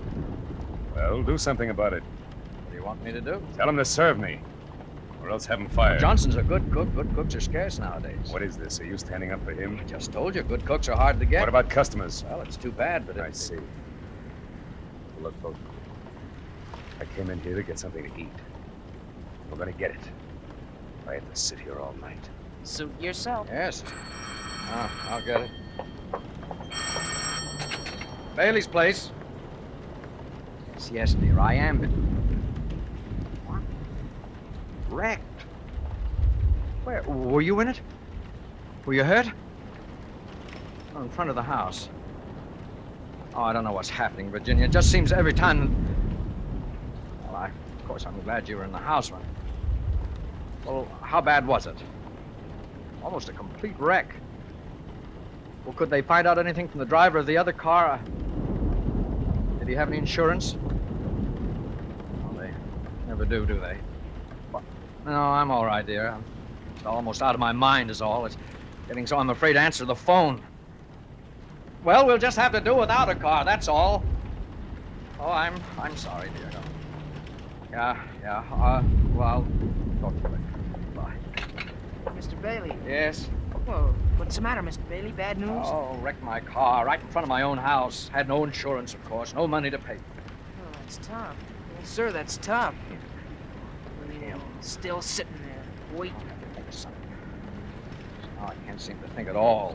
I'm stopped, too. Boy, you sure get the luck, don't you? What's the matter? I never used to have luck like this. Just lately. Just since he started coming in here. Could be. Looked like bad news right from the start to me. There he sits. We can get him out of here once and for all. Hey, wait a minute. You go to the door and see if Ryan's inside. If he is, call him in, will you? Oh, I wouldn't. Oh, okay. Right outside. Orion, would you come here a minute? Okay. Oh, Mr. Bailey wants to see you. What can I do for you, Mr. Bailey? See that man sitting at the counter, Ryan? I want him either arrested or thrown out of here. I don't care which. That so? Giving you trouble, is he? Hey, you. Talking to me? Nobody else. Come here. What do you want? Now, Mr. Bailey, what's the charge? Well, making a nuisance of himself. What's this? All I do is come in here to eat. I'm making a nuisance of myself. I don't get it. Look at him, Ryan. Yeah. Not very pretty, is he? Officer, the law doesn't give you the right to criticize a man's face. I'm sorry. Hello, Mr. Bailey. Every day he comes in here, 2 or 3 times. I can't get anybody else to come near the place while he's here. He stays and stays. He drives all most of my business away. I have to eat, same as anybody else. Do anything bad? Get tough? Insult people? Disturb the Well, peace? no. All I do is come in and eat. Look, we reserve the right to refuse service to any customer. I don't know now, Mr. Bailey. It's all very well, but technically speaking... What do you mean? He means that even if you don't like it, you can't run me out if I mind my own business. He means you can't run me out if I ask you to serve me. Well, how about that? Well... And if I ask for something to eat and offer you money for it, gotta sell it to Oh, me. no, I don't. Oh, you'd better. Or I'll have you in court before you know it. Brady's right about that, Mr. Bailey. Well, all right. Sorry I can't help you, Mr. Bailey. Is there anything else? No. Getting on then. All right. Well, how about it? I know. Go sit down. Johnson, get him whatever he wants. Okay. I'm not going to answer it. I'm not... Mr. Bailey, the phone, you busted I it. don't care. Mr. Bailey, put that gun down. What are you gonna do? You see. Now look here, you. I can be pushed just so far. Now either you get out of this place and don't come back, or as sure as I'm standing here, I'm gonna pull this trigger. Go away, I'm hungry. Did you hear what I said? I hear you, now go Now away. look, I'm gonna count 3. 1. Go away. 2. 3!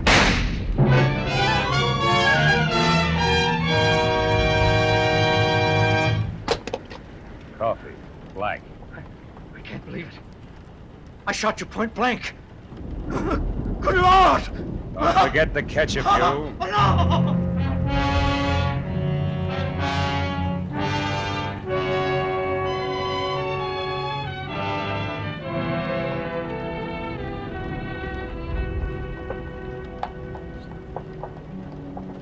Well, you got the lay of the place now, Mr. Tanner. You figure on making any changes? No, Bailey had a good thing here. Better leave it just the way it was. We'll hold the trade easier if we do. How did he seem when the deal was closed? I can't say. I let the lawyers handle everything. He took a beating on the deal, or I don't know you. Oh, not too much. I figure he recovered about 70% of his investment. He was lucky. I felt sorry for him. You didn't talk to him at all, huh? No. Didn't even see him. You think he'd know you even without the makeup? Maybe. No use taking any chances, man. Lucky I changed the bullets in that gun for blanks, or you'd be a dead pigeon. Yeah, I'm glad I foresaw that possibility. You might say I saved your life, huh? Right. Don't worry, Johnson. You'll be taken care of. I'm not worrying. I never had reason to yet, have I? No. Just for your information, Johnson, we haven't committed any crime. We didn't take this place away from Bailey by force.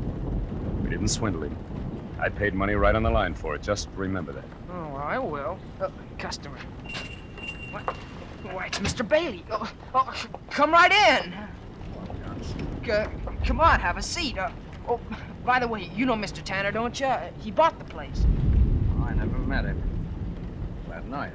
A pleasure, Mr. Bailey. Well, there's something familiar about you. Maybe I did meet you someplace. I was in once or twice. Looked the place over before I had Sloan talk to you. Oh, that's it. Well, how are you making out? Just getting started. I'm sort of breaking Mr. Tanner in, you might say. You had better luck than I did. I was doing fine until this man started coming in. Johnson knows the man I mean. Bad luck in person. If he ever comes back, you just better close up and go home. That's so? Yes, that's right. I have any mind left. To tell the truth, I'm not even sure I do. Mr. Bailey, would you let me fix you something while you're in here? Huh? Oh, no, thanks. I'm not. We got some good steak. Oh, thanks, Johnson. Not even steak. Okay, you're the boss. Boss? Not anymore. But I would like to step behind the counter one last time, just to sort of look around. Do you mind, Mr. Tanner? Oh, come ahead. Thanks. Well, you haven't changed anything, I see. Not a thing. We intend to operate the same way you did. I think it'll pay. Thanks for the compliment. But I hope you don't draw my luck. How about some coffee, Mr. Bailey? You look tired. Coffee? Well, that sounds like a good idea. I don't mind if I do. Yours is cream and sugar, right? No, thanks. Black this time. Say, this coffee is hot. Yeah, I forgot to cut the burner back, and the whole tankful is plenty hot. Let it cool. It's too hot for me. Now, just one last look. Things I won't be seeing for a while, I guess. Buns, butter pats, coffee cream. You know, it's funny how you miss things like these. Mustard, ketchup. Ketchup? Where did you get all this ketchup, Johnson? Why, I ordered those. Ordered? So did I, but I never even got a look at a bottle of ketchup. You're lucky. All in knowing how, I guess. Yeah, I guess you're right. I rather like it myself, you know. Nothing like ketchup, I always say. What was that? I said I'm rather fond of ketchup. Fond of ketchup? Ketchup? I think I know who you are now, Tanner. I think I know who you are. That face. Sure, that face. Makeup, wasn't it? That face. Johnson had to be in on it with you, too, didn't he? Johnson helped you, didn't he, Tanner? He fixed the gun, didn't he? Well, didn't he, Tanner? Now, Bailey, wait a minute. I can explain. Now you admit it. I'm telling the truth. Isn't that so, Tanner? Isn't that so? Bailey! Hey, Bailey, stop! Pull him off, Mr. Tanner, I'll get a cop! Police, riot! Help! Police! Coffee. You always take it black. Mr. Tanner!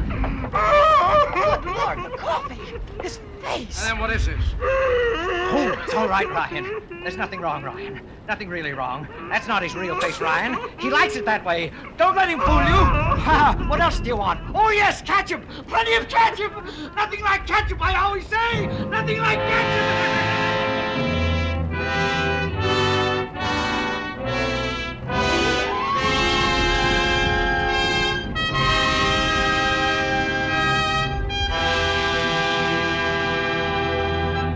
Roma Wines Wines have brought you Short Order with Joseph Kearns, Conrad Binion, and Gerald Moore as stars of tonight's study in Suspense.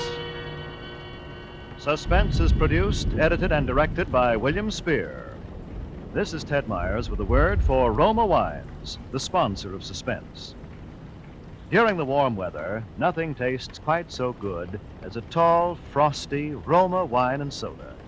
And as Elsa Maxwell recently remarked, serving Roma wine and soda is smart 1945-style hospitality. You'll find this delightful iced drink as refreshing as it is delicious. Yes, and Roma wine and soda is so easy to prepare. Half-filled tall glasses with Roma, California Burgundy, or Sauterne.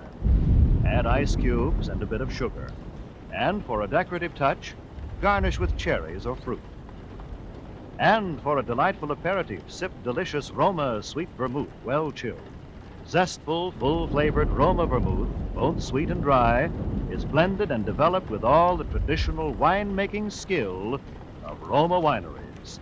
Is made and bottled in the heart of California's famous vineyards, yet surprisingly low-priced. Try Roma vermouth soon, won't you? Next Thursday, you will hear Dane Clark as star of Suspense, radio's outstanding theater of thrills.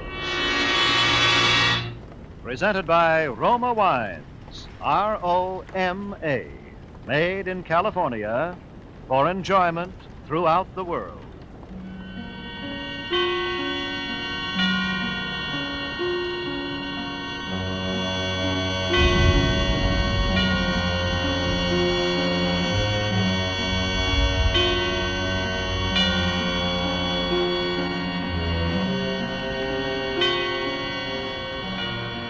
This is CBS, the Columbia Broadcasting System.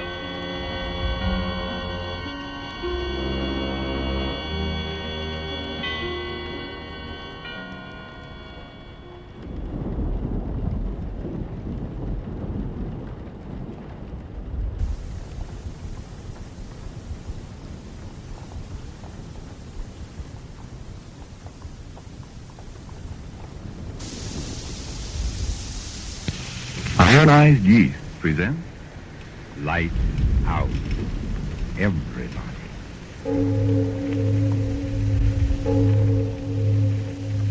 It is later than you think.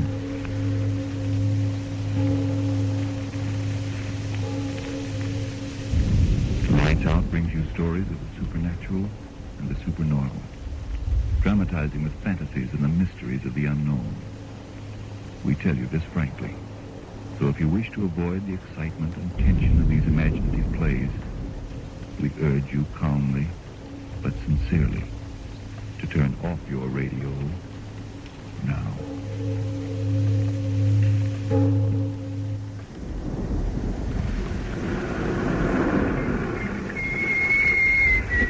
Sailor Puffs, Mrs. What did he say, Paul? That we're here. Oh, well, shall we get out? Yeah. Come on, Shoving. We'll get there. Who's shoving? Comment a... How much? 10 francs. Okay. Here you are. Merci, monsieur. Merci. Well, I sure gotta hand it to you, Paul. You sling that French right around us. Took 2 years of it in school. Vive la France. Yeah. Oui, oui. How you doing? Oh, boy, what a time. How you gonna keep them down on the farm after they've seen Paris? Oh, how Hey, you wait a gonna second. keep... Pipe down. It's almost midnight. Oh, anything goes in Paris. Hope. Come on, let's go in. It's the right address, isn't it? Yeah, I suppose it is. The card says 505 Rue de la Poupe or something. Okay, let's climb.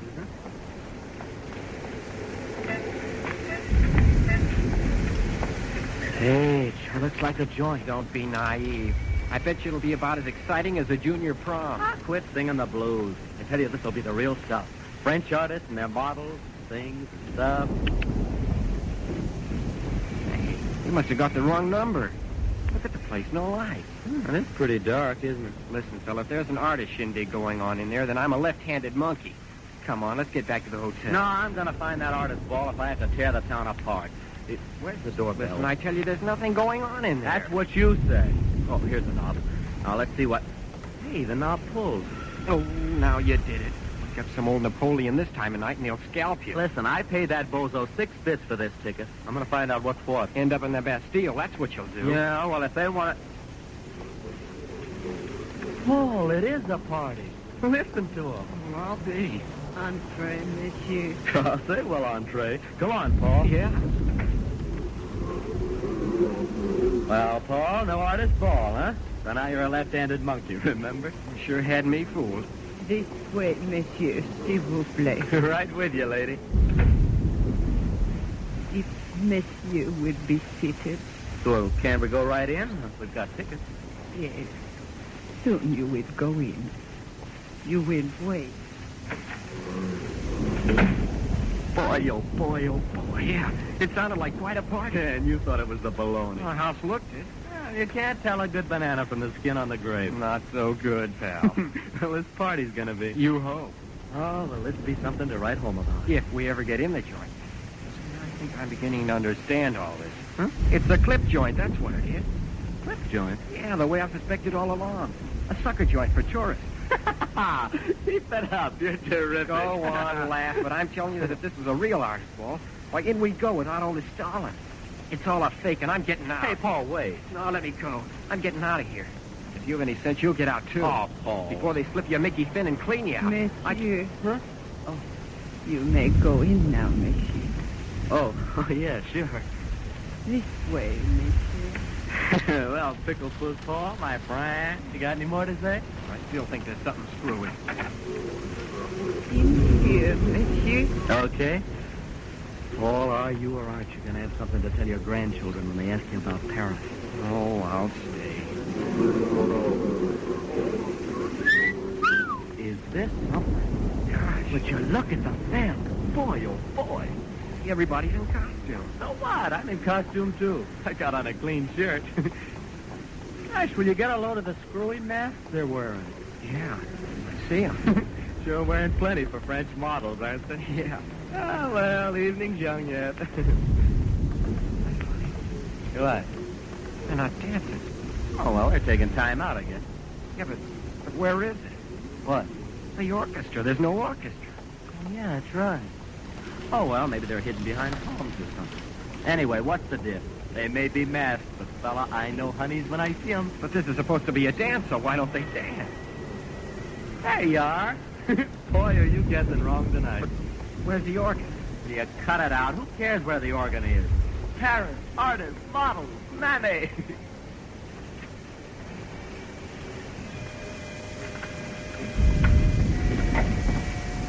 Dancing. You look at them. Come on, let's cut out a couple of fillies and do a big apple. Yeah, but look at the way they're dancing. Huh? I never saw a dance like that. Yeah. Me neither. They sort of glide. Yeah. Jerry. What? It's funny, no one's talking now. Yeah.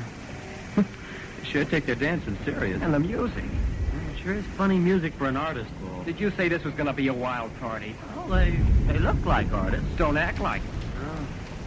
Oh. Sure is funny music. Let's beat it. No. I want to find out what this is all about. Men and women dancing so quiet, funny music. Let's go, Jerry. No, I want some answers first. I want to know why... Monsieur, you would like to dance? No, not me. And you, monsieur, you would dance? Well, yeah, but... It would be as you wish. As you wish. Oh, no, wait. What kind of a ball is this? These people, what kind of music... Hey, old lady, come on back here. Come on, Jerry, let's get out of here. What are you talking about? I paid dough for this ticket. I'm going to get one dance out of it. Jerry, don't be a fool. And don't you be a lily. What's there to be scared about? This is Paris, fella. Anything goes. Hey, look, there comes the old lady with my dancing partner. Boy, oh boy, will you look at that shack. Monsieur, this young lady, she will dance with you. Swell. Well, Paul, here I go.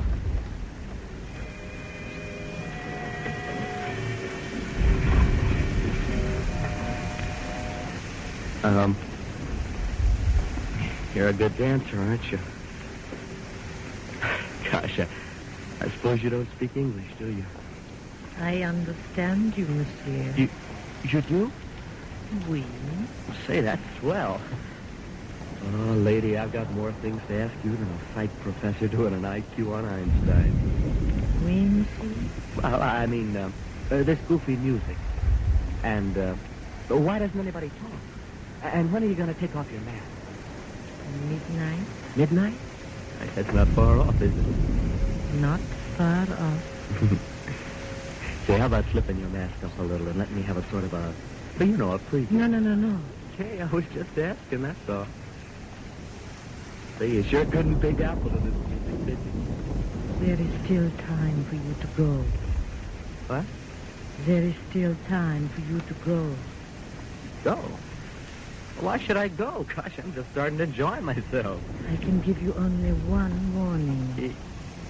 Warning? Warning of what? You are very young. Yeah? Well, I'm old enough to know all the answers. And if you don't think so, supposing you and me... One warning I can give you. And it has been given. Listen, if you're trying to warn me that this is a clip joint, well, I'm not worried. All my dough's in traveler's checks anyway. So, if somebody wants to steal my pants, okay. It's a two-pants suit anyway. Hey, look! Well, can you tie that? It's my pal. He's dancing, too. Hi, Paul. How you doing? All right, I think. What do you mean, you think? Well, my partner won't talk. Well, maybe she doesn't like your line. No one here speaks English, I guess. Mine does. Don't you, beautiful? Jerry, after this dance, what do you say we go? Will you listen to that, beautiful? Me with you on my arms and he wants to go. Jerry, listen. No, you listen to me. Beautiful here tells me she's going to unmask at midnight. That's only a couple of minutes, too. So, fella, I'm saying. I've got an idea that behind this goofy mask, Beautiful here's got a face that's going to take my heart and turn it inside out and put it together again. Say, come to think of it, Beautiful, what is your name? I have warned you, and now you will go.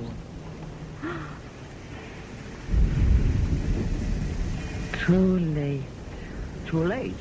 What are you talking about? It's 12. Come on now, Beautiful, unmask. No. What do you mean, no? Hey, look, everyone stopped dancing. Yeah, everyone's going to unmask.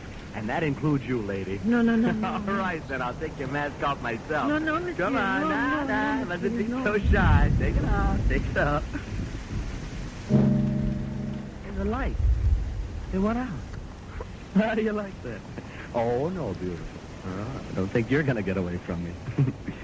Yeah, I learned this arm lock from a professional. Yeah, kind of nice standing here in the dark, close like this. Isn't it beautiful? Pretty tricky of this dance committee. Turning the lights off just at the minute when the mask is supposed to come off. Yep, pretty tricky. Well, haven't you got anything to say? I mean, even if it is dark, we could sort of make conversation now, couldn't we? Oh, come on now, Beautiful. Well, hadn't you read that book on how to win and influence friends? You gotta give, conversationally. Now, look, you ask me if I'm always this fresh with strangers. I'll ask you where you've been all my life. And before you know it, we'll be pals. Oh, gee, I'll bet you are, honey. I just know you are. You know, a fella kind of knows when the girl he's with is a honey. See, gosh, everybody's keeping quiet. Is that part of the entertainment? Standing around in the dark? Well, it's okay by me. I sure would like to get that mask of yours off and really see what you look like. Hey, how about some light? Light! A candle, monsieur. Huh? Candle? Oh, thanks. Yeah, thanks. Now, listen, Beautiful. You stand right there while I light this thing. Got a match someplace here. Yeah, here. It's pretty nice, whoever it was, handing me a candle. Now, wasn't it beautiful? Must have guessed how anxious I was to see you. There we are. That's a nice place. Now, you stand right like that while I take off this thing you got over your head. Gosh, it sure is a goofy mask. That's around so tight. Well, now it's loose. Now, stand still, Beautiful. In a minute, I'm going to be congratulating myself on what a swell picker I am. There we are. Off it comes. Oh.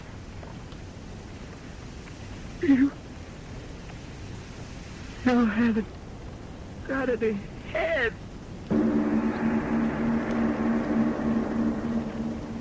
No head.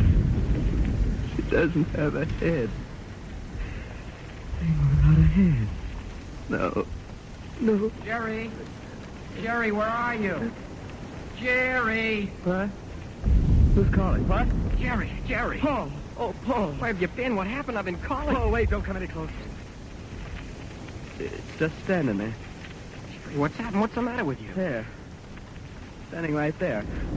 I dropped the candle. It's so dark, but she must be standing there, Paul. Jerry, for Pete's sake. Jerry! I saw it. I saw it. So what? For Pete's sake, there's no one here. But I tell you, there's no one here. The whole hall's empty. Jerry, open your eyes. You're standing there with your hands over your eyes for. Look, I tell you. See, there's no one here. The lights went on again, and everyone was gone. What? I thought... Well, the devil with what you thought. Come on, let's get out of here. We should have gotten out a long time ago. Yes, we'll go, won't we? Don't act like you're sleepwalking. Come on.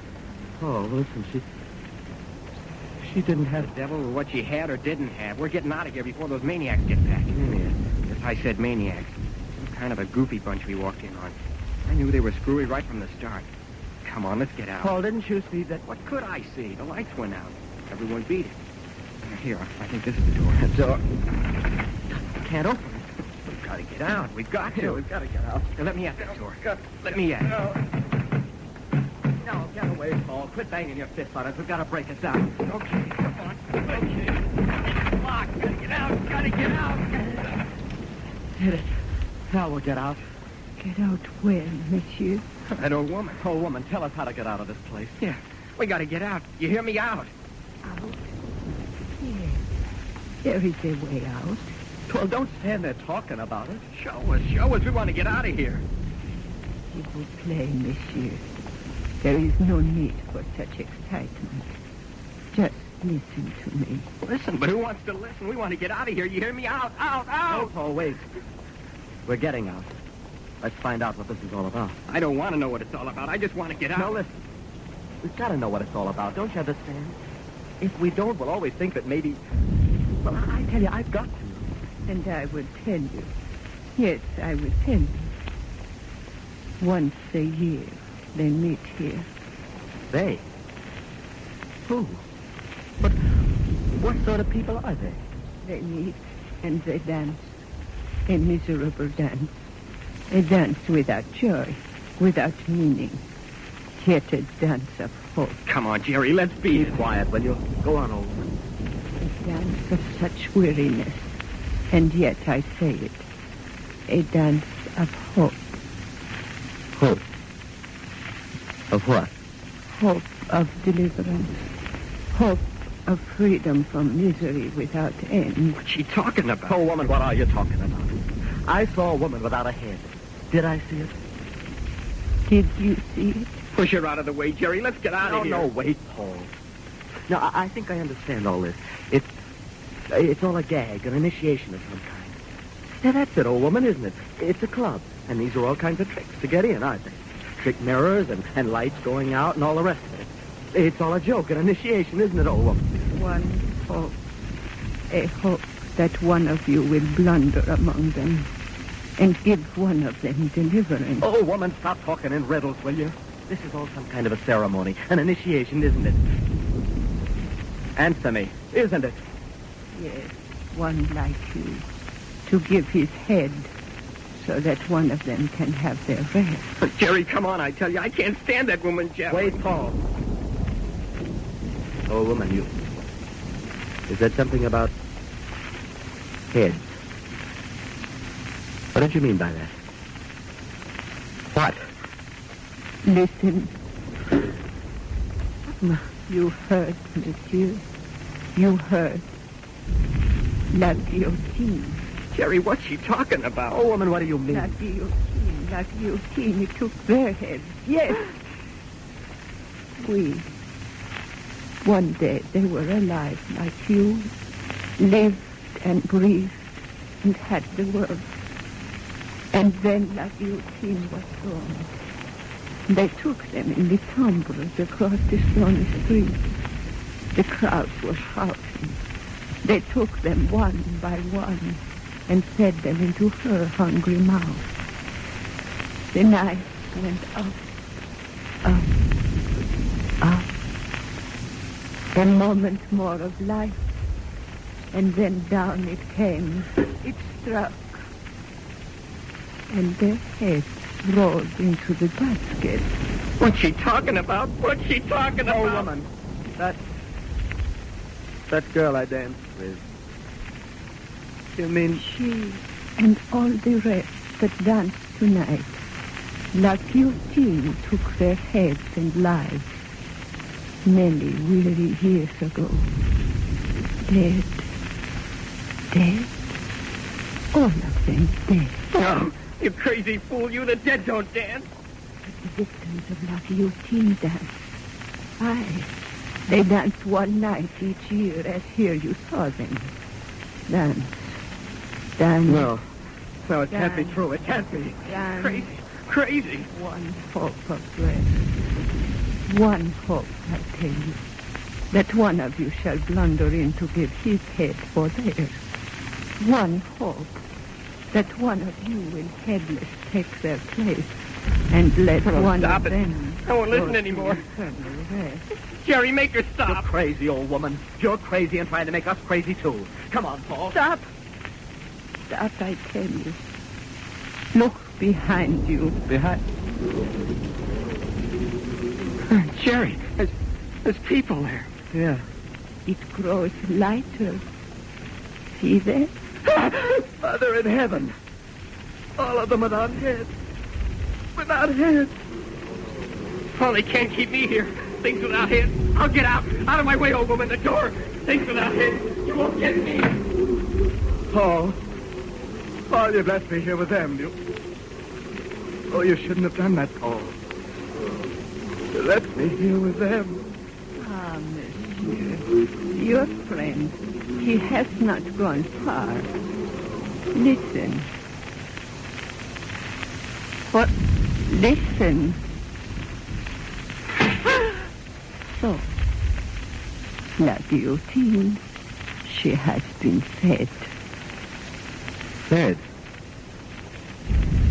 Guillotine? What are you talking about? What are you talking about? Paul? Paul? Where are you, Paul?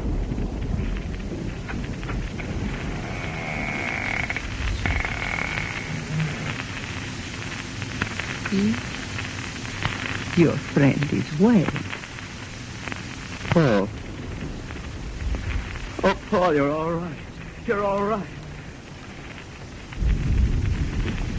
Paul? Why do you stand there in the shadows?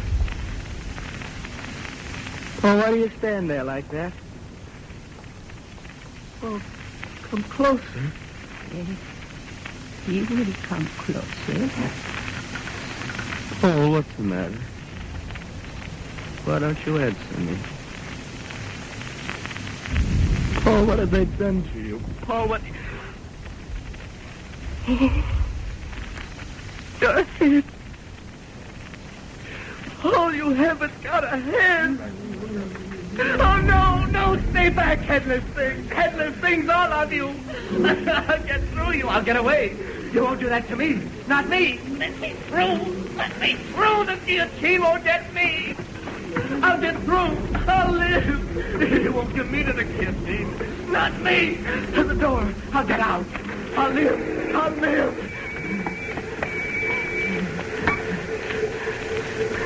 I'm free of you. You things you, I'm free. I got away. He won't get me. I'll live. Headless thing won't get me. Look out.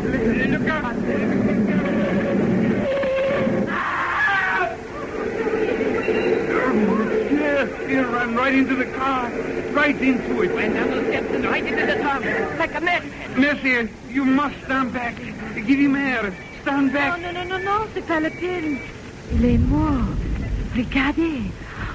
Oh, c'est horrible. His head cut off as clean as if it had been done by the guillotine herself.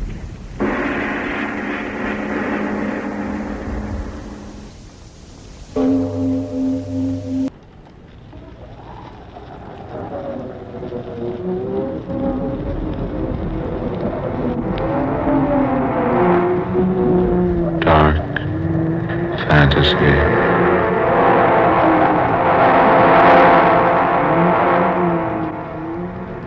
I am the dweller in the house of bread.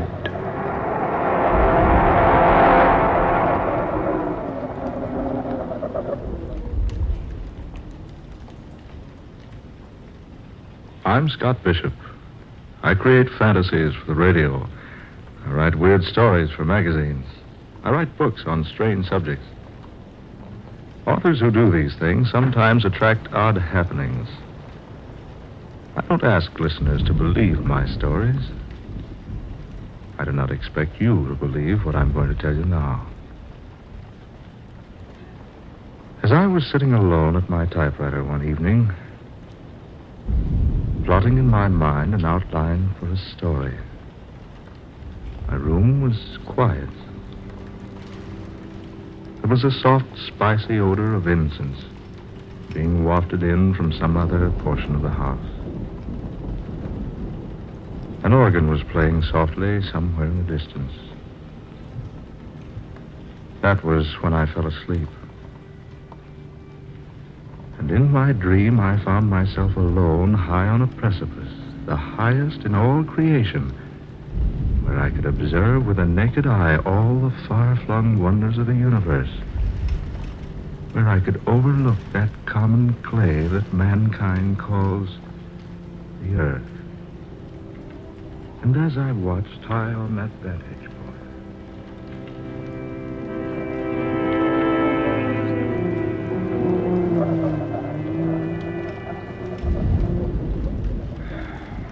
Why do you sigh, my son? Oh, I thought I was alone. Are any of us ever alone? No, I suppose we're not. But it's so desolate up here, so far from anything else.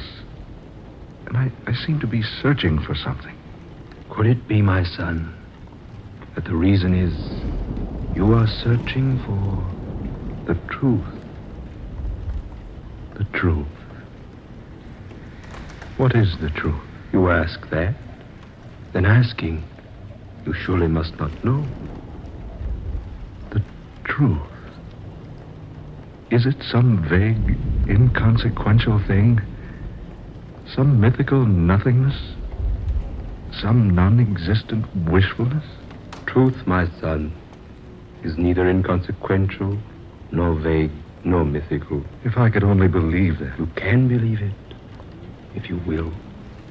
Can one believe something he's never seen? Perhaps. You think me a cynic, don't you, sir? I haven't said I do. Nor have you denied it.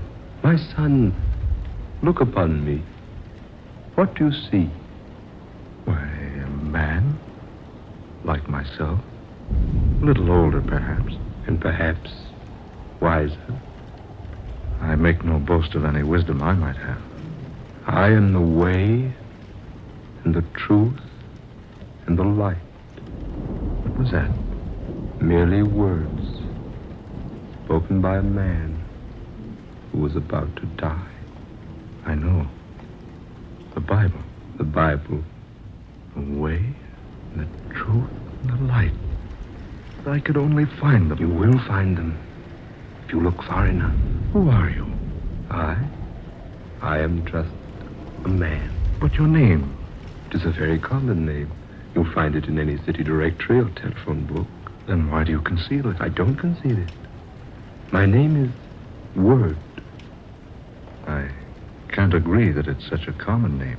Nor could you agree that it is unusual? No. Names are such temporary things. You can say to me, my name is Bishop, and there is no way for me to know whether you are good or evil, religious or atheistic, learned or ignorant, an emperor or a beggar. But you've told me more about yourself than just your name. Have I? But haven't you? Just a moment ago, you reminded me that your greater age has made you wiser than I. Well? If you're so much wiser, perhaps you can tell me where to find what I seek. Where to find the truth? The truth. The light, peace, happiness, contentment.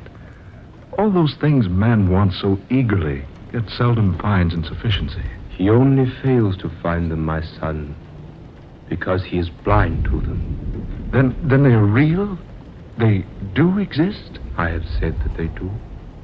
Then I beg of you to help me find them. I beg of you. That, my son, I cannot do. For it is given no one to help another find those things which you seek. You must search them out in your own way. You must exert your own efforts and discover them. But can't you tell me anything? Anything at all? I would like nothing better than to disclose everything to you. But this much I can say. Yes? If you are sincere in wishing to find the truth, if you really desire to know the way of light and happiness and peace, if you would know the road to all these majestic things, then seek you the house of bread. Remember the house of bread. Seek you the house of bread. But wait! Wait, I say! Come back! Don't leave me now! Where is that house? Where will I find it? Where will I find the house? Tell me, O wise one. Where will I find the house of bread?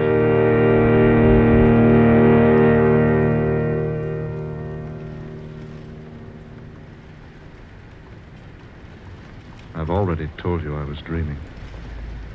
I make no secret of that. At first, I didn't tell my dream to anyone. Instead, I cherished it. Gave it many hours of deep thought and serious contemplation. I didn't even tell Sonia. Not at first. I gave much thought to the things the man on the mountaintop had said to me. Those lines he quoted from a book almost as old as Christianity itself. And the house of bread. Where was it? Could I find it? I resolved to try, so I went to my boss.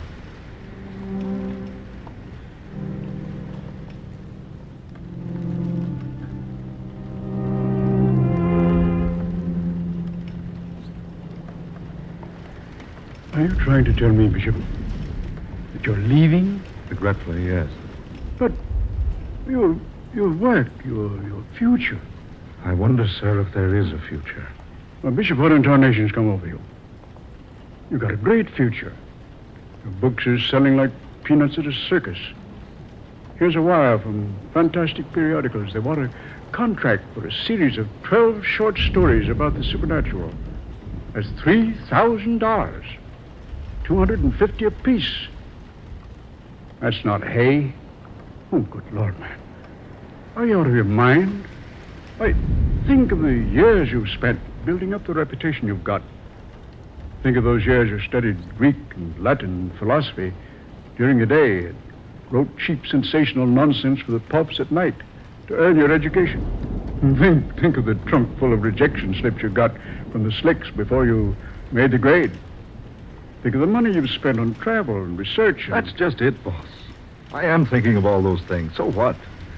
Well, I've worked hard and maybe I'm a success. Who can say? Maybe you're a success. Maybe you're a success. Well, if you do leave, where are you going? I'd be glad to answer that if I possibly could. You mean you won't tell me? I mean, I don't know. Bishop, I'll tell you what I'll do. You take a vacation. Yeah, that's it. A rest. A week. 10 days. 2 weeks. Take as much time as you like. Then, when you come back, you'll feel better. I don't think it's going to be that easy. Oh, Bishop, what in the name of heaven's come over you? Don't you think you at least owe me an explanation? Yes, I guess I do. I owe anyone an explanation as you. Well, some satisfaction in that, at least. Well, it's like this. It all happened about 3 weeks ago, out at my study.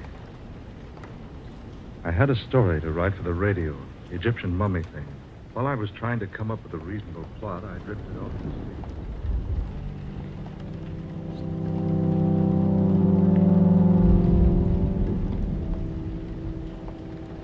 Telling Sonia was different. The difference between telling her and the boss was like the difference between saying, I love you to an actress on the stage and the same thing to the girl you adore. It was pleasant and soothing because Sonia understood. Sonia understands everything. She wouldn't be Sonia if she didn't.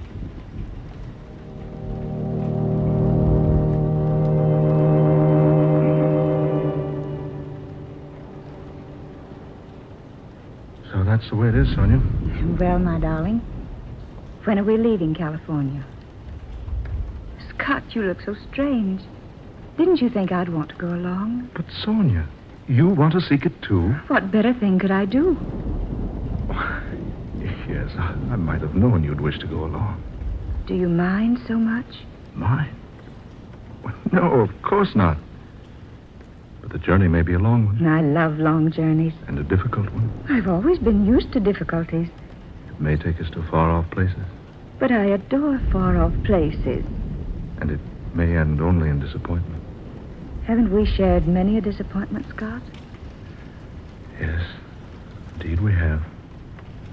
I can think of no one I'd rather make the journey with. Thank you, darling. When do we leave? Well, whenever the house trailer's been remodeled and the car cylinders have been ground. Where do we go first? I don't know for certain. It reminds me of Sir Galahad looking for the Holy Grail. Did he know where he was to begin his search? More or less, I suppose. Well, do you know where to start looking for the House of Bread? Darling, I haven't the slightest idea where to begin. Dearest, what do you suppose the man named Word meant by the House of Bread? Yeah, I've asked myself that time and time again. Surely not a real house. No, I think not. Sonia, that phrase symbolizes something. But what? Well, perhaps we shall find out someday.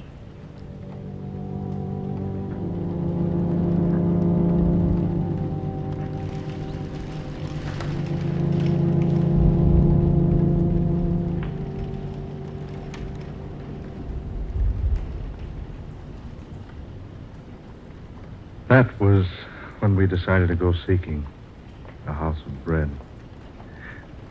As I look back on it now, I don't blame the boss for thinking I was balmy. Here we were, Sonia and I, two supposedly sane, sensible people throwing up everything, kit and caboodle, and taking out to look for something more vague and unknown than Shangri-La or Arcadia or Nirvana, some other synonymous place. And all because of dream.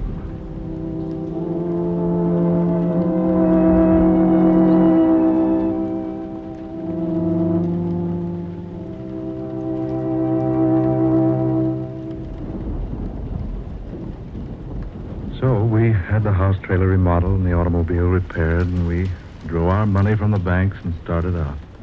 It was the 21st day of May, my birthday, about 6 o'clock in the morning. I gathered up the morning newspapers on the way out of the house, breathed in some of the fragrant California atmosphere.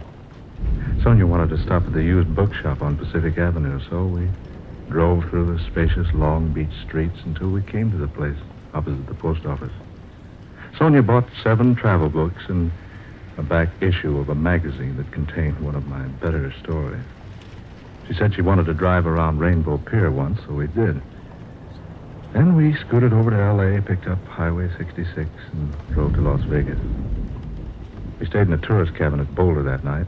Bright and early the next day, we drove over to the dam. As we began driving through the mountains out of the place, I noticed Sonia laboriously riding in a small but low...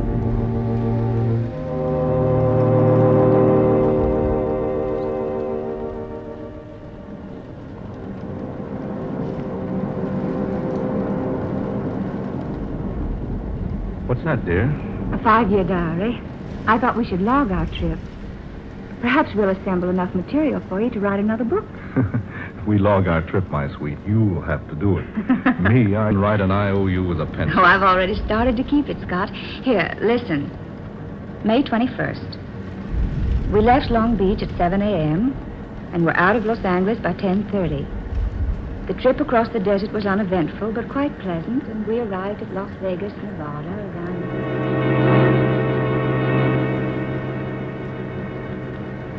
May 22nd, Flagstaff, Gallup, Albuquerque. May 23rd, Amarillo, Oklahoma City, Tulsa. Kansas City, St. Louis, Chicago. Philadelphia, Washington, New York City.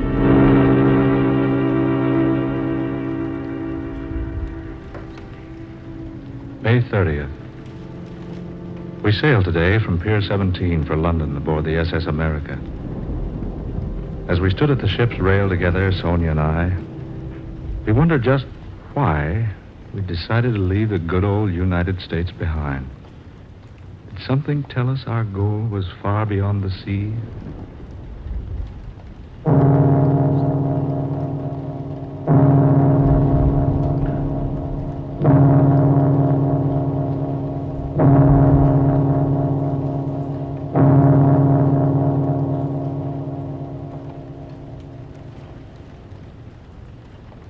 We have spent the past few days in London. It is now June 27th. We have seen the River Thames, London Bridge, Trafalgar Square, Downing Street, Westminster Abbey, Buckingham Palace, Piccadilly Circus, many other points of interest. We were especially attracted by a place called the Light of the World. But the people we asked there, and everywhere else, had never heard of the House of Bread.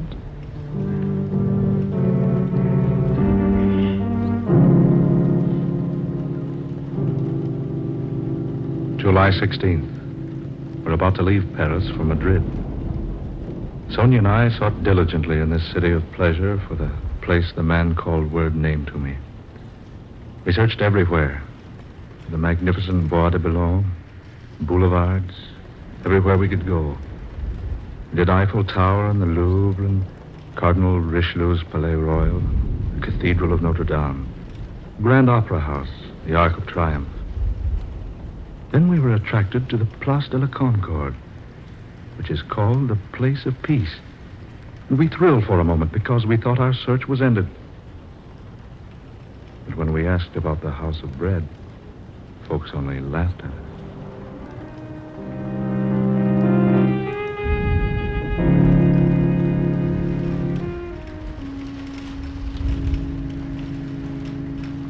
July 30th, Madrid, where there are two classes of people, those who go to bed after 3 a.m. and those who get up before 4. No Spaniard had ever heard of the House of Bread.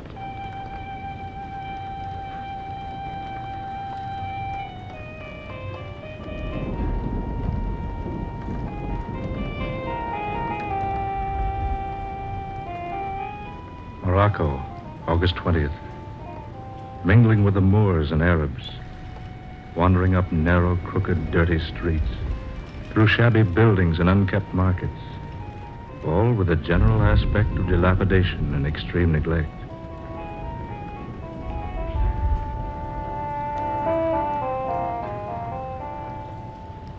Tripoli, September 15th.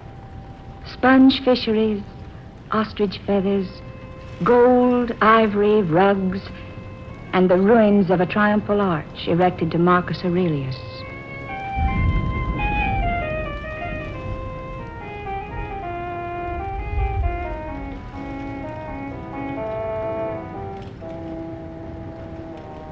Cairo, Egyptians, Arabs, Nubians, and Turks in a city of mosques, high stone houses, barred windows, stately turrets and domes, rising above the surrounding dirt and squalor, and the temple where tradition has it that God talked with Moses.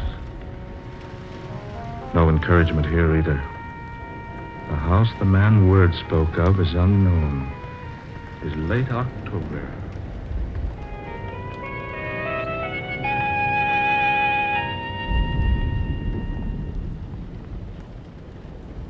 November 6th.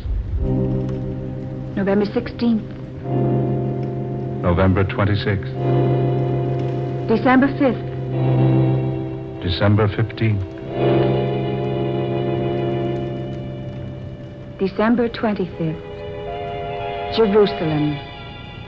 The hill of Calvary, not far from the city gates, where once a humble man bearing a cross of misunderstanding and hate, far heavier than mere beams of wood, drank the last drop in the cup of human bitterness. The city of God. City of David, Solomon, Cyrus, the Persian king. Nebuchadnezzar the Babylonian, Alexander the Great, Constantine the Great, Pontius Pilate.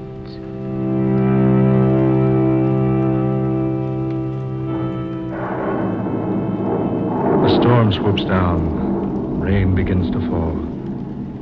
The newborn stars are hidden, all save one. There's one star to the east, quite close by. Scintillates through the gloom, through the downpour. Sends out its rays and engulfs us, enfolds us, becomes almost a part of us.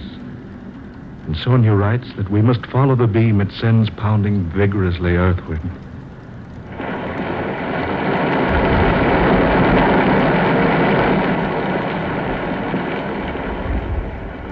Sonia, let's go back, or at least find shelter. Scott, you're tired. We've tried to find shelter. It's strange, the lodgings are completely filled. Then we'd best go back to Jerusalem instead of wandering about here in the darkness. Here. There's some sort of a shelter here, Scott. Let's step inside a moment, shall we? It's all right, dear. There seems to be a light in here. Yes. And there's someone here beside us. Scott, look. I bid you welcome, good people. We beg your pardon. We thought this place was unoccupied. No, do not go. You are welcome here. I say, haven't we met before? I believe we have. Yes, we have. Now I remember. You're the one in my dream. Your name is Word. In the beginning was the Word, and the Word was with God, and the Word was God. The way and the truth and the light.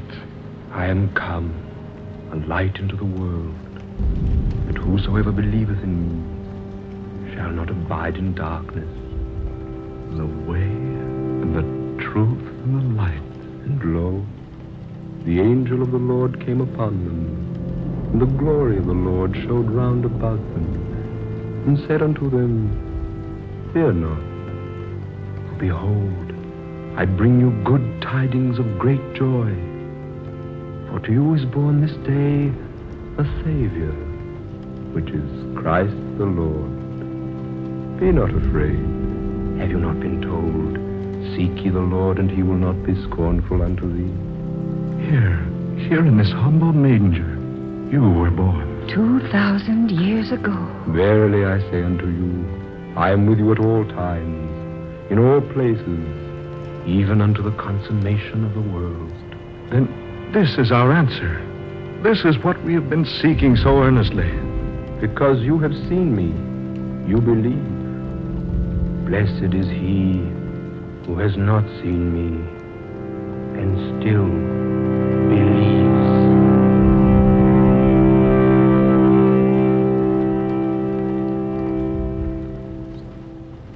And that is my story.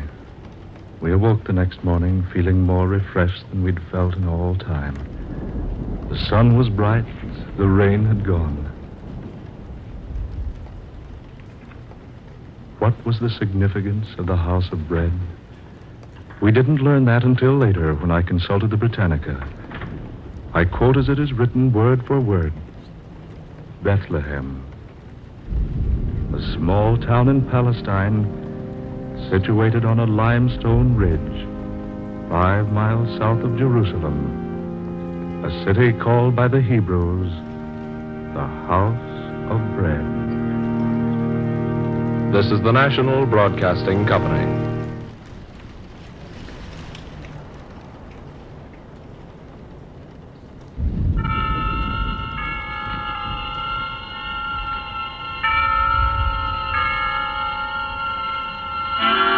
Suspense.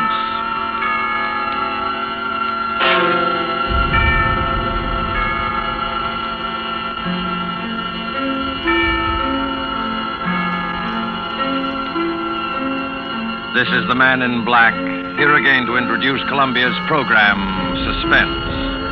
From Hollywood, we bring you as star, Mr. Orson Welles, who this evening begins a 4-week engagement as guest of these proceedings. In the interest of prime suspense, Mr. Welles and the producer of this series have scheduled 4 radio stories which they feel are particularly distinguished in our chosen field. The first of these is The Most Dangerous Game by Richard Gauntlet. And so with the performance of Orson Welles in the character of General Zaroff and Keenan Wynn as Sanger Rainsford, who learned from Zaroff what was the most dangerous game, we again hope to keep you in suspense.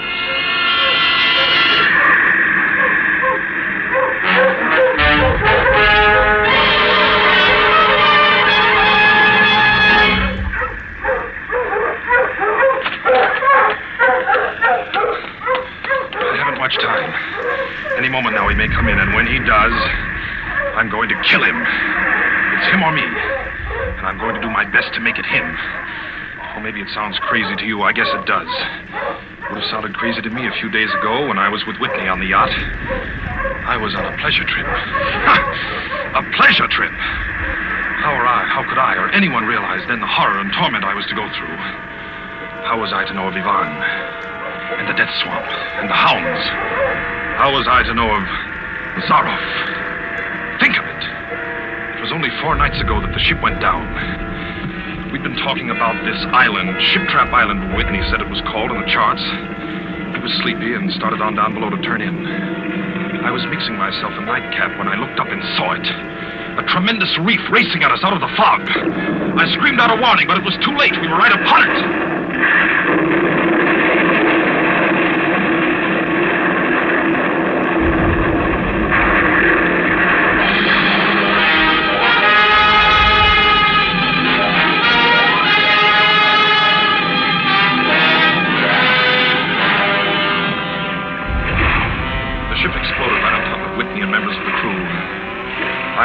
Standing safe out on the prow, but the force of the explosion hurled me into the blood-warm waters. Terrified at the suddenness and surprise, my stomach weak and sick at the thought of the others.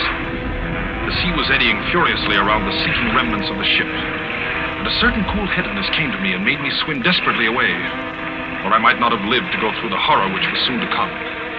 I struck out to the right in the direction of the island about which Whitney had been telling me.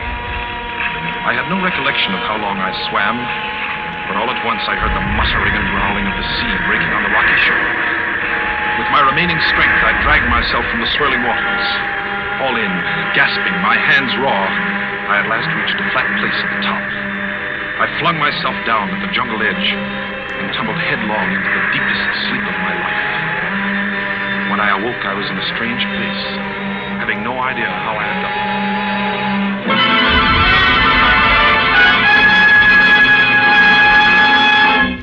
Well, Ivan, our friend seems to be awakening. Where is this? Where am I? Do not be alarmed, my friend. My man Ivan found you out on the cliff and brought you here to be taken care of. Well, thank God there's life on this island. I hardly believed. Few people do. Yes, you are quite safe here at my castle, Mr. Rainsford. Yes. Rainsford. I'm Sanger Rainsford of New York. Rainsford? Sanger Rainsford? Yes. Well, it is indeed a very great pleasure and honor to welcome you, Mr. Sanger Rainsford. You're the celebrated hunter, are you not? Yes. You know me? By reputation only. I've read your book about hunting snow leopards in Tibet, you see. My name is General Zaroff. I am not English, Mr. Rainsford, but I went to a good school. Perhaps you recognize the colors of my tie. No, it makes no difference. I've lived too long in the jungle to be a snob. Well, I Well, can't tell you how happy I am to meet you, General. and I can't tell you how happy I am to meet you, Mr. Rainsford. But come, we shouldn't be chatting here. We can talk later. You must be hungry. Yes, I am rather. What? Ivan thought you'd like a robe. He's drying your clothes for you. Oh, thank you. Ivan's an incredibly strong fellow, but you mustn't mind his looks. His ears were cut off in battle, and he has the misfortune to be deaf and dumb. He is sensitive about his appearance. A simple fellow, really, but I'm afraid a bit savage. Oh? He's been in our family for years. Follow Ivan, if you please, Mr. Rainsford. I was about to have my luncheon just before you awoke. We can have it together now. Does the robe fit you all right? Oh, yes, perfectly, thanks. I'm so glad. You have quite a collection of heads here. Lions, tigers, elephants, moose, bears. Oh, I don't believe I've ever seen a more perfect specimen. They are nice. I take great pride in them. You have good cause. Coming from you, Mr. Rainsford, that is a great compliment. Here we are. You sit over there. Thank you. Not at all. Right, Ivan? We do our best to preserve the amenities of civilization here. Please forgive my any lapses. Of course. Yes. Well off the beaten track, you know. Shoo-shoo. Shoo-shoo. Shoo-shoo. This is my little pet, Mr. Rainsford.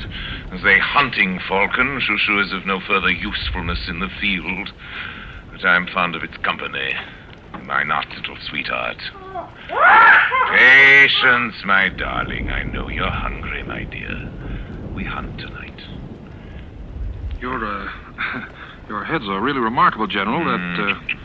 That Cape buffalo is the largest I've ever seen. Yes, that fellow. He's a monster. Did he charge you? Hurled me against a tree, fractured my skull, left me this scar. And I got the brute. I've always thought the Cape buffalo is the most dangerous of all game. No, you're wrong. Wrong, sir. The Cape buffalo is not the most dangerous game. Ivan, the wine. How does he understand you? He reads my lips. Think you like this champagne, Mr. Rainsford? Ivan chills it expertly. No, the Cape buffalo is not the most dangerous game. Here in my preserve on this island, I hunt more dangerous game. Oh, is there big game on this island? The biggest. Really? Oh, it isn't here naturally, of course. I have to stock the island. What have you imported, General? Jaguars? Jaguars. I hope you like filet mignon, Mr. Rainsford. I do very much, thank you. Is it jaguars, General? No. Hunting jaguars ceased to interest me some years ago. I exhausted their possibilities, you see. No thrill left in jaguars, you understand? No real danger. I live for danger, Mr. Rainsford. We will have some capital hunting, you and I shall be most glad to have your company. Yes, but I'll tell you, you'll be amused, I know. I think you may say in all modesty that I've done a rare thing. Yes, I've invented a new sensation. May I pour you another glass of champagne, Mr. Rainsford? Thank you, General. God makes some men poets. Some he makes kings, some beggars. Me he made a hunter. My hand was made for the trigger. My father once said that. Made for the trigger. My whole life has been one prolonged hunt. I've hunted every kind of game in every land. It'd be impossible for me to tell you how many animals I've killed. Grizzlies in your Rockies, crocodiles in the Ganges, rhinoceroses in East Africa. In Africa, by the way, that Cape buffalo hit me and laid me up for 6 months. As soon as I recovered, I started for the Amazon to hunt jaguars, for I'd heard they were unusually cunning. They weren't. They were no match at all for a hunter with his wits about him, the high-powered rifle. I was bitterly disappointed. I was lying in my tent with a splitting headache one night. A terrible thought pushed its way into my head. Hunting was beginning to bore me. And hunting, remember, had been my life. I've heard that in America, businessmen often go to pieces when they give up the business that's been their life. Yes, that's so. I had no wish to go to pieces. I must do something. Now, mine is an analytical mind, Mr. Rainsford. Doubtless, that is why I enjoy the problems of the chase. Oh, no doubt, General. So I asked myself why the hunt no longer fascinated me. You are much younger than I am, Mr. Rainsford, and have not hunted as much, but you perhaps can guess the answer. Well, what is it? Simply this. Hunting had ceased to be what you call a sporting proposition. It had become too easy. I always got my quarry. Always. There's no greater bore than perfection. Cigarette? No, thank you. No animal had a chance with me anymore. Not a chance. That is no boast. It is a mathematical certainty. The animal had nothing but his legs and his instinct. Instinct is no match for reason. When I thought of this, it was a tragic moment for me, I can tell you. It came to me as an inspiration. What I must do. And that was? I had to invent a new animal to hunt. A new animal? Oh, you're joking. Not at all. I never joke about hunting. I needed a new animal. I found one. So I bought this island, built this castle, and here I do my hunting. The island's perfect for my purposes. There are jungles with a maze of trails in them, hills, swamps. Yes, but the animal, General Zaroff. It surprised me with the most exciting hunting in the world. No other hunting compares with it, for an instant. Every day I hunt. I never grow bored now. For I have a quarry with which I can match my wits. Yes, but you still haven't... I wanted the ideal animal to hunt, so I said, what are the attributes of an ideal quarry? And the answer was, of course, it must have courage, cunning, and above all, it must be able to reason. Well, no animal My can dear reason. fellow, there is one that can. One? But you can't mean... And why not? Well, I can't believe you're serious, General Zaroff. You're just joking. Joking? I'm quite serious. Speaking about hunting. Hunting? You're speaking about murder. Oh, dear me, that unpleasant word. I think I can show you that your scruples are quite ill-founded. Yes? I hunt the scum of the earth. Sailors from tramp ships, lascars, Japs, mongrels, a thoroughbred horse, a hound is worth more than a score of them. But these are men. Precisely, that is why I use them. It gives me pleasure. They can reason after a fashion, so they are dangerous. But where do you get them? We visit my training school. It's in the cellar. I have about a dozen pupils down there now. They're from the Spanish bark San Lucar that had the bad luck to go with the rocks up there. A very inferior lot, I regret to say. Poor specimens, more accustomed to the deck than to the jungle. Another glass? No. It's a game, you see. It's a sort of game. I suggest to one of them that we go hunting. I give him a supply of food and an excellent hunting knife. I give him 3 hours start. I am to follow, armed only with a pistol of the smallest caliber and range. If my quarry eludes me for 3 whole days, he wins the game. If I find him, he loses. Suppose he refuses to be hunted. I give him his choice, of course. He need not play that game if he does not wish to. If he does not wish to hunt, I turn him over to Ivan. Ivan once had the honor of serving as official knouter to my old king, and he has his own ideas of sport. Invariably, Mr. Rainsford, invariably they choose the hunt. And if they win? To date, I have not lost. I do not wish you to think me a braggart, Mr. Rainsford. Many of them afford only the most elementary sort of problem, I assure you. Occasionally I strike a Tartar. Sue remembers the Tartar, don't you, darling? Yes, he almost did win. I eventually had to use the hounds. See? Wait a moment, I'll open the window. Hello, boys!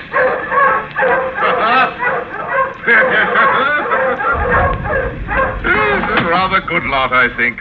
They're let out at 7 every night. If anyone should try to get into my castle or out of it, something extremely regrettable would occur to them. But enough of this. Come, I want to show you a collection of heads I'm quite sure you've never seen before. Join me in the library for coffee. I hope that you will excuse me tonight, General. I'm really not feeling well at all. Indeed. I know what it is. My old complaint. Ennui, boredom. You need some excitement. Tonight we'll hunt. Hey, Mr. Rainsford. You and I. You're wrong, General. I won't hunt. I won't murder. As you wish, my friend. The choice rests entirely with you. But may I not venture to suggest that you will find my idea of sport more diverting than Ivan's? You... My dear fellow. You don't mean that you plan to hunt me? My dear fellow. Have I not told you? I always mean what I say about hunting. This is really an inspiration. I drink to a foeman worthy of my steel at last. I simply can't believe it. This must be some sort of dream. You'll find the game worth playing, Mr. Rainsford. Think of it, your brain against mine, your woodcraft against mine, your strength, your stamina against mine. Outdoor chess. And the stake is not without value, eh? And if I win... I'll cheerfully acknowledge myself defeated if I do not find you by midnight of the third day. My sloop will place you on the mainland near a town. Oh, you can trust me. I give you my word as a gentleman and a sportsman. Of course, you in turn must agree to say nothing of your visit here. I will agree to nothing of the kind. Oh. Well, in that case... but why discuss that now? 3 days hence we can discuss it over a bottle of Veuve Clicquot, unless... Well, your choice, Mr. Rainsford. I'm a hunter. You know my choice. Yvonne here will supply you with hunting clothes, food, and knife. I'd suggest you wear moccasins. They leave a poorer trail. I suggest, too, that you avoid the big swamp in the southeast corner of the island. We call it Death Swamp. There's quicksand there. Well, I must beg you to excuse me now. We always take our siesta after our lunch. Don't we, Shoo-Shoo? Yes. Come, my little pet. You'll hardly have time for a nap, I fear, Mr. Rainsford. You'll want to start, of course. I shall not follow till dusk. Hunting at night is so much more exciting than by day, don't you think? Well, au revoir, Mr. Rainsford. Au revoir.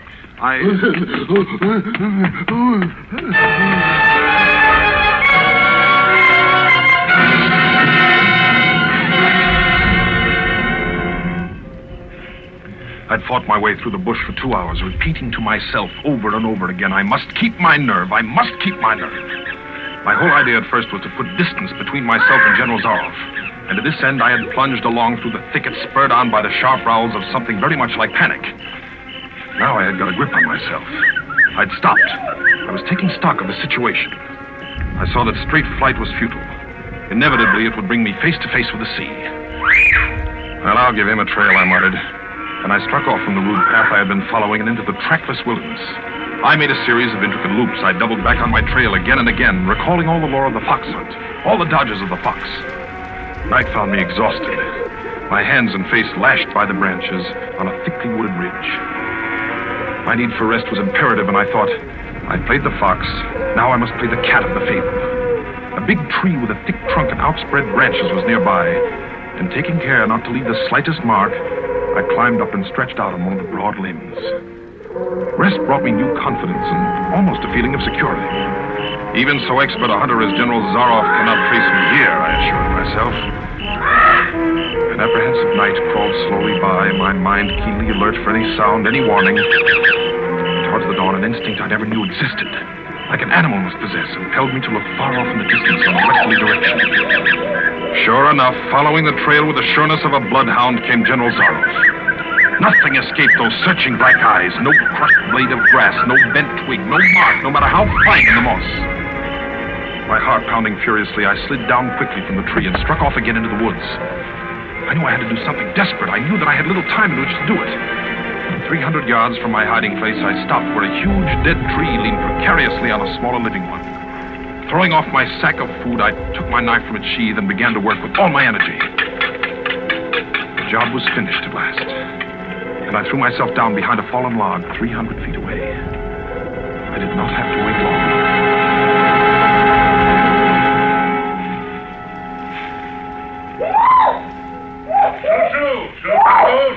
Patience.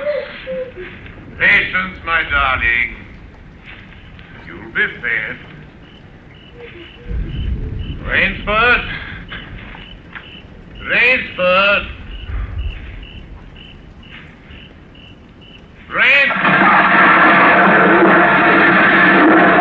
Got him.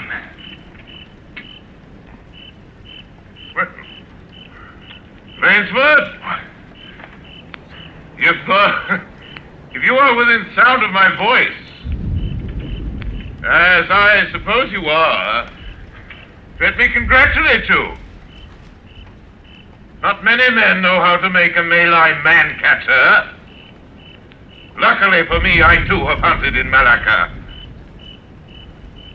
You are proving interesting, Mr. Rainsford. Very interesting. The tree brushed my shoulders. I jumped back. I'm going to have the wound rest.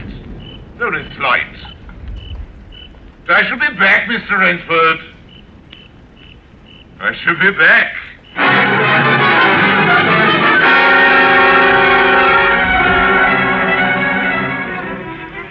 It was flight now, a desperate, hopeless flight that carried me on for hours.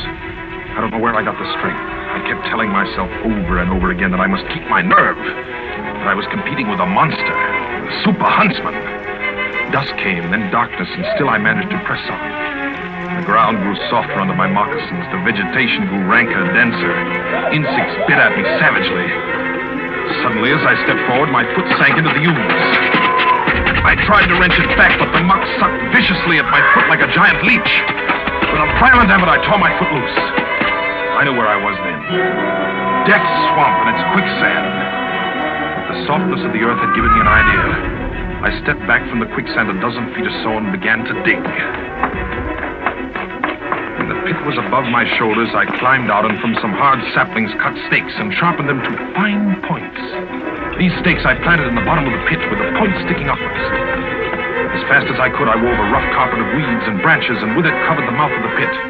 And wet with sweat and aching with tiredness, I crouched behind the stump of a lightning-charmed tree. Oh, I knew Zaroff was coming. I could hear the paddling sound of his feet on the soft earth. Zaroff was coming, and coming fast. He was not feeling his way along foot by foot. Crouching there, I could neither see him nor see the pit. I lived a year and a minute, frozen, every muscle tensed.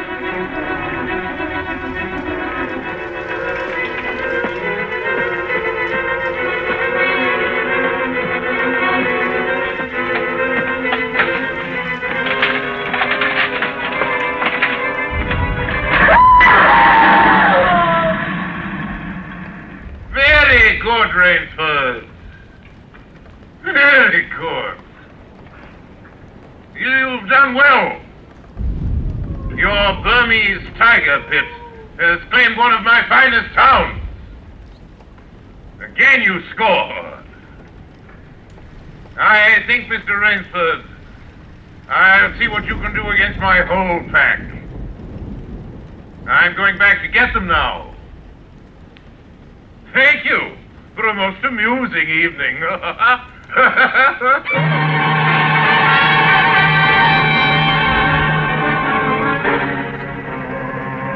At daybreak, lying near the swamp, I was awakened by a sound that made me know I had new things to learn about fear.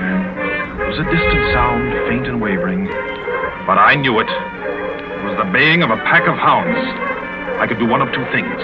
I could stay where I was and wait. That was suicide. I could flee. That was postponing the inevitable. I had put my very last hope into that tiger pit. For a moment, I stood there thinking. All at once, an idea that held a wild chance came to me, and tightening my belt, I headed away from the swamp. The baying of the hounds drew nearer. They would be on me any minute now. My mind worked frantically. At thought of a native trick I had learned in Uganda. I caught hold of a springy young sapling and to it fastened my hunting knife with the blade pointing down the trail. With a bit of wild grapevine, I tied back the sapling. Then I ran for my life. They raised their terrifying voices as they heard them and felt the fresh scent. I knew then how an animal at bay feels. At last I had to stop to get my breath.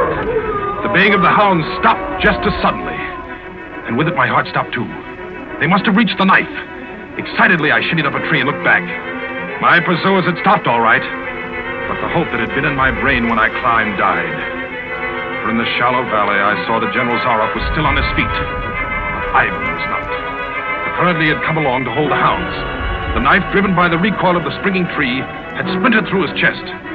I'd hardly tumbled to the ground when the pack took up the cry again. Nerve, nerve, nerve, nerve, I panted as I dashed along. A blue gap showed between the trees dead ahead. The hounds were almost on top of me. I forced myself on towards that gap. I reached it. It was the shore of the sea. Across the cove, I could see the gloomy gray stone of the castle. 20 feet below me, the sea rumbled and hissed. I hesitated. I heard the hounds.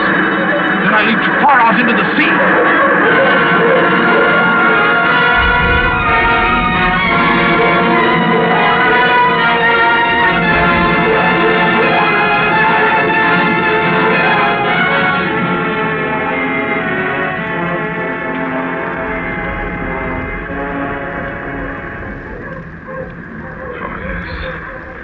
The sea was good to me, and I'm here safe in the General's bedroom waiting for him. 3 days are up, and I've eluded him. But now I must go further. In a moment we will meet, he and I, and he will be unarmed.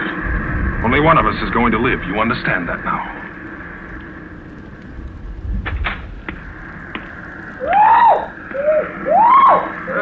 Quiet, Shushu.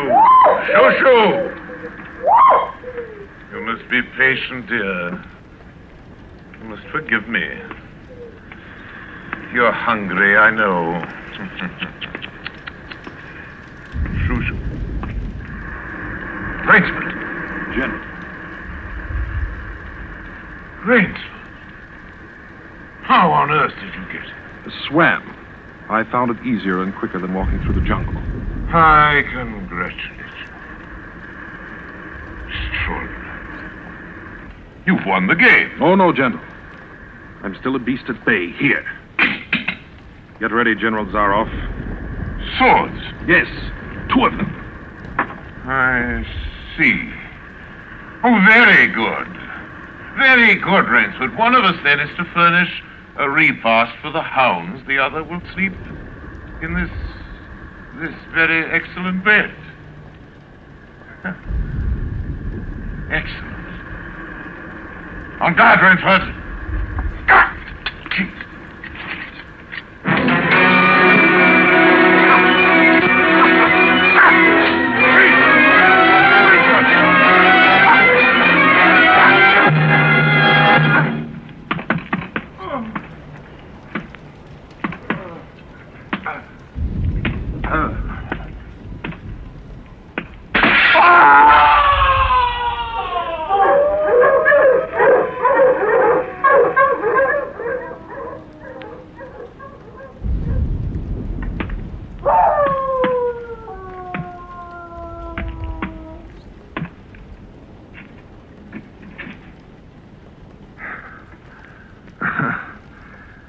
Just as my late host said it would be.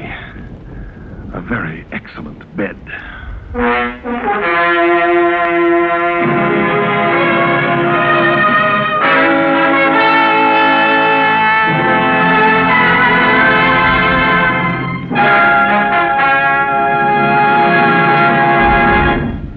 And so closes The Most Dangerous Game by Richard Connell, starring Orson Welles. Tonight's tale of Suspense. Mr. Wells was General Zaroff, and Keenan Wynn, Rainsford. This is your narrator, the man in black, who conveys to you Columbia's invitation to spend this half hour in suspense next week, same time, when Orson Welles will again be our star in Sir Arthur Conan Doyle's story, The Lost Special. The producer of Suspense is William Spear, who tonight also directed the broadcast, and who, with Bernard Herrmann, the conductor, Lucien Morawick, who composed the original score, and Private Jacques Anson Fink, the radio author, collaborated on tonight's Suspense.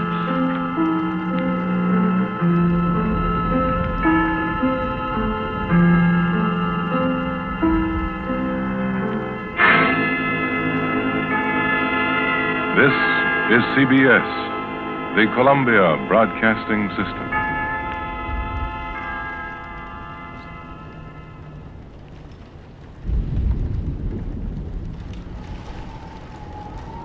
Mystery House.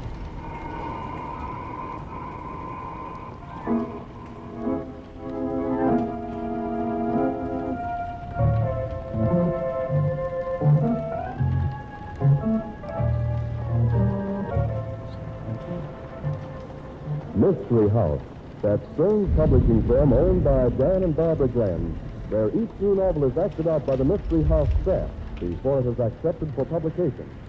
Mystery House.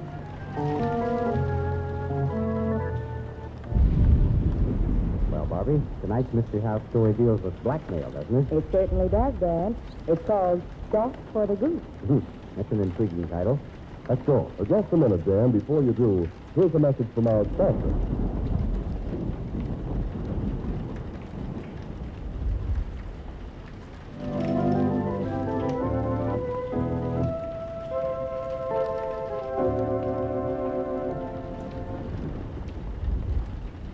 All right.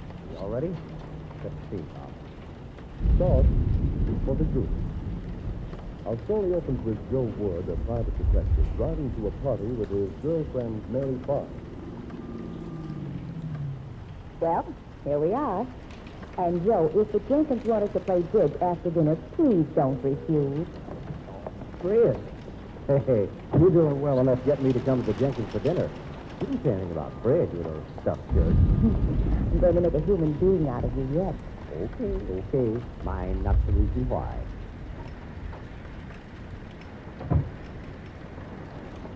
It's number 314. Still up to the third floor. I'll ring. You might at least live in a building with an elevator. Oh, the walk will do you good. Yeah. Hey, Mary, listen. Smell anything funny? Why? It smells like gas. Darn right it does. It's coming right from this apartment here. The door is locked. Give me the mail file. Wait a minute. Here it is. Thanks. Yeah, I think the tumbler's clicked. Let's see. Oh, look out. Stand back, Mary. Stand back. See where's the door. Sheriff. Oh, Joe, you aren't going in there. Of course I am. I'll be right back. Joe! Are you all right? Is there anyone in there? Joe! Thank goodness she's still bleeding. We've got to get her to the hospital right away.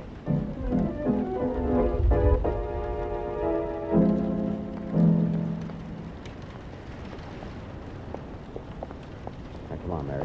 We're going to find out what this is all about. The nurse said room 205. She's just right here. After you, my dear. Thank you.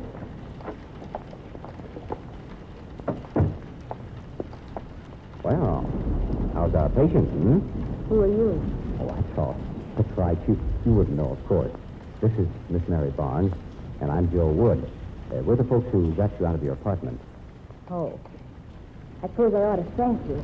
No, it isn't necessary. Well, thank you for nothing. Now I'll just have to do it all over again. Oh, it can't be that bad, miss. Things are never that bad. You'd like to know how bad it is. That's why you're here, isn't it? You think maybe it's an exciting story. Why, of all the ingratitude. Well, what did you expect, Miss Barnes? I knew what I was doing when I turned on that gas, and I knew what I wanted to do. It took nerve to do it. Don't ever let anybody tell you that only a coward commits suicide. I know different. It takes a lot of courage. Courage? Sure it does. Also, it takes a mighty stupid view of things. But you can't. Oh, yes, I can. You or any other dizzy redhead. Not a brain in your head. That's my guess. Why, you big... Get out. I said get out. But who do you think you are, anyway? Well, first of all, I'm a guy who's always barging into other people's business. And right at the moment, I'm a guy who's trying to find out whether a certain girl's feelings are completely deadened. I don't think they are. What do you mean? If you were completely whipped, you wouldn't give a lead nickel what anybody thought about you. I could insult you all night. It wouldn't make any difference to you. But you do care. So things can't be all together. All right, I'm properly grateful for all you've done for me. You were wonderful. You saved my life when I don't want it. So now leave me alone. I don't think we're making much of a hit, Joe. You'll catch on. Maybe we'd better go. No, before we go anyplace, I want to know some of the answers. It wouldn't do anybody any good. But maybe I can help you. Nobody could help me. Well, why not let me be the judge of that? No. Suppose you're entitled to something for your trouble. I haven't got any money, so the best I can do is give you a story. It's not a very pretty story. Really? There isn't any romance in it and not much excitement. I was a clerk in the Johnson's menswear store. A really smart haberdashery. Mm-hmm. I know the store. Go on. Well, one day, about a year or so ago, I'd been having a rush of business. At 10 o'clock in the morning, a well-dressed man came out. I'd like to look at his shirt, please. Yes, sir. They're having a sale today on these plain white ones. Either plain or French tucks, $2.65. They're $3.50 value, just as advertised. One of these should be all right. 15 and a half collar, 33 sleeve length. Yes, sir. Here's a $5 bill. Thank you.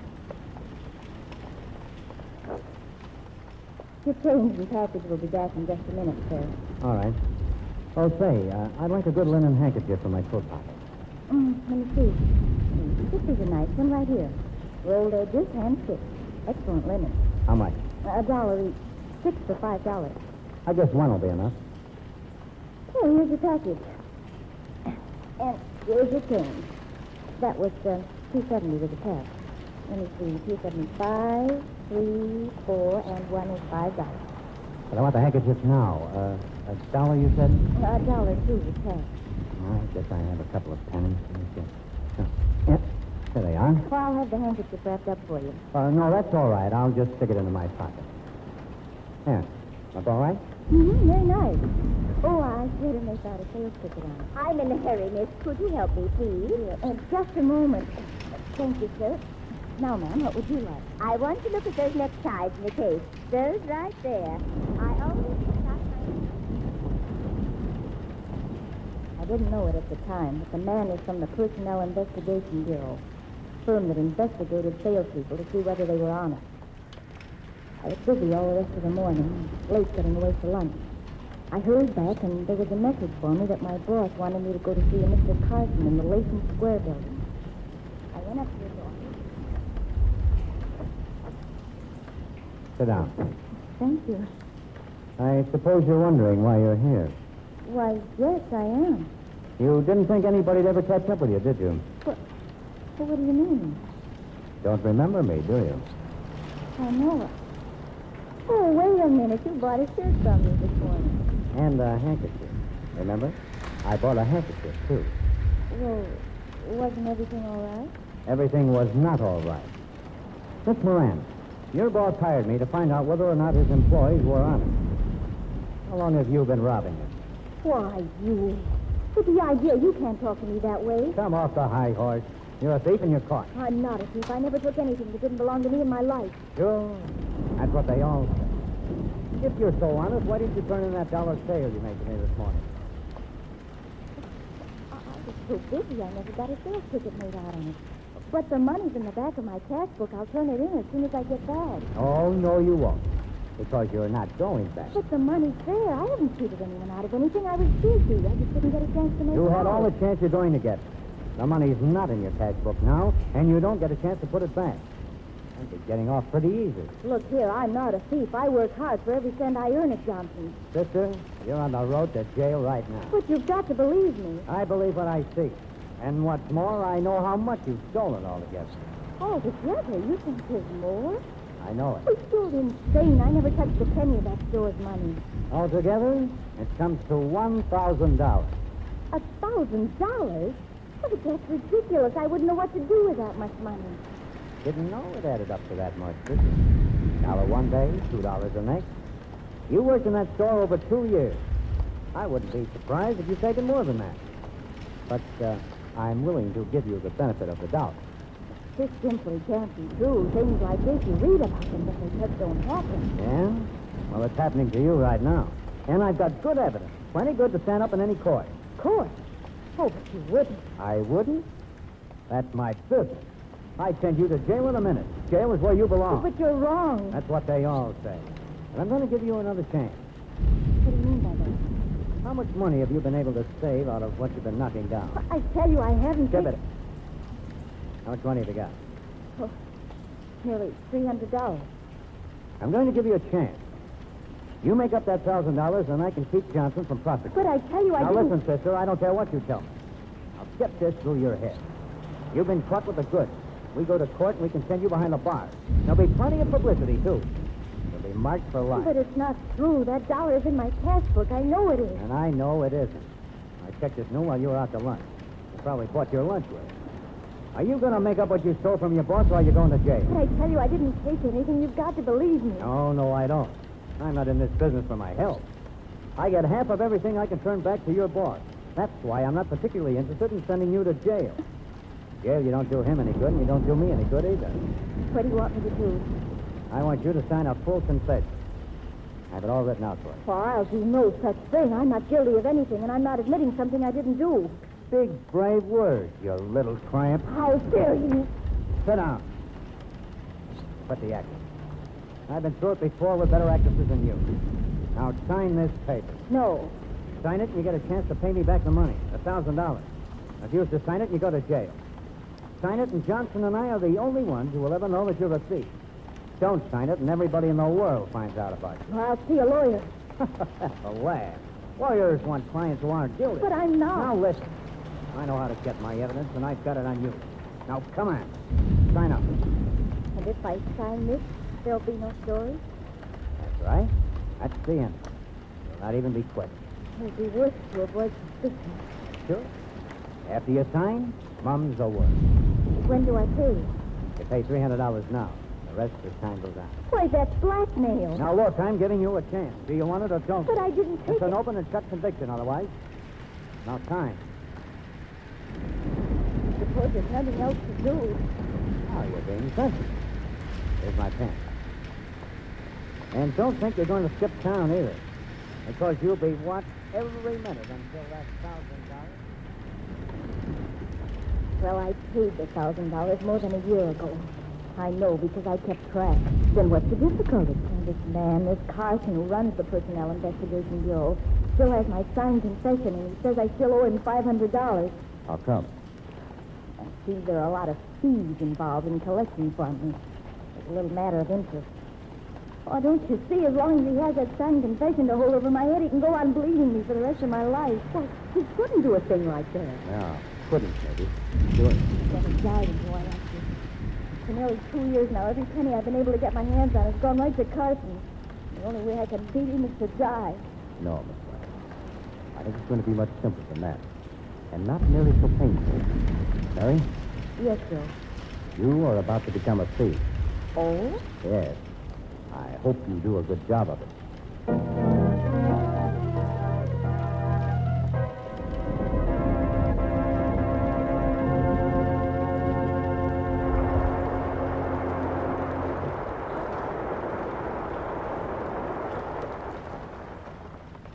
What plan has Joe Wood decided upon to beat Carson? We'll find out in the second act of our story, but right now, here's a message from our sponsor.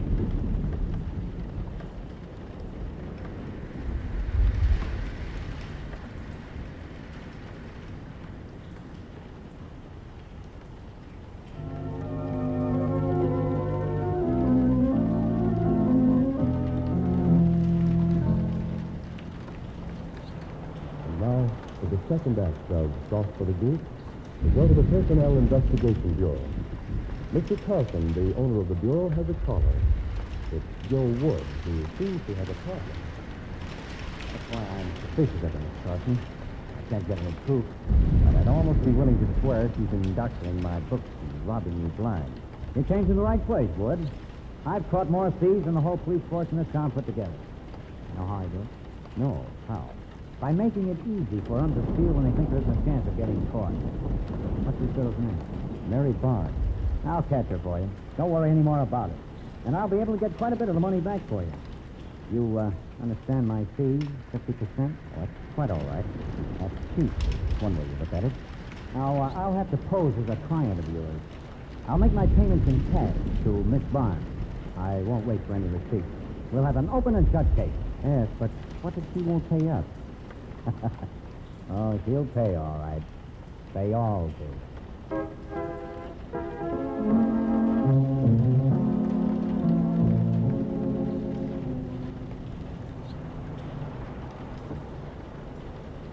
You sent to me, Mr. Carson. Yes, Miss Barnes. Something about the case. Sit down, Miss Barnes. Thank you. Miss Barnes, how much money have you stolen from Mr. Wood altogether? What? I don't know what you're talking about. Oh, yes, you do. And it isn't going to be tough to find out because you're really guilty. What do you mean, really guilty? Now, look here, Miss Barnes. You've been framed and caught. I gave you a $50 payment to Mr. Wood yesterday. You didn't enter it in the book. But you said you didn't want any receipt. Right. I wanted to see what you'd do. You couldn't prove you'd paid it. Oh, yes, I could. It was Wood's money. The bills were marked. Well, you dirty, scheming crook. No, Blondie. That kind of talk won't get you anywhere. How much have you taken from them altogether? Nothing. I haven't taken anything. How much, Blondie? There's a jail cell waiting for you if you make it too low. What? $7,000. What? $7,000. They'd never have caught me if it hadn't been for you. Sister, I'm going to send you to jail for a long, long time. Don't make me laugh. You won't do any laughing. Not when you're behind bars. You haven't a chance. You're kind of sure of yourself. I am. Why? With what I know about Wood's clients, he'd never dare get me into court. I talk and talk plenty. Wood isn't the guy who'd take you to court, sister. I'm the one. Oh. You mean you... I mean, I'm in charge of this case. Wood doesn't have anything to say about it. He pays me half of what I recovered. That's all. But you... Isn't there some way? Turn over that $7,000 to me, and I don't care what happens. There's only one place where I can get it. Where's that? From Wood. You're crazy. Oh, no, I'm not.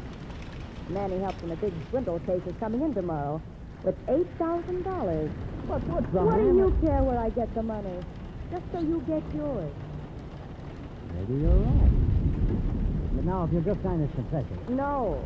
Some guy. Nothing good. Either you sign or... Be yourself, Mr. Carson. I'm not signing anything. You want the dough?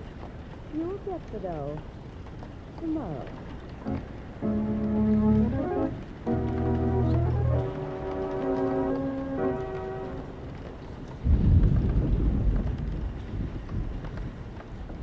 Well, Miss Barnes, I see you brought your employer with you. Hello, Carson. It's no use, Mr. Carson. He knows everything. Oh, so he found out about you, hmm? About us, Mr. Carson. About what? About us. Get your coat, Carson. We're going down to the police station. It made me confess everything, Mr. Carson. What's this all about? I won't go anywhere with you. Take it easy, Carson. If you want to ride to the morgue in the dead wagon. Barnes, confess. Oh, confess. Well, that's fine. I expected to get her signed confession today anyway, but take your hand out of your pocket. We're going to the station, Carson. I said she'd confess everything. That confession will put you in jail, or I'm badly mistaken. You must be out of your head. I'm sorry, Carson. I had to tell him. He forced me to. I don't know what you're getting at. He got it all out of me. All about how you made a deal with me to go on stealing his money and split with you. What? Oh, you dirty little liar. You can't call You didn't me... leave out a thing, Carson. You told me how you made a deal with her to go to work until she could steal enough from me to make this case worth your while. Oh, she's lying. Sit down, Carson. No funny business. You're in a spot, bud. A bad spot. You can't. I said sit down. All right. Now, I'm going to give you a chance to come clean. How much have you and this girl stolen from me altogether? You're crazy. Oh, no, I'm not. I know exactly how much you've taken. I'm giving you your chance. Why, I did... You've already taken $1,700 of my money, haven't you? That's a barefaced lie. I never even touched any of your money. This girl was trying to rope me in to make things easier for herself. Mr. Carson, I had to tell Mr. Wood everything. You might as well come clean. I didn't. I tell you what... Come on. You're going over to the police station. Wait a minute. This is ridiculous. I'm not laughing. Come on. He couldn't prove I'd taken a penny of your money. Now, we'll talk that over at the station. The judge will decide whether she gave you any of my money. You can't take me to court. Oh, no? Why, you'd ruin me. My business You is... mean the publicity wouldn't be good for you? No employer would sign a contract with me. You think I was working with the thieves in this firm instead of trying to find them. All I want is my $1,700. But I told you I don't have your $1,700. I never heard of such a thing. You. Yes, me, Nancy Millette. You ought to remember me pretty well. I never forget a thief. I ought to punch you in the nose for that, Carson. You took $1,700 away from this girl. $1,000. And she's stolen from her employer. She admitted it. I have her signed confession. She's already paid back the money. What are you doing with her signed confession? Why, she hasn't paid all the expenses on the case yet. The blackmail scheme's all wound up, Carson. It isn't a blackmail scheme. That's a perfectly legitimate business. There's nothing legitimate about it. In the first place, you know that your evidence wouldn't stand up in any court in the country. Oh, yes, it would. I have signed confessions now. And those confessions are secured by what the law calls entrapment. You know that our courts aren't interested in convicting people by inducing them to make mistakes. You make it easier for the poor people you trap to keep the money than to turn it in. You actually persuade them to steal. They sign those confessions and agreements of their own free will. That's a rotten racket, Carson. It's one of the worst I've ever seen. Yes, you give them a choice, all right. The choice of going to jail or paying you blackmail money for the rest of their lives. If they aren't dishonest, I don't hurt them. I never did a dishonest thing in my life. You framed me, and you know it. They all talk like that. Now, look, Carson, I won't beat around the bush. You're being blackmailed yourself right now. What do you mean? Well, Miss Barnes has given me a signed confession that she was splitting the money she stole from me, splitting it with you. But that's a lie. Sure, it's a lie. And, you want to know something else, pal? What? She never even stole any money from me. It's crooked. You couldn't get away with it. I never knew what to say. A crook always hollers for the law the minute somebody else puts the screws on him. Oh, no. You aren't entitled to any protection, Carson. All right? I won't ask for it. But get this. You take me into court, and the girl goes right along with me. Send me to jail, and you have to send her, too. Listen, Carson. I bring an action against you for the recovery of my money. I don't have to bring any action against Mary unless I feel like it. And I don't feel like it. You couldn't collect $1,700. No, but I could cause you an awful lot of trouble. I don't imagine you'd be too happy to have the authorities looking into your affairs. I'm within the law. Oh, no, you're not, Carson. I've got you on compounding a felony. What? Yes. When you sent Mary back to get $7,000, you thought she was going to get it by stealing it from me. And yet you told her to do it. You couldn't prove that either. I suppose you deny it? I don't have to deny it, Blondie. You're not up against a half-wit, Wood. The things I put in writing are all legal. The things I say, well, I don't have to be very fussy when I'm dealing with a lot of crooks. Meaning you work your blackmail racket on people who don't dare go to court because you're holding their signed confession. So what? So now you're going to be hauled into court on a charge of stealing $1,700 from me. $1,700? Why don't you make it $50,000 while you're at it? Make it good. I made it $1,700 because that's the amount you bled Nancy Moran for. How touching. Look, I still have my hand in my pocket. And I'm not fooling. Now, you either pay up or we take you over to the police station. All right, Wood. You win. I'll pay the $1,700. Worth more than that to me to keep the police from getting nosy. Just a minute. No funny business. There you are. $1,700. Solid if you like. Okay. And, you're forgetting something else, Carson. Yeah, what's that? That signed confession of Miss Moran. But I don't... You don't think we'd leave that in your hands, do you? Now, come across, or else. All right. There it is. Thanks. The money's all here, Bill. Give it to Nancy Moran. Thanks, yeah. Now, get out. All of you. I never want to... Yes, we're glad to. Come on. Oh, pardon me. Well, Inspector Slattery, I believe. Yeah, hello, Joe. Thanks for seeing you here. How are you, Frank? Just fine, Inspector. Never better. What's this all about? Joe, would you by any chance be the guy who made that anonymous phone call to me? Why, Inspector, what are you talking about? I got a call that if I'd stand out in the hall at 1015 Lake Square building, I'd get an earful. And I sure been getting it. And then some. Enough to put this guy Carson out of circulation for 50 years. Why, you dirty... Get him, Flattery, get him. The fire escape. He's heading for the fire escape. He's going to get away down the fire escape. Oh, Barnes, don't let... Well, I guess the old one still goes. Oh, what's that? It's always good to look before you leave.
The Kraft Foods Company presents The Great Gildersleeve.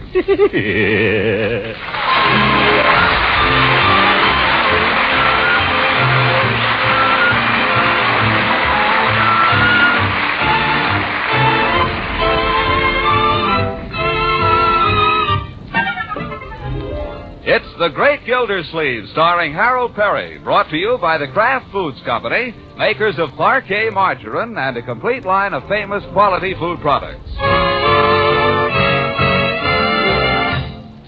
Thanksgiving weekend. Each year at this season, the good citizens of Summerfield make a pilgrimage of some 30 miles to witness the annual football classic between State University and the Aggies.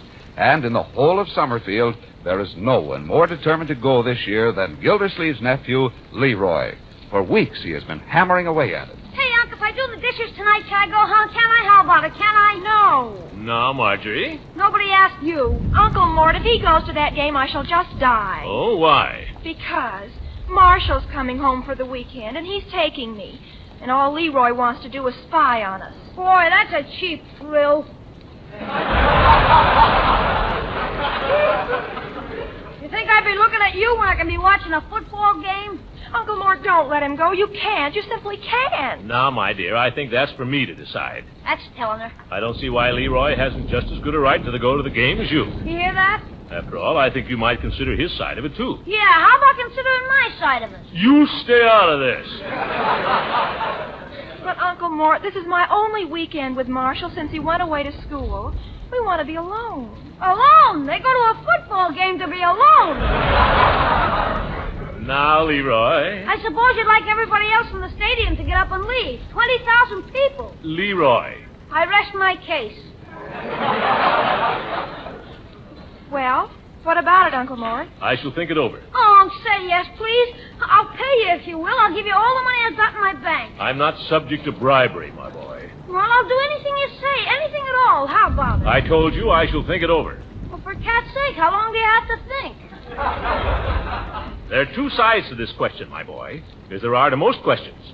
Now, from Marjorie's point of view, I can see why she wouldn't want to have you tagging along. Thank goodness. From your point of view, Leroy, I can see that this game means a great deal to you. More than anything in the world, I guess. Except you, Unc. Yes, yes. Well, the only thing I can see to do about it... Yeah? I hate to say this, but the only thing I can see to do about it is to take you myself. You mean you? Yes, my boy. Much as I dread it, I'll take you to the football game. Yay! You hear that, Marge? Hail to the victors valiant, hail to the conquering heroes.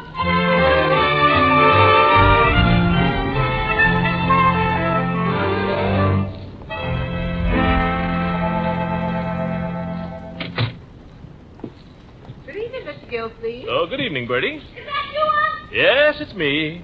Hey, did you get him? Did you get the football tickets? I was a good boy today, Unc. I cleaned up the whole room, even my closet. Did you get good seats? Where are we sitting?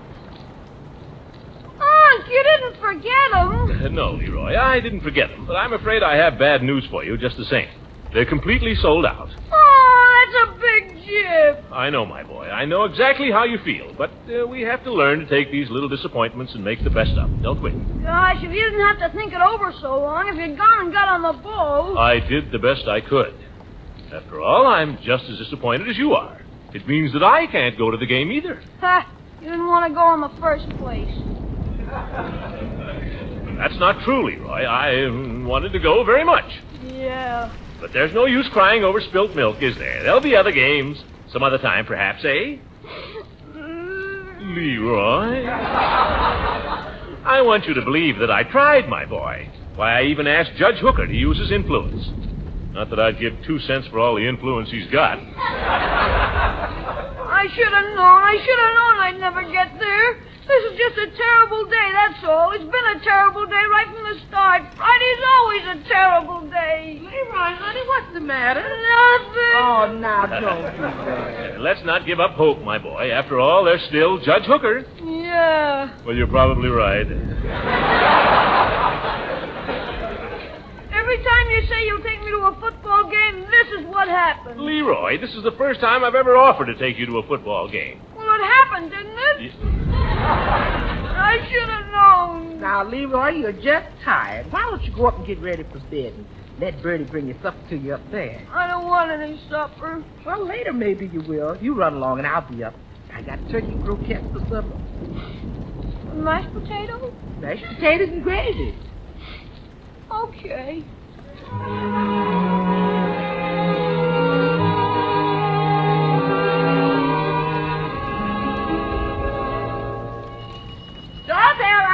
No, I'll get it, Bertie. Hooker, come in, Judge. I can't stop, Gildy. I just came by. Leela, I didn't see you standing back there.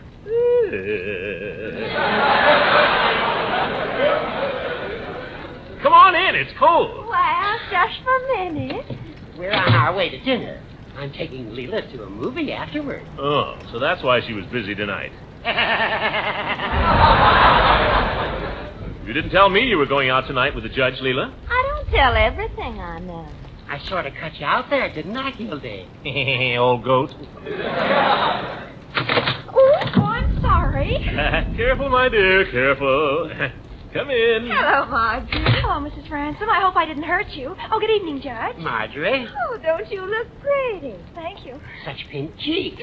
And natural, too.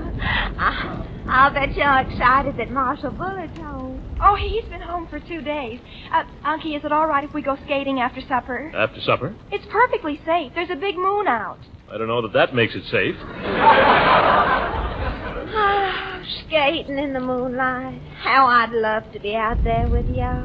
Well, why don't we? We could all make wait a minute now. Leela and I have a date. Oh, yes, that. Well, how about tomorrow, then? But tomorrow's Saturday, Uncle Mort. Marshall and I are going to the game. Oh, yeah. I'll tell him it's all right about going skating tonight, then. Well, now, wait a minute. Well, all right. Thanks, Unky. You're a dear. Yes, yes. Oh, to be 16 again instead of pushing 30. Football games, skating in the moonlight. I used to love football games. We used to drive up to Atlanta when Georgia played, Georgia Tech. It was such fun. The girls looked all so pretty, and the men were all so handsome.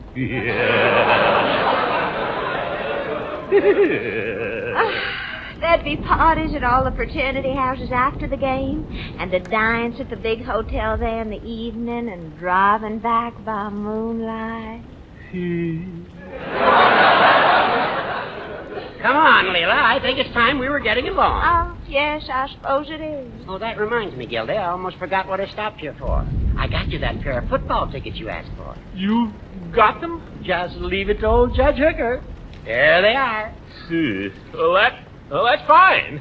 Are they any good? Are they any good? Why, they're right smack on the goal line. I don't know whether to thank you or not. but thanks anyway. Oh, Throckmorton, don't tell me you got tickets for tomorrow's game. Huh? And never even told me about it. Aren't you wonderful?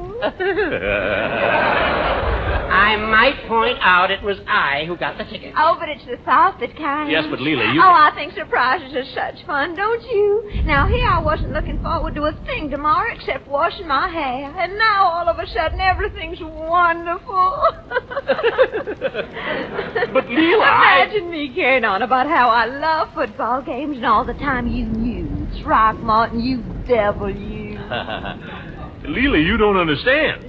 Don't understand what? Well, I wasn't exactly planning to, You mean you were planning to take some other girl? No, of course not. Gosh, I'd rather take you than anybody. I would have asked you too, Leela, only I didn't think of it till yesterday, and I suppose by this time you'd... Well, the last time I saw you, you bawled me out for always inviting you places at the last minute. Throckmorton, honey, it's time you learn never to pay a single bit of attention to anything I say. Ever. Leela, I don't like to hurry you, but it's time that we were getting downtown. Oh, yes, we must be going. Yeah, but wait. We've got to be going, Gildy. I have a reservation for dinner. You don't need a reservation at Joe's place. We're not going to Joe's place. Come on, Leela, for heaven's sake, let's get started. But we haven't settled this. Oh, well, don't worry. I'll call you first thing in the morning about the plans and all. Good night, and I think you're alive. What am I going to tell her when she calls?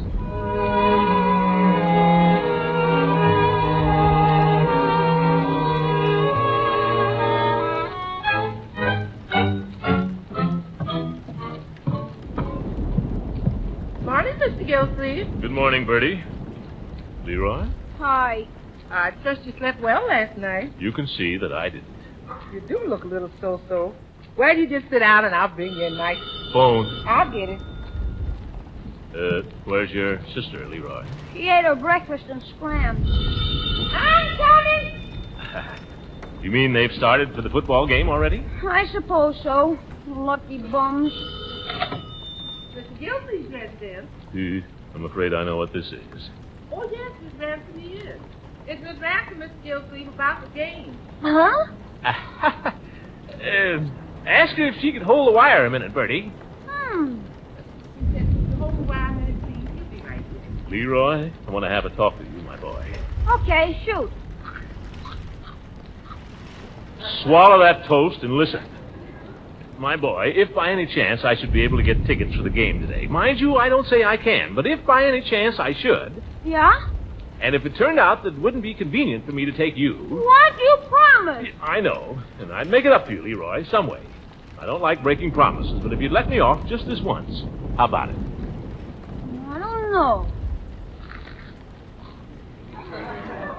Leroy, please, just this once. I'd have to think it over. I'll make it up to you, my boy. I'll do anything you say. How about it? How you do, Miss Ransom? Oh, just fine. You be right there. Mr. Gilsleeve, she's waiting. Leroy, stop eating that toast and answer me. I'm sorry, my boy, but I told you I'll do anything if you let me off. Well, it'll be a pretty good game. Sure like to see it. Anything, Leroy. Anything at all. Anything? Anything. Okay. You'll never regret this, my boy. You'll never regret it. I only hope I won't.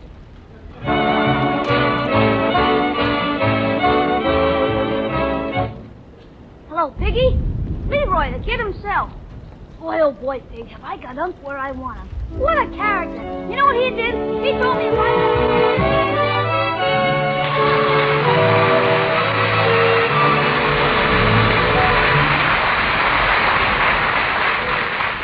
The great Gildersleeve will be back in just a moment. After a friendly game of bridge the other night, we all dropped into the kitchen to kibitz a bit while Mrs. Lang was preparing some sandwiches. And as she was spreading the bread with parquet, one of the guests said to me, So that's the parquet margarine I hear you talking about, John, on the Gildersleeve show. That's the genuine article, the one and only parquet margarine. Well, if it's as good as you say it is, Well, the best way to find out is to taste it right now. Ah, here we are. The first sandwiches are ready. Thank you. Now, there's flavor for you. Flavor that's fresh and sweet. Am I right? It's delicious. It's the fine, wholesome farm products that make parquet taste so good. And you know, friends, you'll have the same satisfying taste experience the very first time you spread parquet margarine on bread, toast, rolls, pancakes, and waffles. I'm sure you'll agree with the millions who prefer parquet margarine, that it's still unmatched for flavor. And it costs so little to enjoy parquet, only about half the price of costly spreads. That's Parkay, parquet margarine, made by the Kraft Foods Company.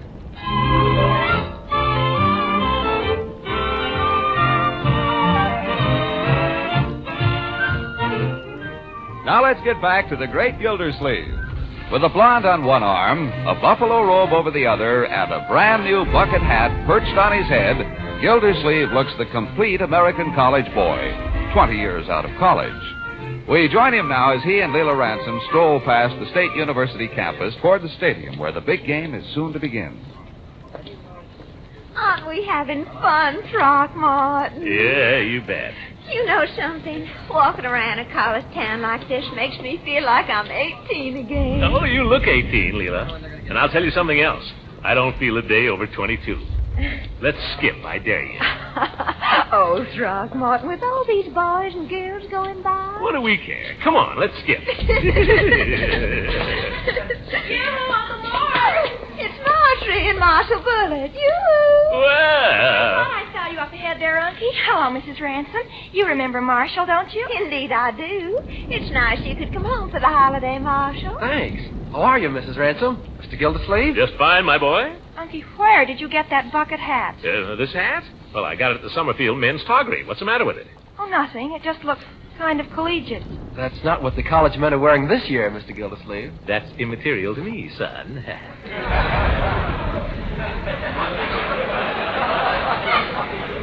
I needed a hat in case of rain. Well, I think he looks very cute in it.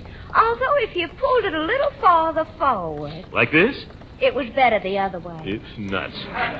Marshall, I do believe you've grown just in the few months you've been away. Put on 15 pounds. Been playing a little football. Oh, speaking of football, shouldn't we be... You seem to be in such a hurry, Throckmorton. Why don't we all go somewhere and have a bite to eat first? Well, Marjorie and I are going over to the Beta Newhouse for lunch. That's my father's fraternity. Well, you kids go on and have lunch. Maybe we'll see you at the game. Look for us, Unky. Marshall got seats right on the 50-yard line. The 50? Well, we're not far from there.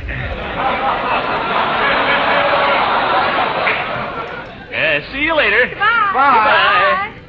I wish we didn't have to sit way down by the goal line, Throckmorton. Well, I'll see what I can do. But it's pretty late. I wonder how that Bullard kid got seats on the 50. I suppose he got them through his father. Yeah, I suppose so. Well, by George, I'll go to the box office and tell them who I am. Don't worry, Leila. We'll wind up with the best seats in the place.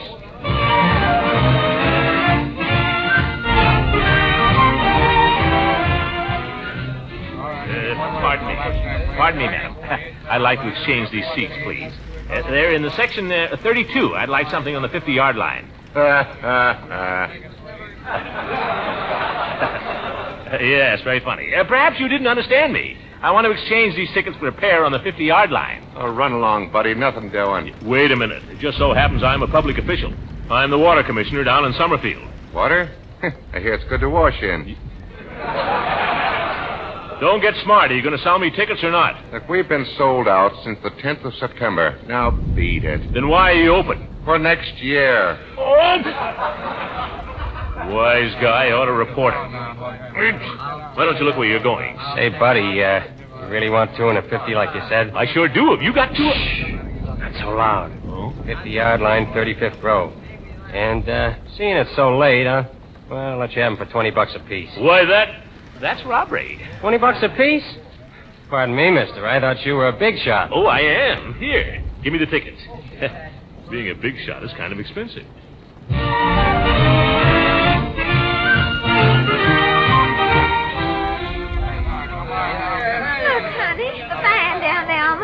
They're getting ready to spell out something. Say, look at those uniforms. Welcome, Aggies. Pretty clever. Throckmorton, aren't we having fun? You bet.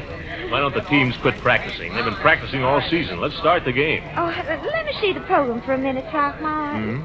My, look at this picture of the state captain. Isn't he handsome? Tom Lingenfeller. Certainly looks dumb. Oh, but look at those shoulders. My. Probably wearing shoulder pads. I'll tell you something else. A lot of these football players aren't as strong as they look.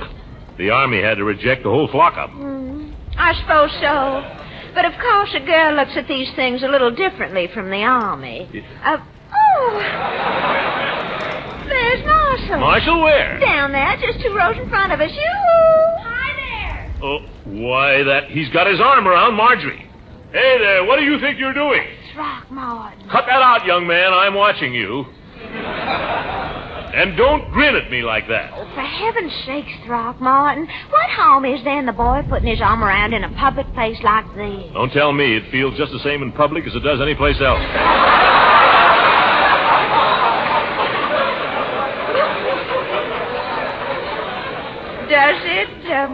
Does it really? You know darn well it does. Mercy, how would I know? There, how's that? Marjorie, turn around and watch the game.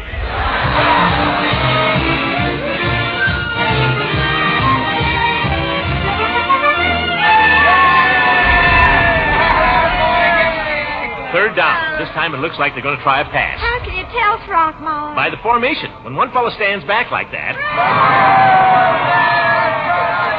Was that a pass? No, it was a punt. They should have passed, though. If they keep punting all afternoon, I don't know how they expect to score. Is it still 0-0? Certainly. There they go. Oh, an in run. Stopped him dead in his tracks. That fellow couldn't run around a mailbox. What's that whistle called, Throckmorton? Just stalling for time. Come on, quit stalling down there and play football. Throckmorton, people are looking at Let them look. They're not stalling, mister. Al Stample broke his leg on that last play. Oh. Oh, isn't that awful? Look, they're carrying him off. The poor boy. Stample must have been in bad condition. I told you these football players weren't so husky.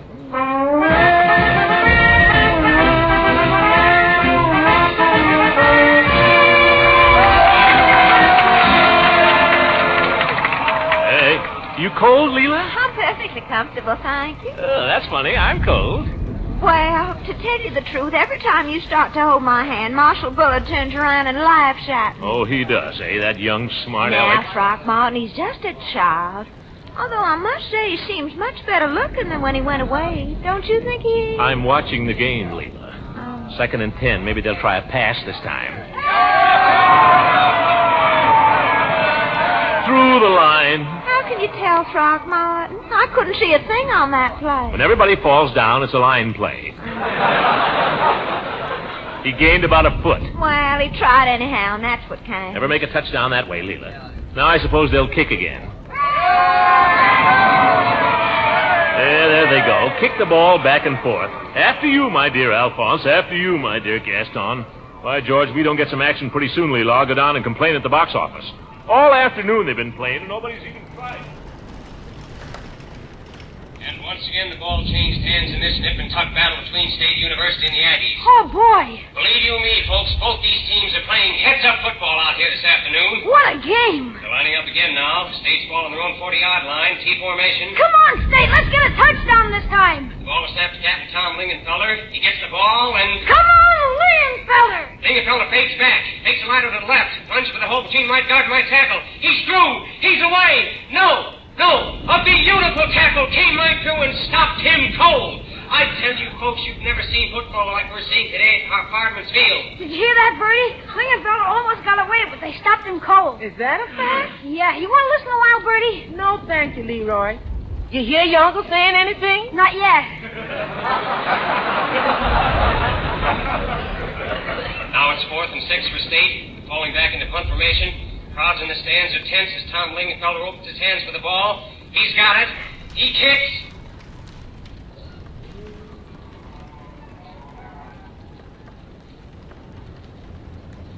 Back and forth. Nothing happened. Well, I think it's very exciting, Throckmorton, for a football game. What do you expect? A pass once in a while. You gods have only tried about 3 and none completed. Hey, Lingenfeller, why don't you try an aerial attack? Why don't you drop dead? Oh? Who said that? I said it. Oh, you. Yes, me. These boys are playing swell football, and they don't need any advice from you. Just a suggestion. Tourist. I paid for my seat, didn't I? I should think that would entitle me to make... Now what? Nothing. You know, Lita, looks like it might rain. I don't think so, Throckmorton. How can you think such a thing when we're having so much fun? I don't really think it'll rain. I don't think anything at all is going to happen here this afternoon. Oh, Throckmorton, honey, I dropped one of my gloves just now. Do you see it anywhere? Glove? No. Must be down under the seat. Would you mind looking down there for it? My hands are cold. Well, if your hands are cold... Later, darling. But find the glove now for me like a sweet boy, won't you? Oh, well. Old peanut shells down here. Chewing gum. Leo, what happened?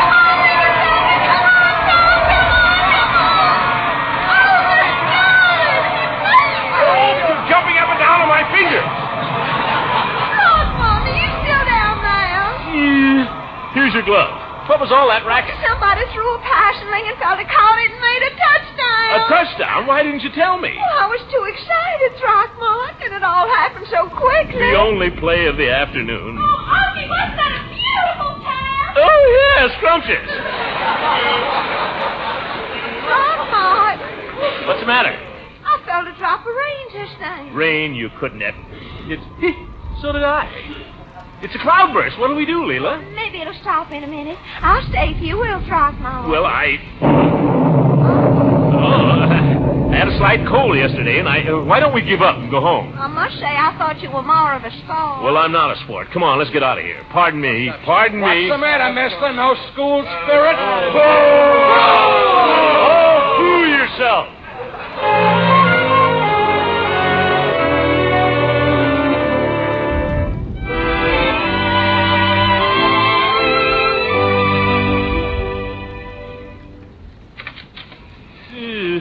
Soaking wet.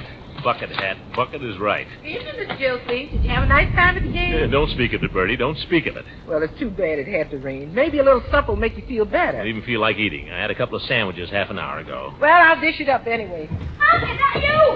What's the game, Super, Unc? Super? What game are you talking about, young man? The State Aggies game, the one you saw. I heard it on the radio. It sure was super. How do they do it? Say, Unc, I've decided what I want for a reward for missing it. Oh, all right, my boy. What is it? Take me to the state game next Saturday. Oh, Leroy, anything but that.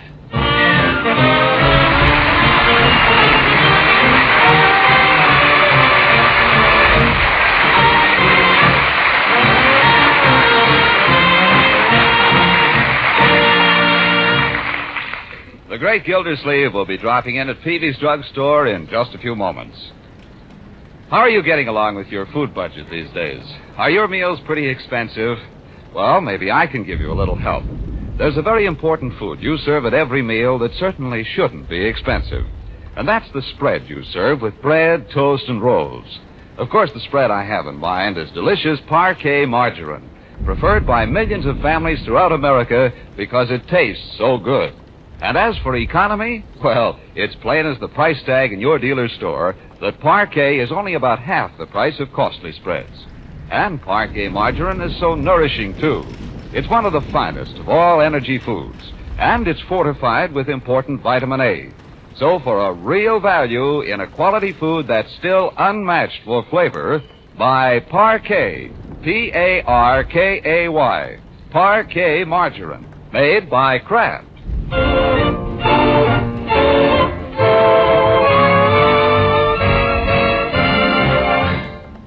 Peavy, are you fond of football?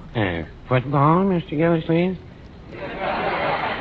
Yes. Do you like the game? You mean, do I like to play it? No. Do you like to watch it? Are you a fan? Well, Mr. Gildersleeve, I'll tell you how it is about me and football.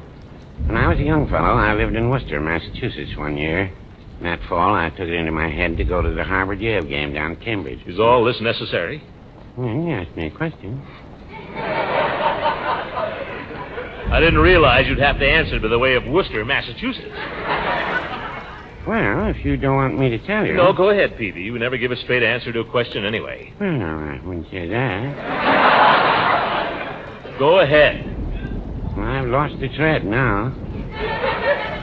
Why did you want to know if I like football in the first place? Well, I thought if you did, you might enjoy taking Leroy to the state game next Saturday, if I could get the tickets. Yeah, so that's it.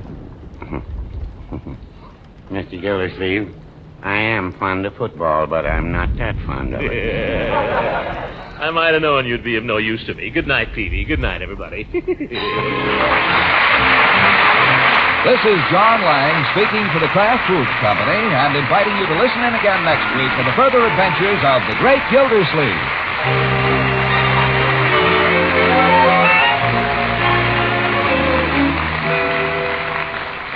Another fine Kraft food product you'll want to add to your shopping list is Kraft Salad Mustard. This creamy, golden Kraft salad mustard puts an extra tempting tang into relishes and sandwich spreads, peps up the flavor of deviled eggs, adds extra zest to cheese and meat dishes. And if you like an extra tingle of sharpness, there's another delicious variety in the Kraft line. It's the Kraft mustard with nippy horseradish added. Buy both kinds and please the whole family. Ask for Kraft mustards when you shop tomorrow.